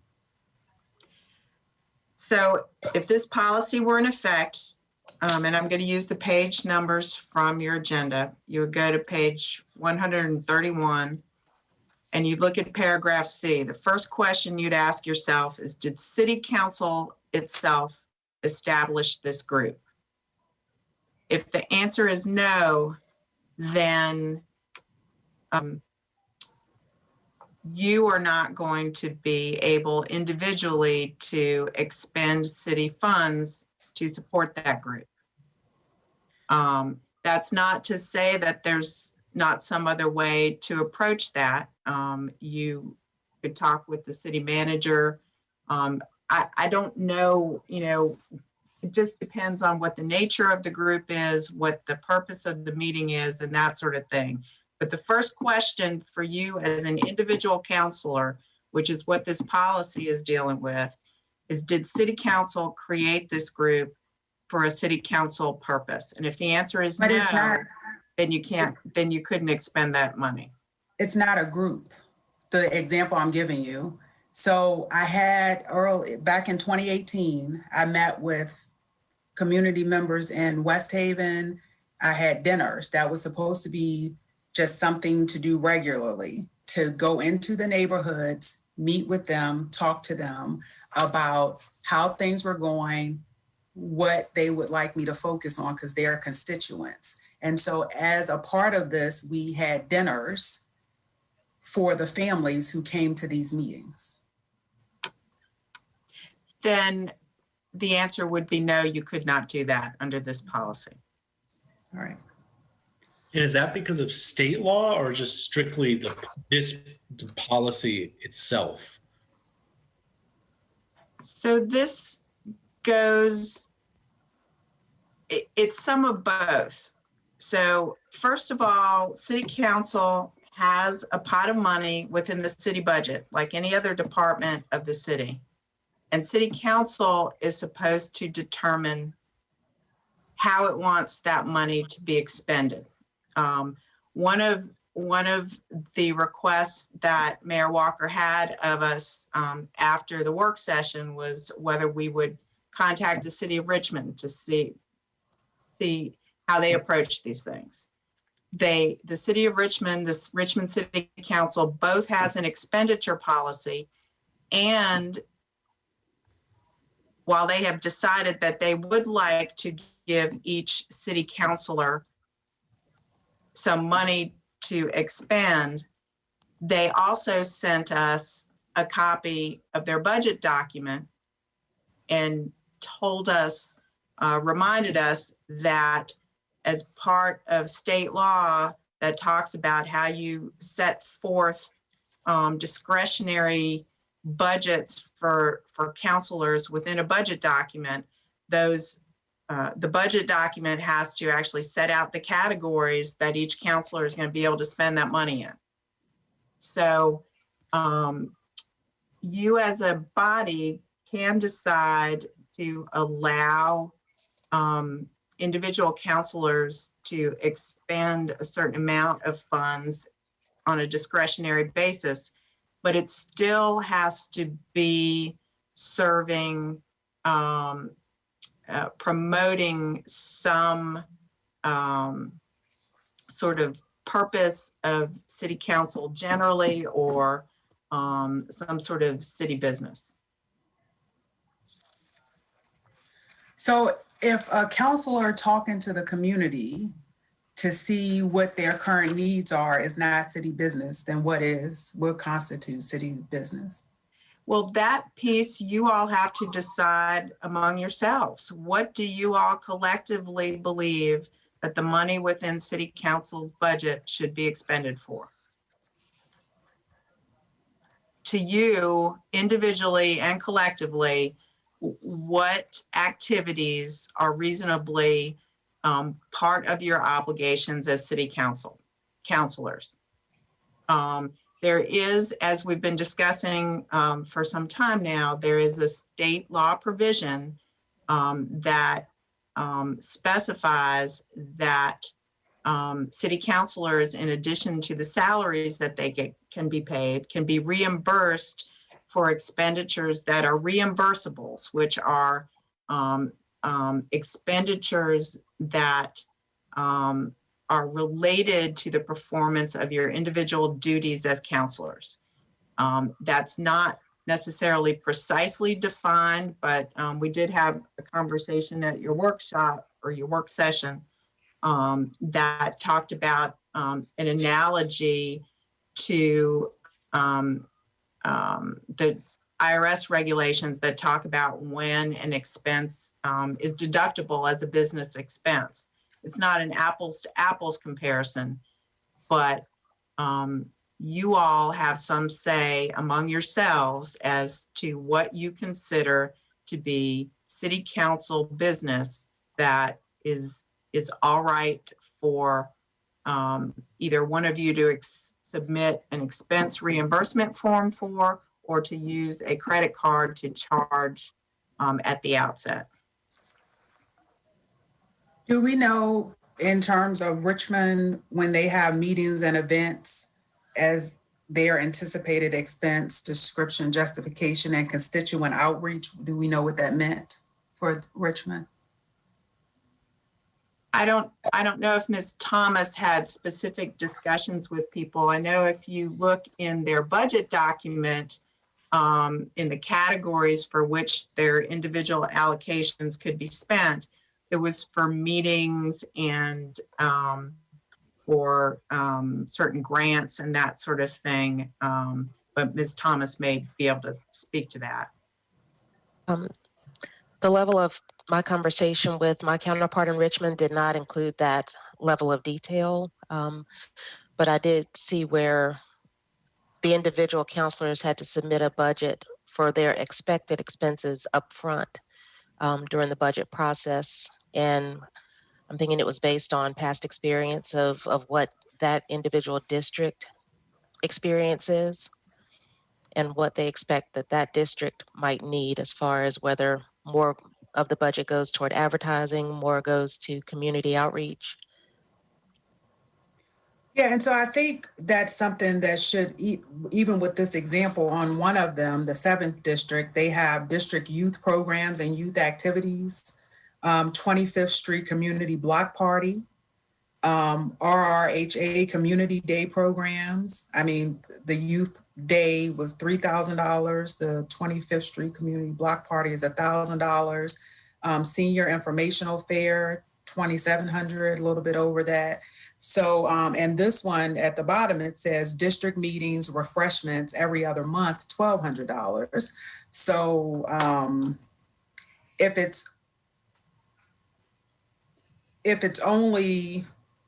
it's possible, then I would, back to what I was advocating for before, because this kind of came up earlier with Ms. Hudson and the deputy city manager, where I advocated for a year and a half for that position very strongly. And if Counselor Snook comes in and says, I can't, because that's another question I have, which what a few minutes talking to staff, I think we need to clarify that. But if another counselor doesn't agree with it and 2 other people can't vote, it essentially ties a counselor's hand to be able to do anything. And I don't think that that's appropriate. I do struggle with us comparing ourselves to Richmond, just given the size of it and each of these districts. Heather, we have constituents here. I agree. And I meet with constituents all of the time. I don't want to perceive that none of us are meeting with constituents and meeting in groups, but I also feel that there are ways that we can say you who together. Who did you meet with? When we were not in COVID, I'm literally running around all the time. Well, I'm asking you, did you host community dinners? I'm not hosting dinners. That's what I'm saying. Okay. I didn't find that in my purview, but I'm happy for us to engage in how we can do this as a group. I don't think that any one of us should go out and have community dinners without trying. But there's a difference between whether you agree with it. I think the information should have been presented that it's possible that what I just read is part of what has been listed as what I've been violating. So I'm just saying the same. Stop making it about any one person. This is about council. No, Heather, I'm not going to stop making it about one person because it's about me. So it's not about you. It is. It's not. So what I am asking is if something was possible, I should not have to, or any counselor should not have to. I would not, and I haven't. You have done things. You have met with people, and I haven't known about it. So this whole thing that everyone needs to know everything you're doing in every moment. I don't need to know everything that you're doing at every moment. But that's what this seems like. So I'm just saying is that if I want to go out and spend $1,000 on a dinner for people that I'm inviting on my own and not engaging other counselors and the rest of councils, I understand that there's a limit there, there should be limits there, because all of a sudden all 5 of us could be going out and doing this. And also, I don't know that that's really helping when we should be working collaboratively and having these meetings. So again, whether this is about collaboration, which I don't think it is, all I'm saying is that if it's possible, I'm just going down the list of what some of the accusations have been about this. And what I'm saying is that if it comes down to whether we have to get approval before we do any work, when you have a hierarchy of government of citizens, council, we all know, then staff, city manager, staff, we all fully understand that that the same people did not vote for all of us. And so some of the time that you spend and the things you do will be different constituents than where I spend my time. And so, again, I'm just highlighting some of the concerns I have during this discussion. But I think there are ways that we can accomplish what you're trying to accomplish. And I also think, like, for major priorities, I would love to partner with the city manager's office and say, you know what, this is an issue. We need to go out into these communities and we want to make it more robust, like we used to do, like the past. We already said we were going to do that, but we already put that on our list of things to do. We were supposed to have these town hall meetings and go out to the community. But we've had a lot of turnover and a lot of things haven't been able to happen. So, but I still went and I think that those community meetings. And I've certainly done my outreach as well. And I'm happy to do it with other colleagues and do it in a more formalized way in partnership with our staff, if we're really going to be addressing these priorities. All right. So I just feel like that individual counselors who were elected by people in the city, based on what they said, they should be able to do some of those things. Whatever you all vote on, you vote on. But I'm just voicing my concern, and I'm just saying that what we were presented with before, that this is what we needed to do based on Dillon rule, that there is clearly in the state capitol something different happening. I'd like to clarify that in the memo that you released, I clearly said that part of the reason that these issues were being raised was that City Council did not have a policy or an expenditure policy. And I like to note that when you asked us to reach out to Richmond because you thought they were more liberal than the opinion I was giving, as it turns out, the reason Richmond councilors can make these expenditures is because as a group, they've approved a council expenditure policy. And when they have allowed individual councilors discretionary money, they follow state law and they set out in the budget document very specific line items that money will be spent in. And so what I told you originally was originally presented to us. If you look, it is. If you look in the February memo that you released, there is a reference to the fact that I told you that City Council has not approved any individual councilor to enter into contracts or just expend money in this manner. Okay, but there was also a December 8th memo that I didn't release where the Commonwealth Attorney had already told you the same thing that you wrote in February. Okay. So I'm now on page 122. We started the meeting today, I'm assuming because of the time here at 5 o'clock. Are we gonna change this to 5:30 or are we gonna leave it at 5 o'clock? I'm under closed meetings under number 3. Because on the days we have the meetings that start at 4, right, those meetings go for an hour and a half. The policy that was adopted last was for the meetings, the closed meetings to start at 5 o'clock. We started having those, and then I was notified to start the meetings at 5:30. Yeah. So can we? The rule says generally anyway. I don't know. We need to get too hung up on that.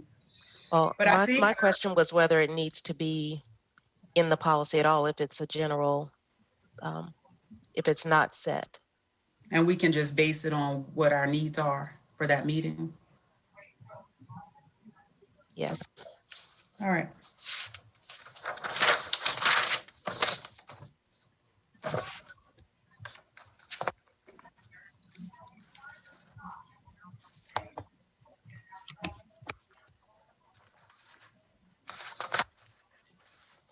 The changes for her, his, or their, that was good. Now I'm on 131, Section A. So a question or request that requires only a few minutes, I think that I hope that we would clear that up, because I think every staff member could think that like a few minutes could mean just different things. And so is there a better way to state this so that if,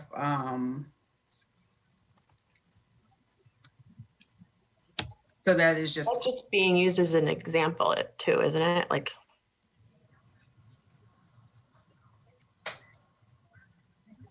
Try to further clarify the main point, which is the counselor who has a question or wishes to request information may contact, if any event when asking questions to staff members should advise council manager the same. I mean, I'm not sure, like.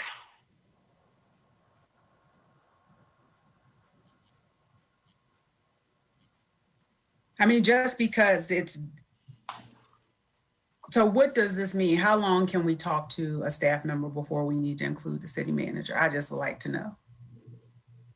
Because this was another thing that came up, that I was taking up too much of the previous city attorney's time.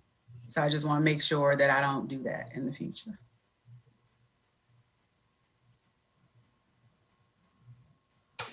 And a few minutes is just not clear to me.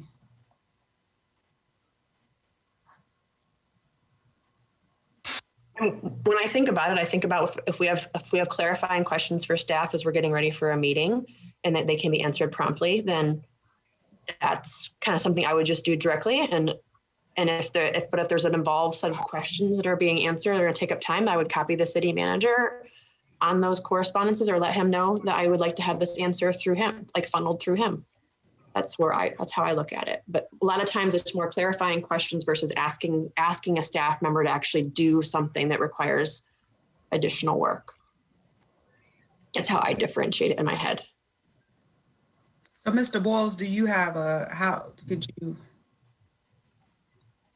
I'm with you, Mayor, on that. I don't know how to classify a few minutes.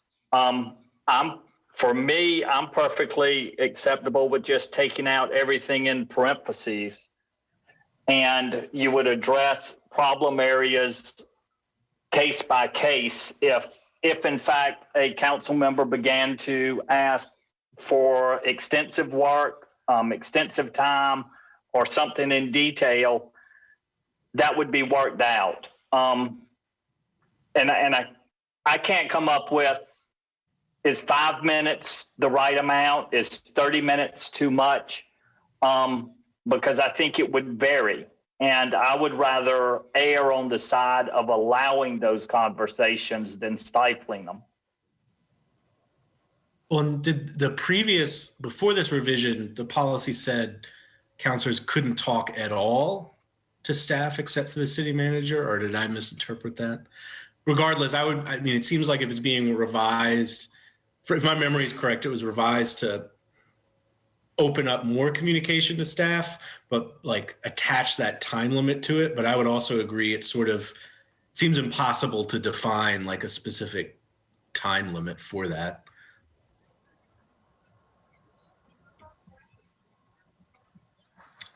Okay.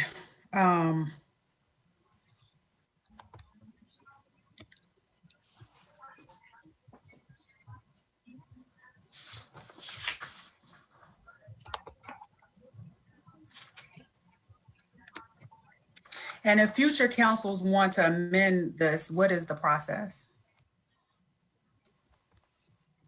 It's the Boyle same said that every process time as a new this one. council is seated, that they were going to be having that part of the orientation and provide an opportunity at that time for one of the opening work sessions for this to be revisited. Is that what I understood? Council can revisit this anytime it wishes. These are council's adopted rules, so it just takes a council vote to change them. Okay. So on page 133, I think it clears up at a later point now, but if there is a need for, because we were having this decentralized buyer, I think that is now cleared up, that as long as you turn in your receipts for an item, like if I wanted to buy a notebook or paper, I can turn in a receipt for that. I don't have to send that email or call staff to order that. Is that the case? That's correct, Ms. Thomas? That's my understanding, because it's, well, we can if you'd like for us to, but if it's something that you can just order, I think that's fine. That's the reimbursable. Yes, it's a reimbursable expense. That classification that was in that, which was pretty clearly laid out, of office supplies, those kinds of I know things. it cleared up in the back, but in the front, in section 3, it talks about the decentralized buyer. So in one hand, it's saying to send things, but then later it says, so I just wanted to make sure. I thought the decentralized buyer was just on the larger items or on professional services. Nope, in here it has retreat, purchase of office supplies, travel reservation for an individual counselor, et cetera, at the beginning of that.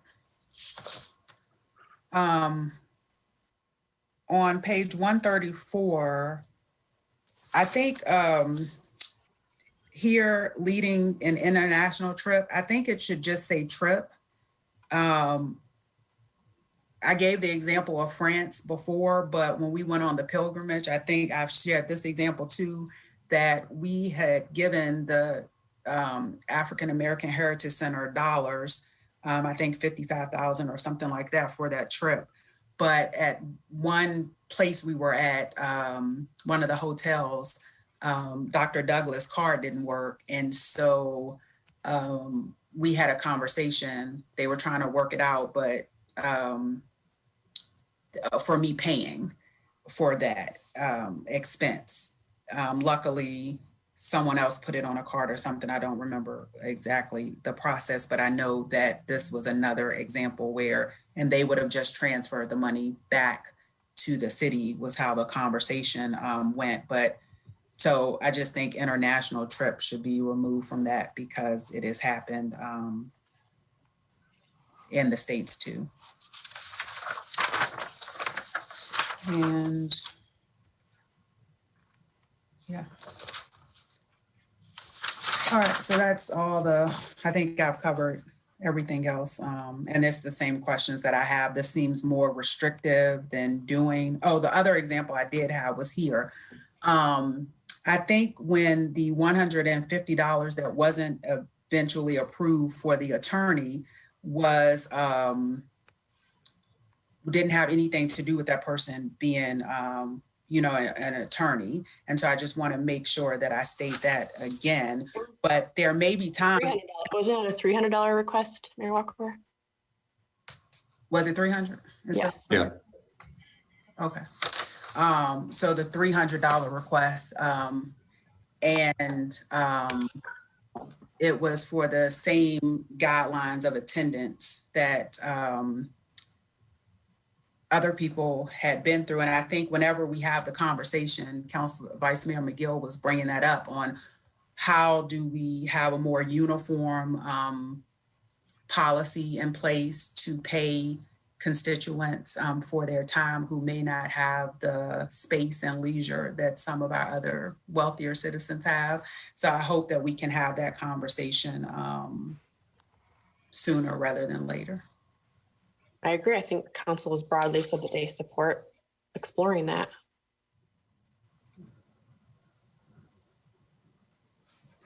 All right, so that's all the questions that I have. I do think that if we are having individual counselors doing individual work, that we should be able to have funding to do that work. And this seems very restrictive and paternalistic. And that's all my comments. Anyone else have any comments? For me, the bottom line again is just having a policy that conforms to state law. It didn't before. And whatever conforms to state law, I'm wide open to whatever it looks like, but it just seems like it has to match state law. So it seems like it's not settled, but a route to provide compensation to community members participating that conforms with state law. There's a path to that. And then the second question, which is maybe unresolved, is a question of individual council budget that currently under the previous policy wouldn't conform with state law, but could be done in a way that would conform with state law.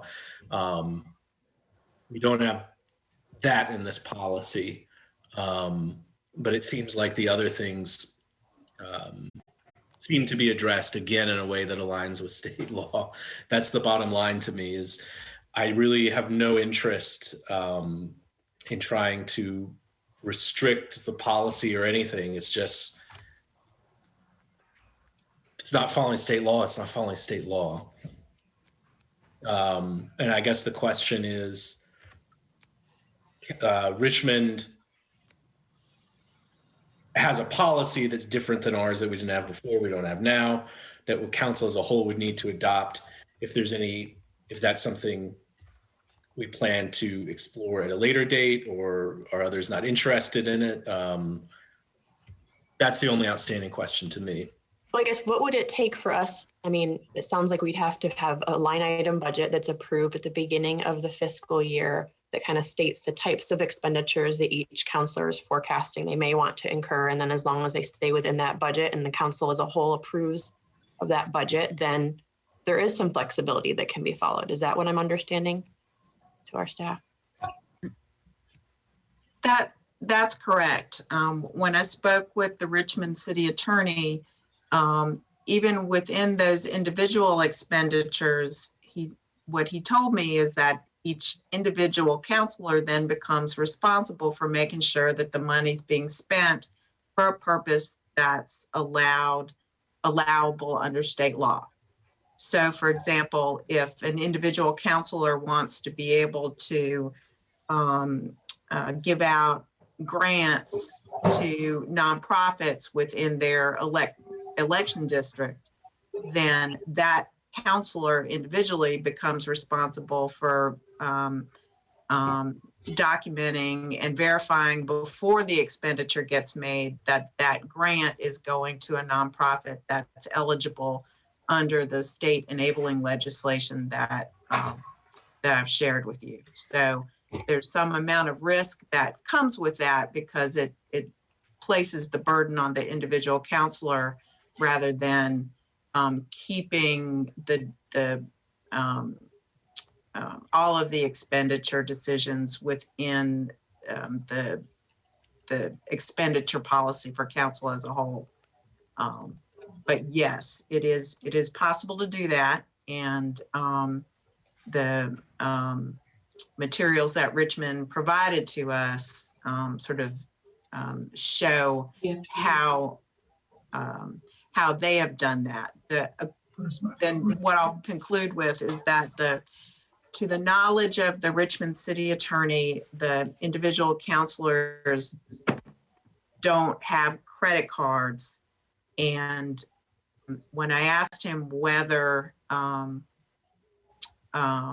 individual counselors were compensating people to attend their election district meetings, he said he was not aware that that was currently taking place. So I'm not saying it is or it isn't, but if it is, he's not aware of it. Oh, go ahead. So basically, there was no policy before that would have made that legal under state law. But in order to do it now, basically, council as a whole would vote to adopt it as a whole. So it's a council action.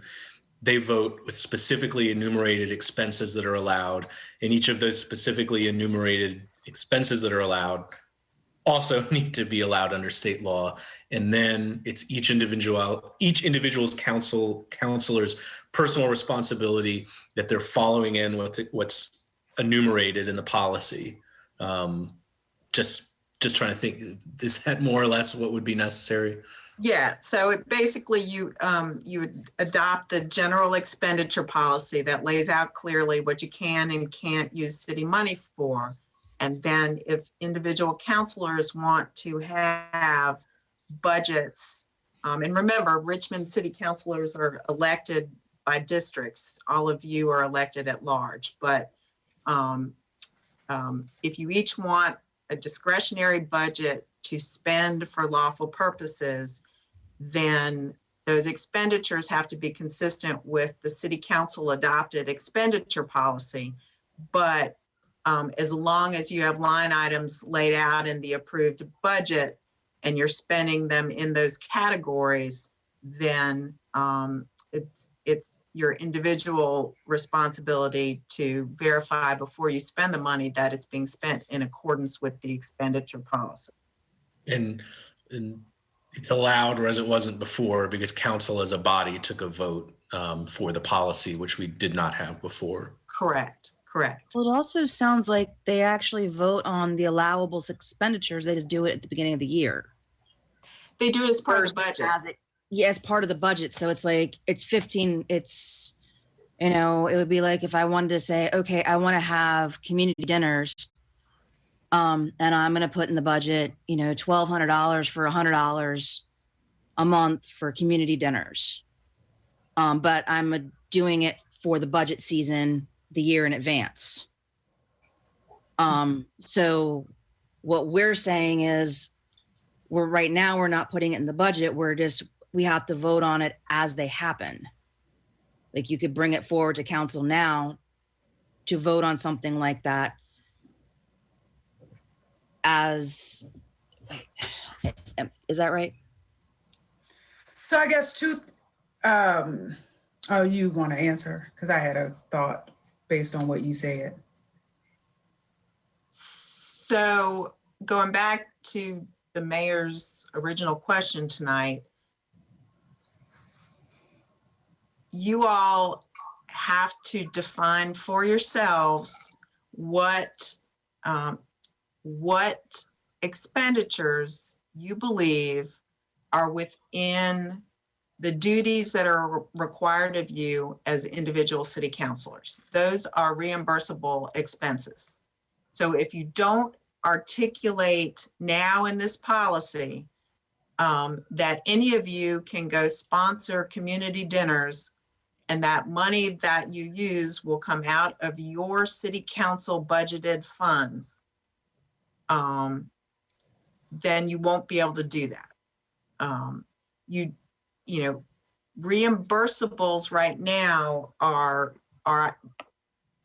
really defined, at least in this policy, as the more traditional types of things, such as office supplies or travel expenses or that sort of thing.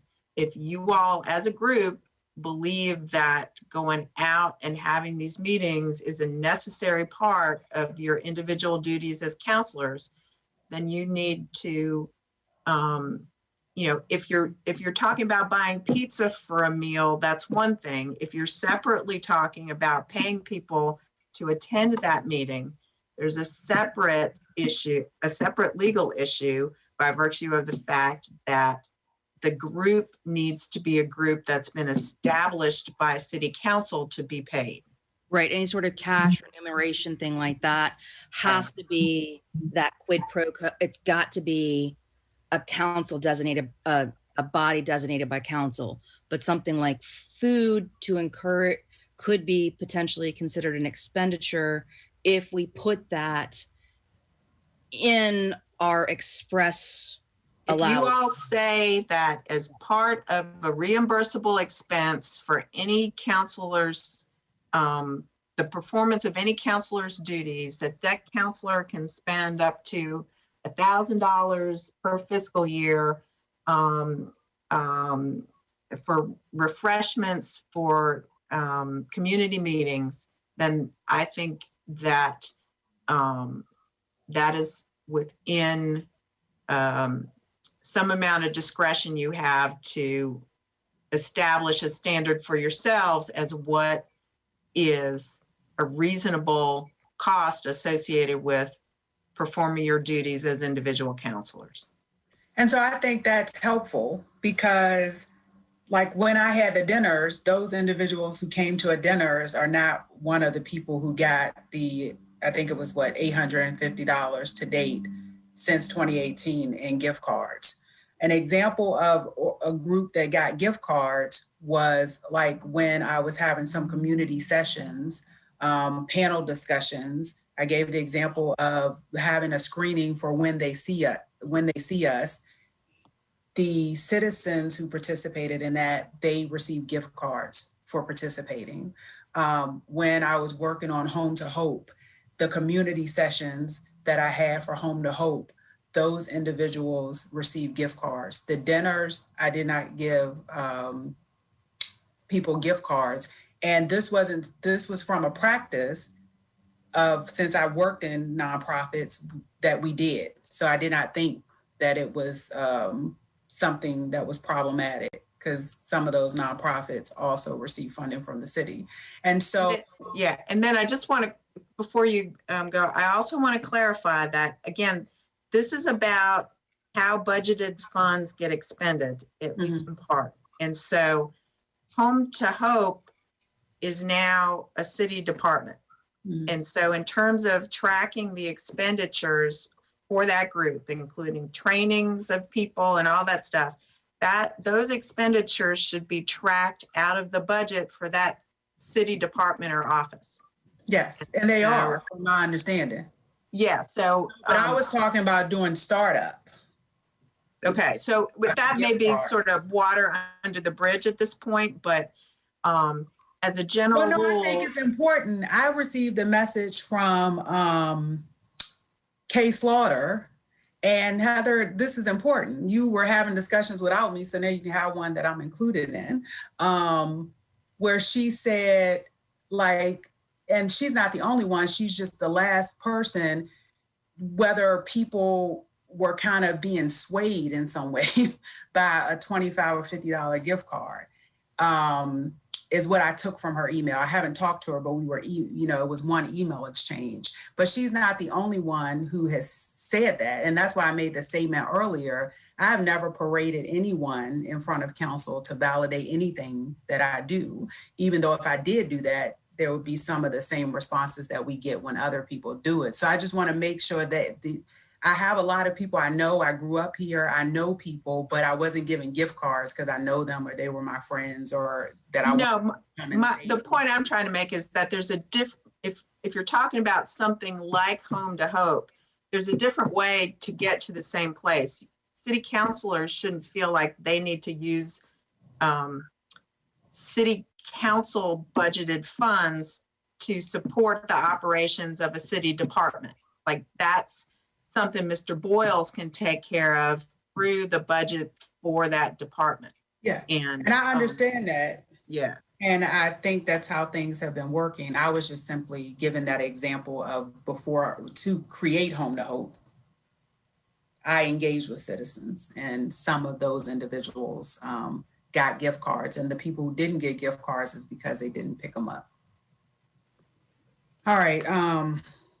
I'm certainly not opposed to us including something that acknowledge like some amount, however we want to describe it, but for an individual counselor to have some level of a community engagement, I just think that we have to be clear about what that is and what that limit is. So, oh, go ahead. I'm sorry. I was just going to say, so we had put in there about the ability for counselors to have professional you know, but if if each counselor had up to $1,000 a year to engage with the community in the way that they saw, to bring forward expert opinion to a council meeting, that kind of gives them, again, this is, you know, that gives them flexibility.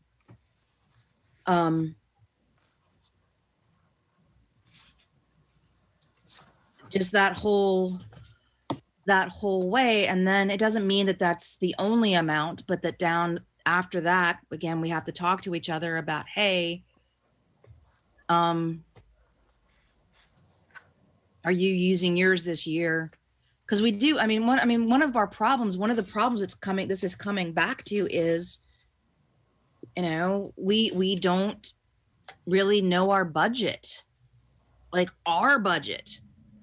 And we haven't really sat, it doesn't sound like, I don't know how this has been done obviously in the past, this whole year's, but everything's been but we need to sit down and decide, you know, it's like, how much do we want to allot for each counselor to do X, Y, or Z? So I have a question just for the interest of time, since it's, I guess if there's agreement to adopt the policy that's here now, then that's one thing. But if it's not, I don't think we're going to resolve it tonight. So then my request would be that if there is interest in exploring what this possibly could look like moving forward in terms of just really like it's basic here. This thing for District 1 says grants, meeting events, constituent outreach, printed and electronic materials, and it has their amount. All of that divvied up it adds up to $12,000 a year. So what if our amount is 1,000 and we have to do a line item budget to be able to say, like, these are the type of things, which we're in COVID now, and I think this could be a part of it's, you know, even incoming counselors will have to be guided by, like, the three of you at the next meeting. If there's 2 new counselors, you all would say, these are some things I'm planning to do, and they might need to amend theirs at some point because they are so new. But I think it gives, my issue isn't having a policy. It's that I think the angle that this came with, and that it just seems that it could be a lot less restrictive. And I think that gets to where we each can say, these are things we're doing. And if part of it is that you want an update after we do something, then that can also be a part of the discussions. We've had similar discussion about the boards and commissions we serve on, if we are going to update, how we're going to update each other. We tried to have that conversation and we weren't able to come to an agreement on that. And I'll just also point out that if you want to move towards individual allocations, you're about to adopt your budget, and you have, unless you want to have another special meeting or another work session, you just canceled a meeting. But if you want to do it for the upcoming fiscal year, you're going to have to make that decision so that Chrissy can change the way your budget looks to include these line items before you vote on the budget. But we could do that and then vote on this on the 13th too. Mm-hmm.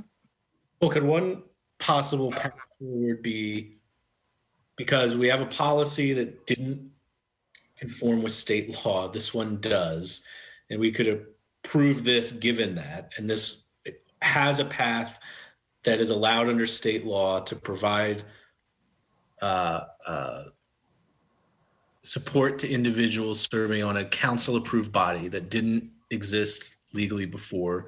So we adopt it. There's the second unresolved question of what do we need to do to legally under state law have those individual budgets, work that out over maybe even just beginning email, maybe a work session is better, but because it seems like we're not obviously not going to get there tonight, but it seems like that may be relatively quick to resolve in terms of we just need to decide a dollar amount, the specific expenditures, confirm that those specific expenditures that would be in the policy are also all things that are allowed under state law, and then council as a whole vote on it, if that makes sense. So basically approve this now so we're conforming with state law, and then work out the specifics and then just make an amendment to it. Or maybe that's more convoluted than That's what I was going to suggest. I agree too.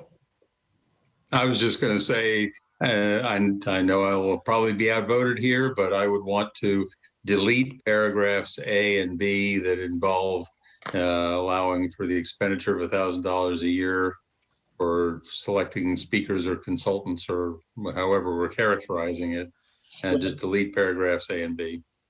Well, that may be worth doing if we're just moving that dollar amount into this more general, or not more general, but specific line items. I don't know what other thing. And I think the other thing was the removing the specific language around a few minutes or whatever, just because of the difficulty of defining that. I agree with removing those letters that Councilor Snook just itemized, knowing that we're going to talk about this more broadly and maybe more appropriately, and also clarifying the time frame of the minutes. I think another thing that may simplify it too, as long as you don't change your budget amount for the mayor and city council budget, add to it or take from it, we can move the amounts within your budget allotment. So, we don't have to go into the line items prior to the approval of the budget. We just can't change that total amount. No, you, because of state law, this was something that the Richmond city attorney actually pointed out. The state law actually says if individual counselors are going to have discretionary spending abilities, there have to be line items within the council budget for those that discretionary spending. Okay. Time of budget? Wow. Okay. Wow. It was just for those specific lines. Everything else can be flexible, but if we're having anything that's discretionary spending related. Right. And what the statute says is that you set those discretionary expenditures and you have to spend within those line items, and to change it and to move money around during the year, you actually have to come amend your budget. Well, I still think it's worth doing, but it's just the fact that it does put more risk on us as individuals to ensure it's within the specifically enumerated line items. Otherwise, it's a clear violation of state law. And I'm comfortable with that, but it does introduce new risk. So for tonight, we're going to approve, maybe we'll move to approve the amended city council rules and procedures as presented, but in this case, clarifying, removing the comments related to the time limit or time amount of staff's time, as well as A and B, which is under the purchases of goods and services, to remove the dollar amount for now, knowing that we're going to be specifying discretionary amounts for council with more specificity than that in our approved budget. Are we going to be doing that before we approve the budget then? You would need to do that, yes. Which is before the 13th. And does that have to be each individual counselor has a special line item? Yeah.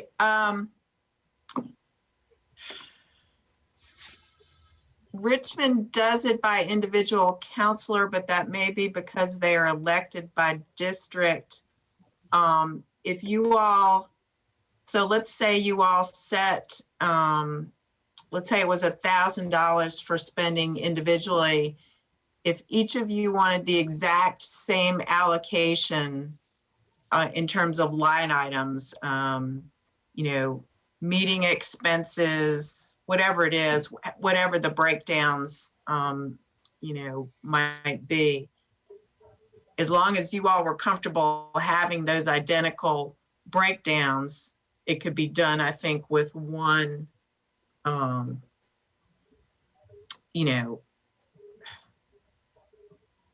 guess you could do it. It wouldn't be any real, I'm sorry. I think you could figure out how to do it without doing it by individual counselor, but that would mean that the categories for those line item expenditures would have to be the exact same for each of you. So you would lose some of the discretion that the Richmond counselors have. What they do is they submit their own individual budget. They say, if I'm going to have $12,000 this year to spend, here's how I want to spend it. So maybe, another way you all could go if you're going to have another meeting before you approve the budget would be for each of you to come up with an allocation that you would like to have individually. I mean, we have one now, I think. We do? Well, you have $1,000, but you haven't said within that $1,000 whether you want to spend it all for one thing or whether you want to spend it for three things. The mayor was reading off a list of things that one of the Richmond counselors listed as being the things that he or she wanted to spend their allocation on. Well, I mean, I guess I was referring to like our travel, and we have like $5,000. No, that would be different. So you would still, those are separate from the discretionary expenditure line items. So I guess we each could provide to Ms. Thomas, say we're saying it's $1,000, how we might want to spend that money over in the fiscal year, and providing her that, and then we can approve that during a next meeting.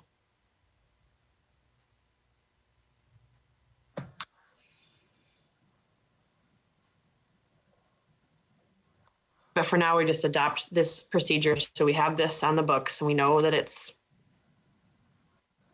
there. Where is the part that's going to authorize spending money? I mean, the only place I see $1,000 mentioned is in paragraph A, dealing under 3, dealing specifically with compensating speakers at public meetings. Is there another place? Heather's motion would take those two paragraphs out. Right. Then what you would need to do would be to come back with a further amendment based on the discretionary individual spending that if you agree on that between now and when you adopt the budget, you would also do an amendment of this policy to acknowledge that. But so that would require two things: expenditure policy that says, yes, we're going to do this, and the line items within your budget. Further question on this. Let's say we pass this. I go out and I do something with my $1,000 that is not okay under state law. Am I covered by the city attorney to represent me, or do I have to take care of myself then? This is kind of one of those, like, when you say it's up to your own, it's more on you. What does that mean, I guess, when it becomes, I know this is late at night. If you go spend your money for a reason that is clearly contrary to the new policy that you just adopted, then that's going to be a big deal. Could get you in quite a bit of trouble. You may or may not. I don't know. Okay, thank you. If it involves a criminal offense, most likely you would have to hire your own attorney. If you prevailed, you can ask city council to reimburse your expenses. Okay, I was just kind of like, what does it kind of mean when we say, then we take on this risk ourselves?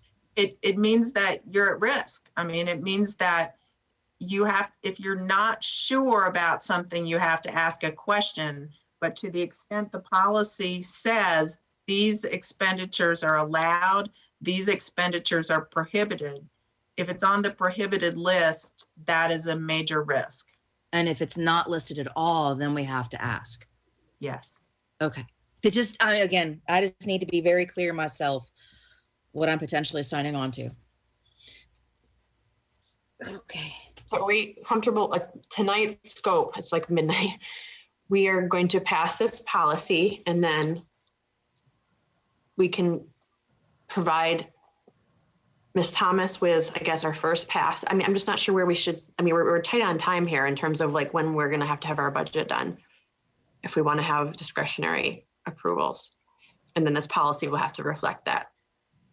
Well, I don't think that I plan on spending anything between now and the 13th. So I don't understand, there shouldn't be anybody violating any rules. So I think we could see if there's another agreement, unless there's agreement for this just as written.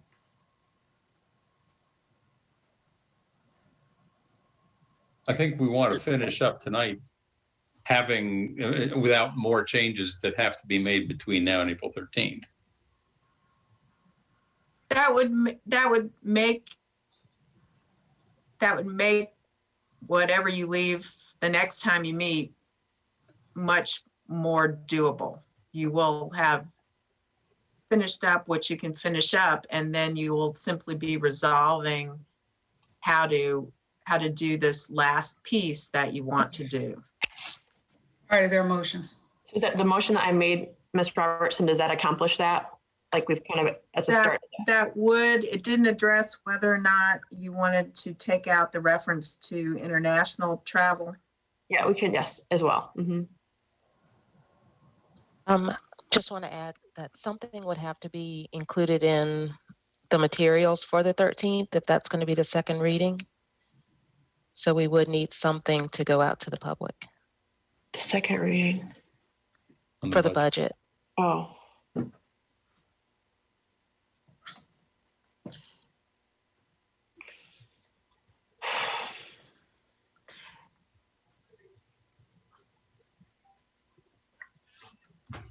But what's that deadline, Ms. Thomas?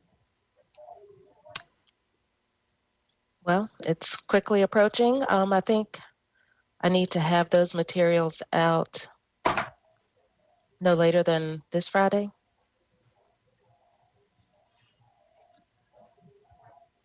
So if each counselor took a look at the Richmond materials and presented a list of ways that they would like to be able to spend $1,000, those could be included in those materials. And Mr. Boyles and I can let Ms. Hamill know that some amendment is coming. That's fine.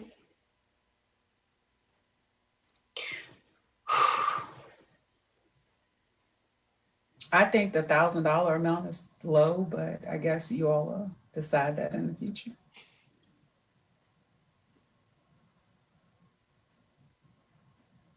All right, was there a second?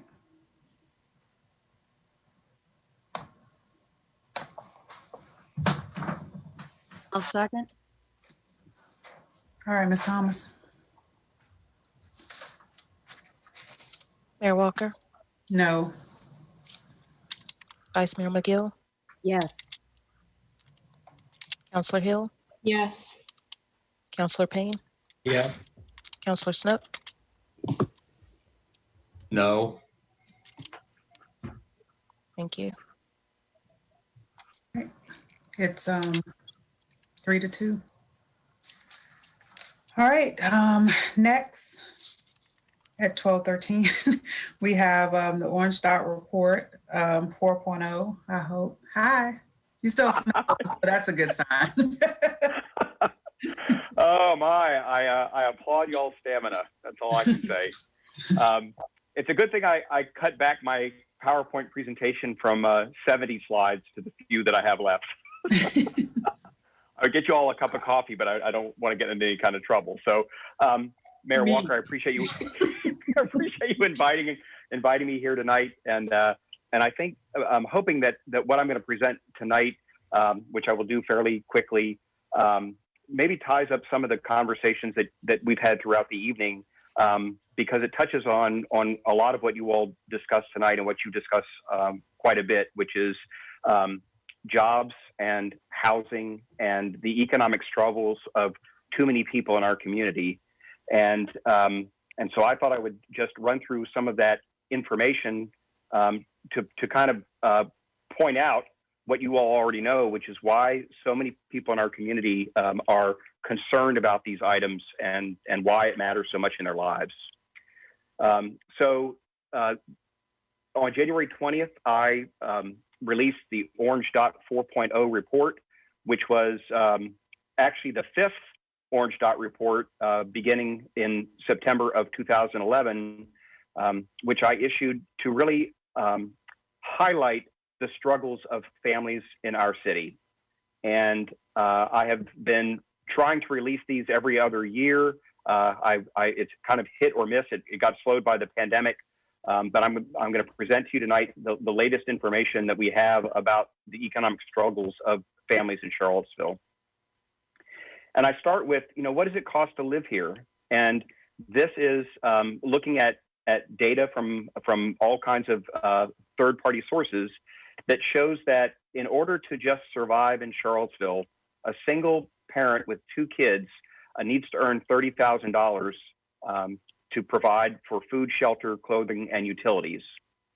And of course, that money doesn't just come out of thin air. People need to go and work for it. And working causes you to incur additional expenses such as childcare and transportation. So that single parent actually has to make $46,000 a year in order to make ends meet in our fair city of Charlottesville. And as you all know intuitively, and as you probably know if you've done any housing work whatsoever, is that the biggest driver of the need to earn that level of income is the cost of housing. And as we discussed earlier when we were talking about affordable units and housing choice vouchers and fair market rents, the fair market rent for a two-bedroom apartment in Charlottesville right now is $1,266 a month. And that is why that single parent needs to go out and try to earn $46,000 a year to meet their expenses. I thought it would be interesting for you to see how rents have gone up since, and I just picked the first Orange Dot report as my starting point, but between the first Orange Dot report and now, the price of rent has gone up 36% over that time period, from $931 for a two-bedroom apartment in 2011 to $1,266 today. And I can assure you that wages, especially for people on the low end of the income scale, wages have not gone up 36% over that same time period.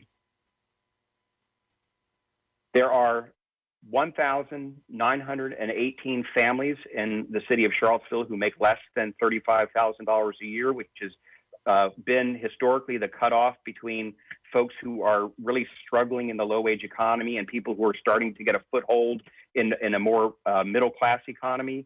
And you'll see in this slide and the one that follows that 55% of the folks who are struggling, and that's 22% of the families of Charlottesville fall into that category. So 22% of the families of Charlottesville make less than $35,000 a year. So that's about 1 out of every 5. And 55% of that group is earning somewhere between $15,000 and $35,000 a year. So they're working for a living. They're just not valued. Their labor is not valued. And just to put a fine point on that, under the current minimum wage of $7.25 an hour, that single parent working full-time, 40 hours a week, would bring home $14,400 a year, which would not even be enough to cover rent, much less all the other costs of raising a family. So one of the things that I've taken from the work that I've done over the number of years that I've been trying to address this challenge is that the issue is not the hard work. Folks are working very hard. It's the difference between the wages. Hard work times high wages leads to high income, but hard work times low wages leads to low income. So we have a huge number of very hardworking people in the city of Charlottesville whose labor is simply not valued, and thus they struggle raising their families, which is really all any of us want to do. So I thought it might be helpful to look at some maps of the distribution of the struggles of families of Charlottesville. And I'll start with the median family income in Charlottesville is now $80,000, which, as you all know, means that half the people in the city of Charlottesville make more than $80,000 and half make less than $80,000. But that distribution is not evenly distributed across the city of Charlottesville.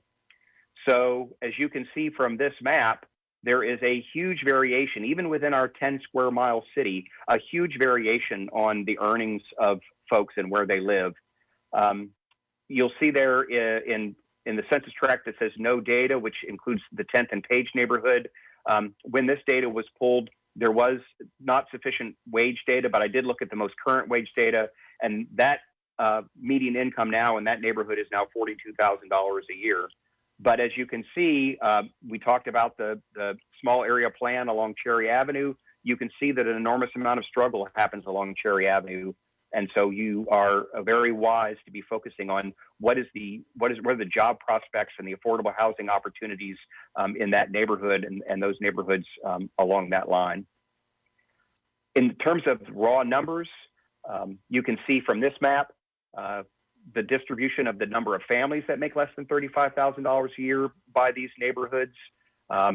Again, down in Fifeville, 446 families making less than $35,000 a year, 170 in the 10th and Page neighborhood. And so you can just take that in terms of the neighborhoods. And this is then the concentration of families making less than $35,000 a year. So again, through a history of redlining and other intentional governmental actions, we have concentrated into certain neighborhoods the people who struggle. And you can see on this map the ramifications of those activities that long predate us today, but are still lingering with us. And that if we are going to address, we need to do so with a great deal of intention. And I'm hoping that data from the Orange Dot report and other data, such as Equity Atlas and other information like that, really allows us to be as intentional about eliminating these harms as we were intentional in creating them. I thought it would be also a little bit helpful for you all to see how Charlottesville stacks up across the region. Regionally, it is 17% of the families in the region that make less than $35,000 a year. The struggle is quite stark just south of us in Buckingham County. We're right here somewhat in the middle, virtually tied with Louisa County in terms of the families who are struggling. But it is pretty stark when across the region, 1 out of every 5 families does not earn enough to really make ends meet on their own. In terms of raw numbers, while Charlottesville had a higher percentage than Albemarle by far has the largest number of families that make less than $35,000 a year by virtue of the fact that they are just much larger than we are. But that's just to put into some kind of context the number of people who struggle, because you can get lost in percentages. You can even get lost in numbers, but these are actual families who are working every day trying to make ends meet and just cannot do so, especially as housing prices skyrocket beyond them. One of the explanations for the struggle is that we have a large number of adults over the age of 25 in our region who do not have a high school diploma. And because we are a university town, the high school diploma becomes a default necessity for almost any job in our community. It is very hard to find a job with a major employer that doesn't, by default, say that you need a high school diploma as well as the skill that we need you to have in order to do the work that we need you to do. And so there are 2,700 families in the city of Charlottesville, or not families, but adults over the age of 25 who are struggling without a high school diploma. And as you all may know, a couple of years ago, getting a GED was made much more difficult. And so the hill that folks were having to climb by virtue of the fact that they live in a university town that requires a high school diploma by default got even steeper, because the obstacles for getting that GED became even tougher. And I just want to put in a plug for Dr. Atkins and the Charlottesville City Schools for supporting efforts even after adults have gotten away from high school without their high school diploma, that they still invest in helping adults achieve that dream of getting that high school degree. So hats off to you all and the Charlottesville City Schools for that. I'm going to close here by focusing on why this is so important. We understand why it's important just from the humanity of it. No parent should have to struggle every month to figure out how they're going to keep a roof over the head of their family, or try to struggle every week with whether they're going to have groceries for the following week, or every day about whether when they go out to their car is going to start. That level of stress is just innately unfortunate for the folks who are struggling about it. But not only is it unfortunate, not only is it a sad state of affairs for that parent that's just trying to raise their children with some kind of decency, but it also costs people their lives. And the Health Inequality Project in 2018 told us that in Charlottesville, being poor shortens your life by an average of 12 years. So the primary cause of the primary social determinant of your health is your socioeconomic status. So if we want to improve the health of Charlottesville, if we want to improve the longevity of people's lives, we've got to do something about the socioeconomic status of the people who have been left behind in our economy. So it's not important just because we want to help other families in our community thrive, but it's also important because they are literally losing their lives because the stress of poverty is overwhelming them. On a topic that is equally important is the racial wealth gap. So not only are families struggling, and not only do you live 12 years shorter, but your circumstances are quite different whether you are a white family or a black family in the United States of America. And as I will show, that's also true in the city of Charlottesville. What we know from national data is that a black family has 1/10 the net worth of the average white family. So for every dollar that a typical white family has in assets, a black family has 10 cents to that dollar. It is a crime. It has been brought about purposefully. And if we are going to address it, we need to do so with an incredible amount of intention. And a recent study by the Cleveland Fed suggested that the major source of that racial wealth gap, while a lot of people point to redlining and the lack of access to home ownership, which is definitely a factor, the lack of inherited wealth is a major driver in the racial wealth gap. The major cause of the racial wealth gap is unequal labor income, that we literally do not value the labor of our black neighbors as much as we do our white neighbors on average. And I will show what that looks like in the city of Charlottesville. As I mentioned at the top of our discussion here after midnight, 22% of the families of Charlottesville do not earn enough to be self-sufficient, but that struggle is clearly not equally shared. 54% of the black families of Charlottesville make less than $35,000 a year, compared to 13% of white families. So if we are going to talk about equity, and if we are going to talk about changing the dynamics of the city of Charlottesville, we've got to be incredibly intentional. Like Yolanda mentioned in her Star Hill visioning process, we have to be incredibly intentional about how do we identify those black families that have been left behind and provide them with all the supports that they need in order to take advantage of the economic opportunities that surround us, but that have been thus far unattainable because we just haven't been intentional enough about doing it. And this is the income distribution across the entire income spectrum. As you can see on the left, the stark reality that chances are, if you're a black family in Charlottesville, you make less than $35,000 a year.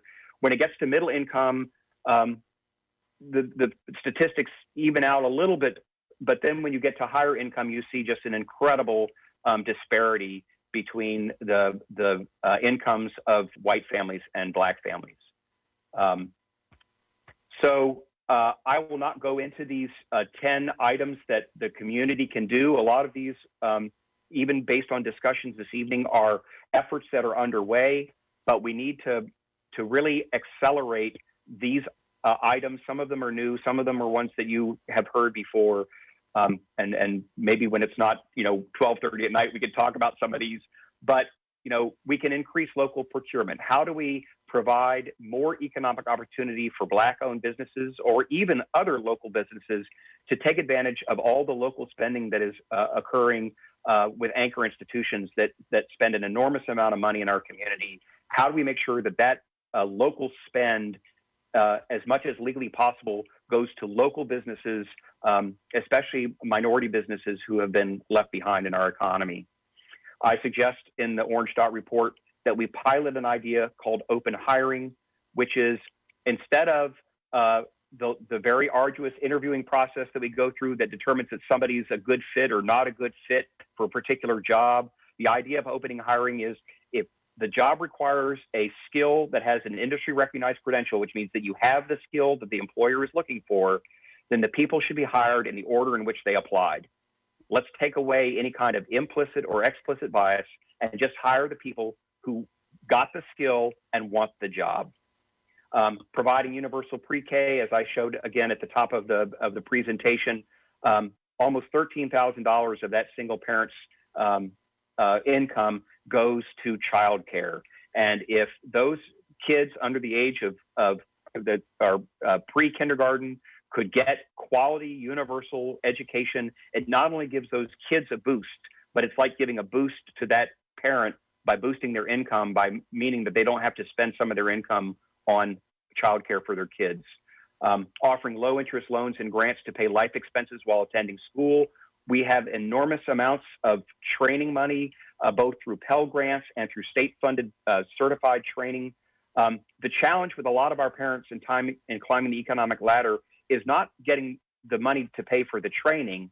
It's getting the money to pay the cost of living while they take time away from their jobs to get the skills that make them more valuable in the marketplace. We've got to figure out a better way to help those parents go get that training to make them more valuable in the marketplace. I've talked to John Sales about this next one. I won't go into detail about it, but folks who are living in supported housing, I think of that supported housing as launching pads, as places of stable shelter where people could actually take a breath, get the skills they need to make them more valuable in the marketplace, and then go out and instead of earning wages part-time in retail, get a skill that recognizes their value as human beings that could pay them $45,000 a year rather than $14,400 a year. As we talked about with the city yard expansion potential, we need to focus, and this comes from, we've now served 1,085 job seekers in the Network to Work program that at PVCC that I've had the fortune to help serve people with. What folks need is $800 a month two-bedroom apartments, not $1,266 apartments. And there needs to be somewhere in our housing spectrum that provides $800 two-bedroom apartments, because that's what people who are at the lower end of the spectrum can truly afford. We need a community-wide employee assistance program. There are people who lose their jobs because they're deemed to be unreliable workers. And so you're late 3 times and you get fired. What we know from our own experience is that it is not the people who are unreliable. It's the crappy car that is unreliable. It is the childcare that is unreliable. The people are reliable, but they don't have any kind of safety net because there are no assets to fall back on, no capital that's stored up that they can fall back on when the car doesn't work, when the childcare falls through. And so we need a community-wide employee assistance program to help reliable people get reliable transportation, reliable childcare, so they can get to work and keep the jobs that they value, but which they cannot because they don't have any cushion to fall back on. Expand home ownership and wealth building through purpose-built condominiums, which is another idea that could flow from the city yard example. Let's get people, instead of handing money over to landlords, let's have them invest in their own equity and build that equity so they can have something to pass on to their children. We can make capital more affordable by providing loan guarantees. I provide an example in the Orange Dot report where a single mom was moving jobs. There was a 3-week gap in her employment. She had to put up her Toyota Sienna minivan to a lender, to a title lender, so that she could make rent for the next month. Her interest rate on the vehicle that she owned, her interest rate was 240%. She paid over $2,000 in interest to get $1,500 from her car to pay her rent. And the very last thing is locking shifts. We work in a community that is very healthcare focused. Healthcare jobs are 24/7, but they're also shifting shifts. And it is not possible to go and get additional training, to get an additional skill that gives you additional value in the marketplace if your shift is constantly shifting and you say, I cannot commit to that training program that's going to give me value because I don't know whether I will have off next Tuesday when the class meets. So those are some ideas that are contained in the Orange Dot report of things that we can do as a community to help address the challenge that 1 out of 5 of our families does not earn enough to make ends meet. So that's what I've got. And I appreciate all your patience, and I can take questions, but I'm assuming given the hour that maybe there'll be few, but maybe that's not a good assumption. So thank you for listening, and I'm happy to take any questions. Counselors, do you have any questions or comments? I'm sorry. I just have one quick question. Census Tract 6 is it looks like it's basically the JPA corridor, and seems to have a very large number of people, families making less than $35,000. Aren't most of those students? So there is some married student housing in Tract 6, but there are little neighborhoods tucked away in there. And one of the reasons that I focused on families in my data was to try to screen out the UVA students. Now, if they are, married couples or related people living in a house, there may be UVA students in that JPA corridor, but there's still some families that are living in there. And it turns out that there are 136 in that census tract who are related people living together that make less than $35,000 a year. So you have done something to try to screen out the UVA students? Yep. So the reason Okay. that we're looking at family data is this is not households. This is not a bunch of kids that got together and rented their apartment. These are related people, families living in housing in Charlottesville. I got you. Okay. That's one of my major complaints about people who just sort of look at census data, is that census data doesn't distinguish very well. We get an awful lot of distortion because of students. We get an enormous amount of distortion in lots of different directions, but I think it's fair to focus on families because once you have mouths to feed, the whole calculus in your life changes. Yeah, absolutely. Okay. If you look at like the 10 things you've got listed here, and you said there's a number of things that we are, trying to actively attack. Where do you think are the biggest opportunity areas, recognizing that, there aren't unlimited resources from the municipality? I mean, obviously, while we at Network to Work, think about helping people build their lives, we also need to build the units. There needs to be housing that is within reach, especially home ownership options, which I know is tough as the market is so hot in Charlottesville. But we've got to focus on wealth creation, and we've got to focus on how to move people up the income ladder. So, for example, at Network to Work, we can't be satisfied that we've gotten people jobs. Well, we didn't get them jobs. They got the jobs themselves, but we were able to support them, as jobs to certified nurse assistants, which is a great first step.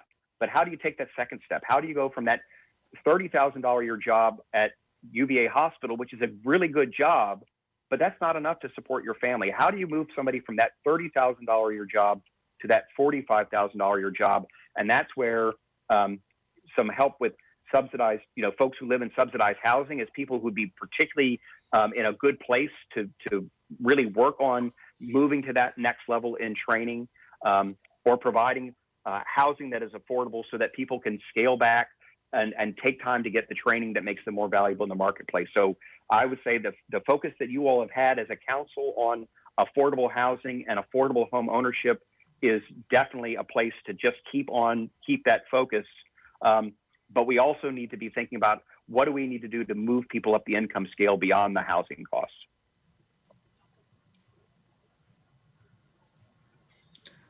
All right, I'll just, Councilor Payne, Vice Mayor McGill, any comments, questions? So this report and everything in it is what like keeps me up and what is always, I don't know if you remember, Reg, years ago when we met. Yes, I do. I certainly do. And we had a meeting and I was concerned then.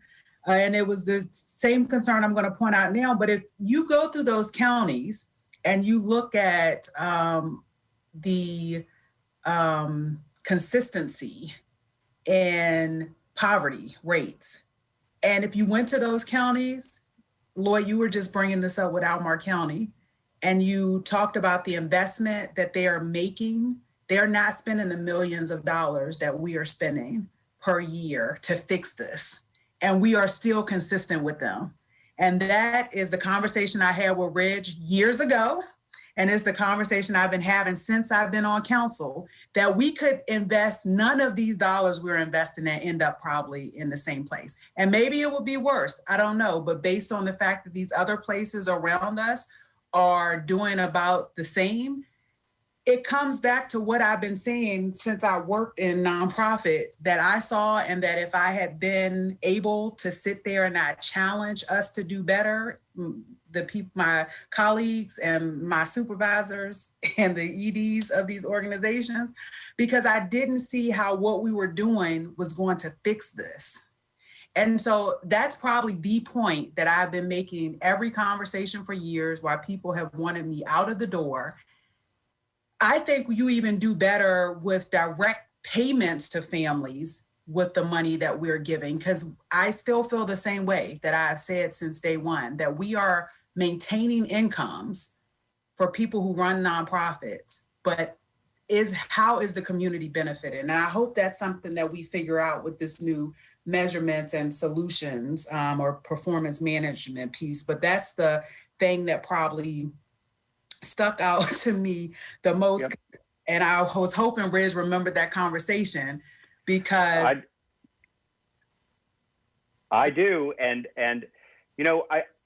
this is really tough work, because, and I'll just put one example out there, is that we talk a lot about work requirements, but we don't have any hiring requirements. That single parent can't make an employer hire them, even if they're desperate for the job. And so our challenge is, what can we put in place to make that opportunity real for the person who is trying to seize it? And we have made some progress. It is not anything like what we need to make, and it is fighting against structures that have been put in place intentionally to keep advancement from happening. But we are making progress, and while it is hard, you can't point to what it is that exactly has led to the improvement. But I will say that when I published that first Orange Dot report in 2011, 29% of Charlottesville's families were making less than $35,000 a year, compared to 22% now. And I just pulled the numbers that are most recent, and we're now at 18%. We're headed in the right direction, but that doesn't mean we need to let off the gas. It means we need to step on the gas harder, because there is so much work to be done. But I hear you, Mayor Walker. There is an enormous amount of work to be done, and it is not easy work. And I will say that one of the things that we do, and to your point about direct assistance. So in our effort to try to get people to that job that pays them the decent wage, we last fiscal year invested $180,000 in trying to help people fix their cars and get the child care. Half the money went to transportation assistance, and it was a lot of car repairs, and half the money went to missed rent.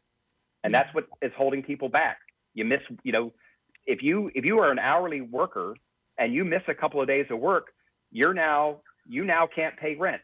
And if you can't pay rent this month, then your rent just went up $75 the next month, because that's your late fee. Right. And you'll never get out from under. So now your rent just went up $75 a month forever, because you were off work for a couple of days because there was snow beyond your control. So I hear you, and I still remember what you said, and I'm still, trying to chip away at some of these structures that are standing in our way, but we're not there yet by any stretch of the imagination. And it was and I know we need to close out, but that was just one of those conversations where you had started doing this work, you were really optimistic. Then I come in and I'm like, but, and I had a whole list. And this was after the first report and just from doing my advocacy work. And the only other comment I'll leave, I have a lot, but the one I'm going to end with is we also have to look at how many families have been displaced and the families who are now making up those numbers, because I was thinking of, some of the IRC families who would come in, they would come from their home country, they would have degrees in there that their work here was trying to figure out how to make those work in this country, but that was just a short process and there was a system put in place to help them, with that. But I know so many families who, from the time we had that conversation in 2011-ish, they're no longer in the community. They've been pushed out. So part of that number is that because they're not here versus that they've been helped. So that's the conversation that I would. Yep. And you are absolutely right to say, that's why you can't just look at numbers. You got to look at actual families, actual people. Who are people actually that you're working with actually moving up the income scale or not? Well, thank you. Thank you for sticking with us. I know you were on when we went into closed session, so it's been a long day, but I really appreciate it. And I wish it was earlier and we had more time, but I'm glad that the public will at least get this glimpse of this 4.0 report. And I hope that it sparks future conversations for council. And Lloyd, I hope you at least understand on some of this conversation, the real estate market and why I am always pressing for us to look at that not all housing is good housing, even though we need housing. Because if we're not intentional, it's going to displace a lot of people. And so that's it. Thank you. Well, thank you for having me. I appreciate it. Thank you. Good night. All right. And so we have the, Councilor Hill, do you have the motion for the other business? So for other business, I'll make a motion. I move to authorize the city attorney to retain outside legal counsel to assist the city attorney's office in defending the city's interest in a lawsuit pending within the city Charlottesville Circuit Court, case number CL 21-116.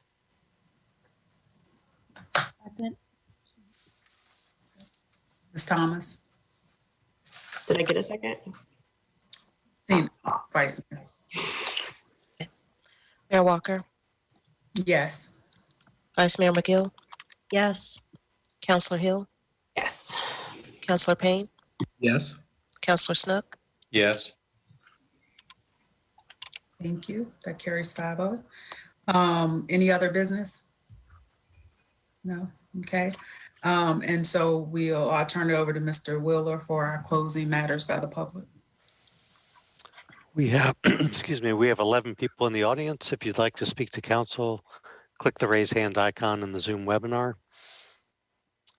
First up is Tanisha Hudson. Tanisha, you're on with council. You've got 3 minutes. Can you guys hear me okay? We can. So I just want to cover a few things. And first and foremost, I got to start off with this. Listen, accountability, being held accountable anyway may feel like you're being attacked if you're not ready to acknowledge how your poor decisions impact others. So let me just first start off by saying, I don't know when Heather became the mayor because she's surely acting like the mayor tonight.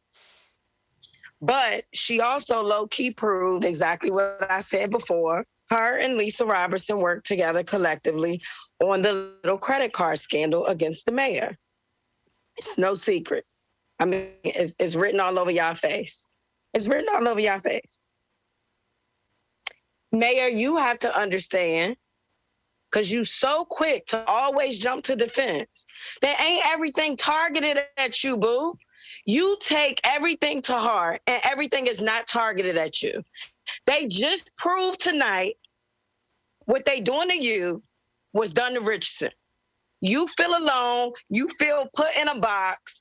They making this credit card policy now all of a sudden. So why can't y'all answer why y'all didn't pass Richardson's credit card policy? It's so evident what you 4 council members are doing to the mayor. 4 white people targeted a Black person. Everybody in the city targeted the Black city manager. Also his assistant, because you never asked her to stay. We went from 4 Black people, of course, West didn't run again, to 3 Black people, to 2 Black people, and now we're down to 1.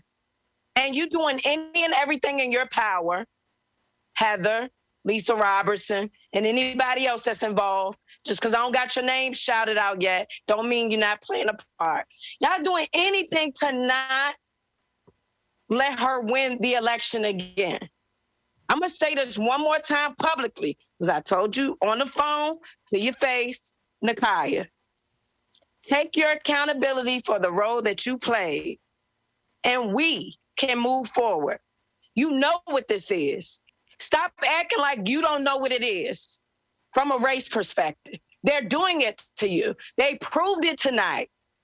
They're putting you in a box. They're coming for you. They will continue to come for you. And you know that. The same fight that's up for Richardson is going to be the same fight that's going to be up for you, because they're going to keep doing it to you. And you know that. So stop with the other extra BS, because you already know what it is.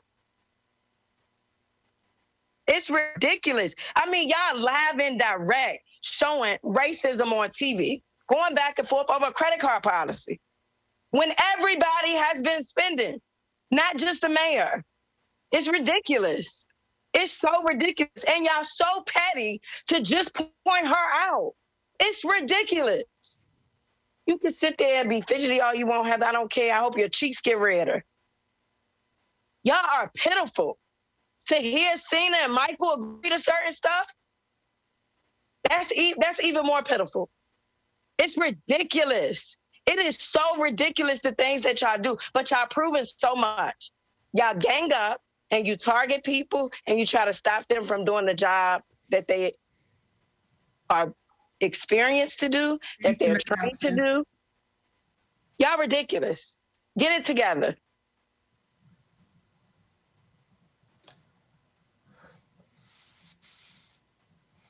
Next up is Joy Johnson, followed by Don Gathers. Joy, you're on with council. You've got 3 minutes. Good morning. I am so appalled of what I'm watching, to the point that I was going to bed, but I decided to stay up.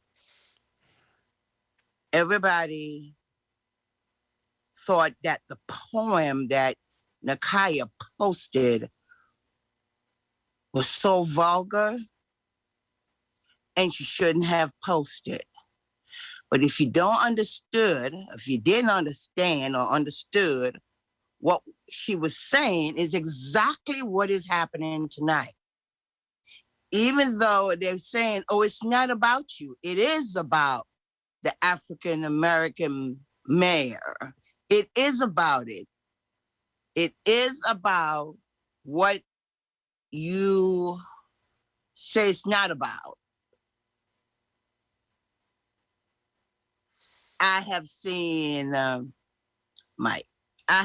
several counselors, including the one that wrote you that note, Nakaya, who have had meetings where they provide food for the residents.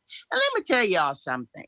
Y'all always want low-income people to volunteer. Most of you, when you all have meetings, y'all getting paid to be in those meetings. They're not. And so to give someone a simpler stipend for coming to the meeting, it is an incentive because most people don't want to come to meetings because they feel like you all don't really care. I am just so appalled that we're talking about equity, we're talking about fairness, and we're talking about removing the statue when you all actually are showing some racist behavior. I'll guarantee you, if she was white, you would not be having this conversation right now. Why didn't you have it before? People's been spending credit cards and using credit cards before. Stop what y'all are doing. Please, I'm asking you, stop what you all are doing. It is not fair. And you know why I can speak to this? They do it to me too. In my leadership role, that far, I get it also.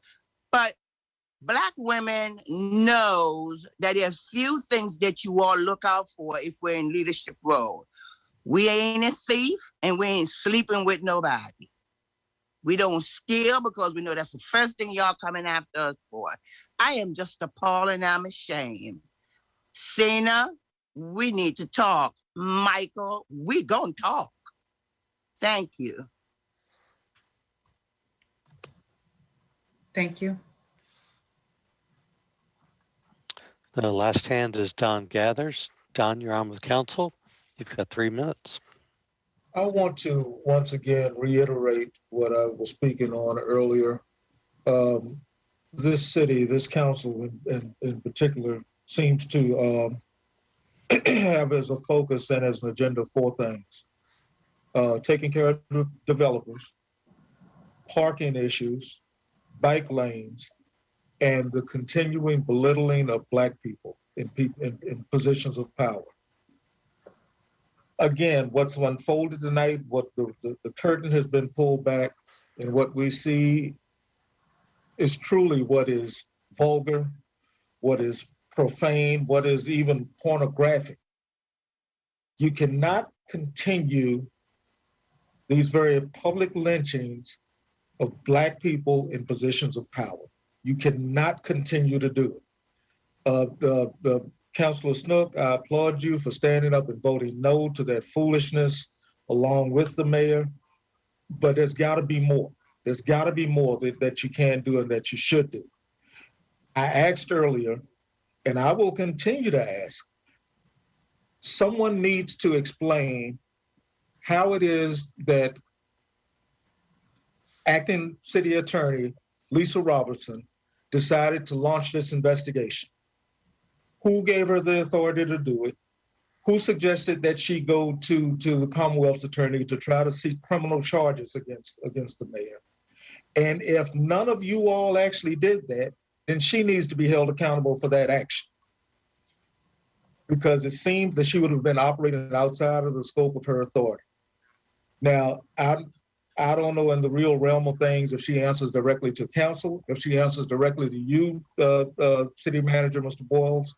Someone needs to launch an investigation and find out what happened in that regard and why. Just as the previous 2 speakers just spoke, this has got to stop at some point. It's got to stop. We're at the point where Black people are being priced out of the city. If those that aren't being priced out are gently being nudged out or being pushed out. At some point, a rebellion is going to start, and you got to expect it. Put on your big boy pants and cut this foolishness out, please. The city deserves better. The city expects better. Thank you. All right, thank you. Are there no other hands? All right. All right. Well, that's it. So thank you all. Thank you, staff. I know it's a late night. Have a good morning and enjoy tomorrow.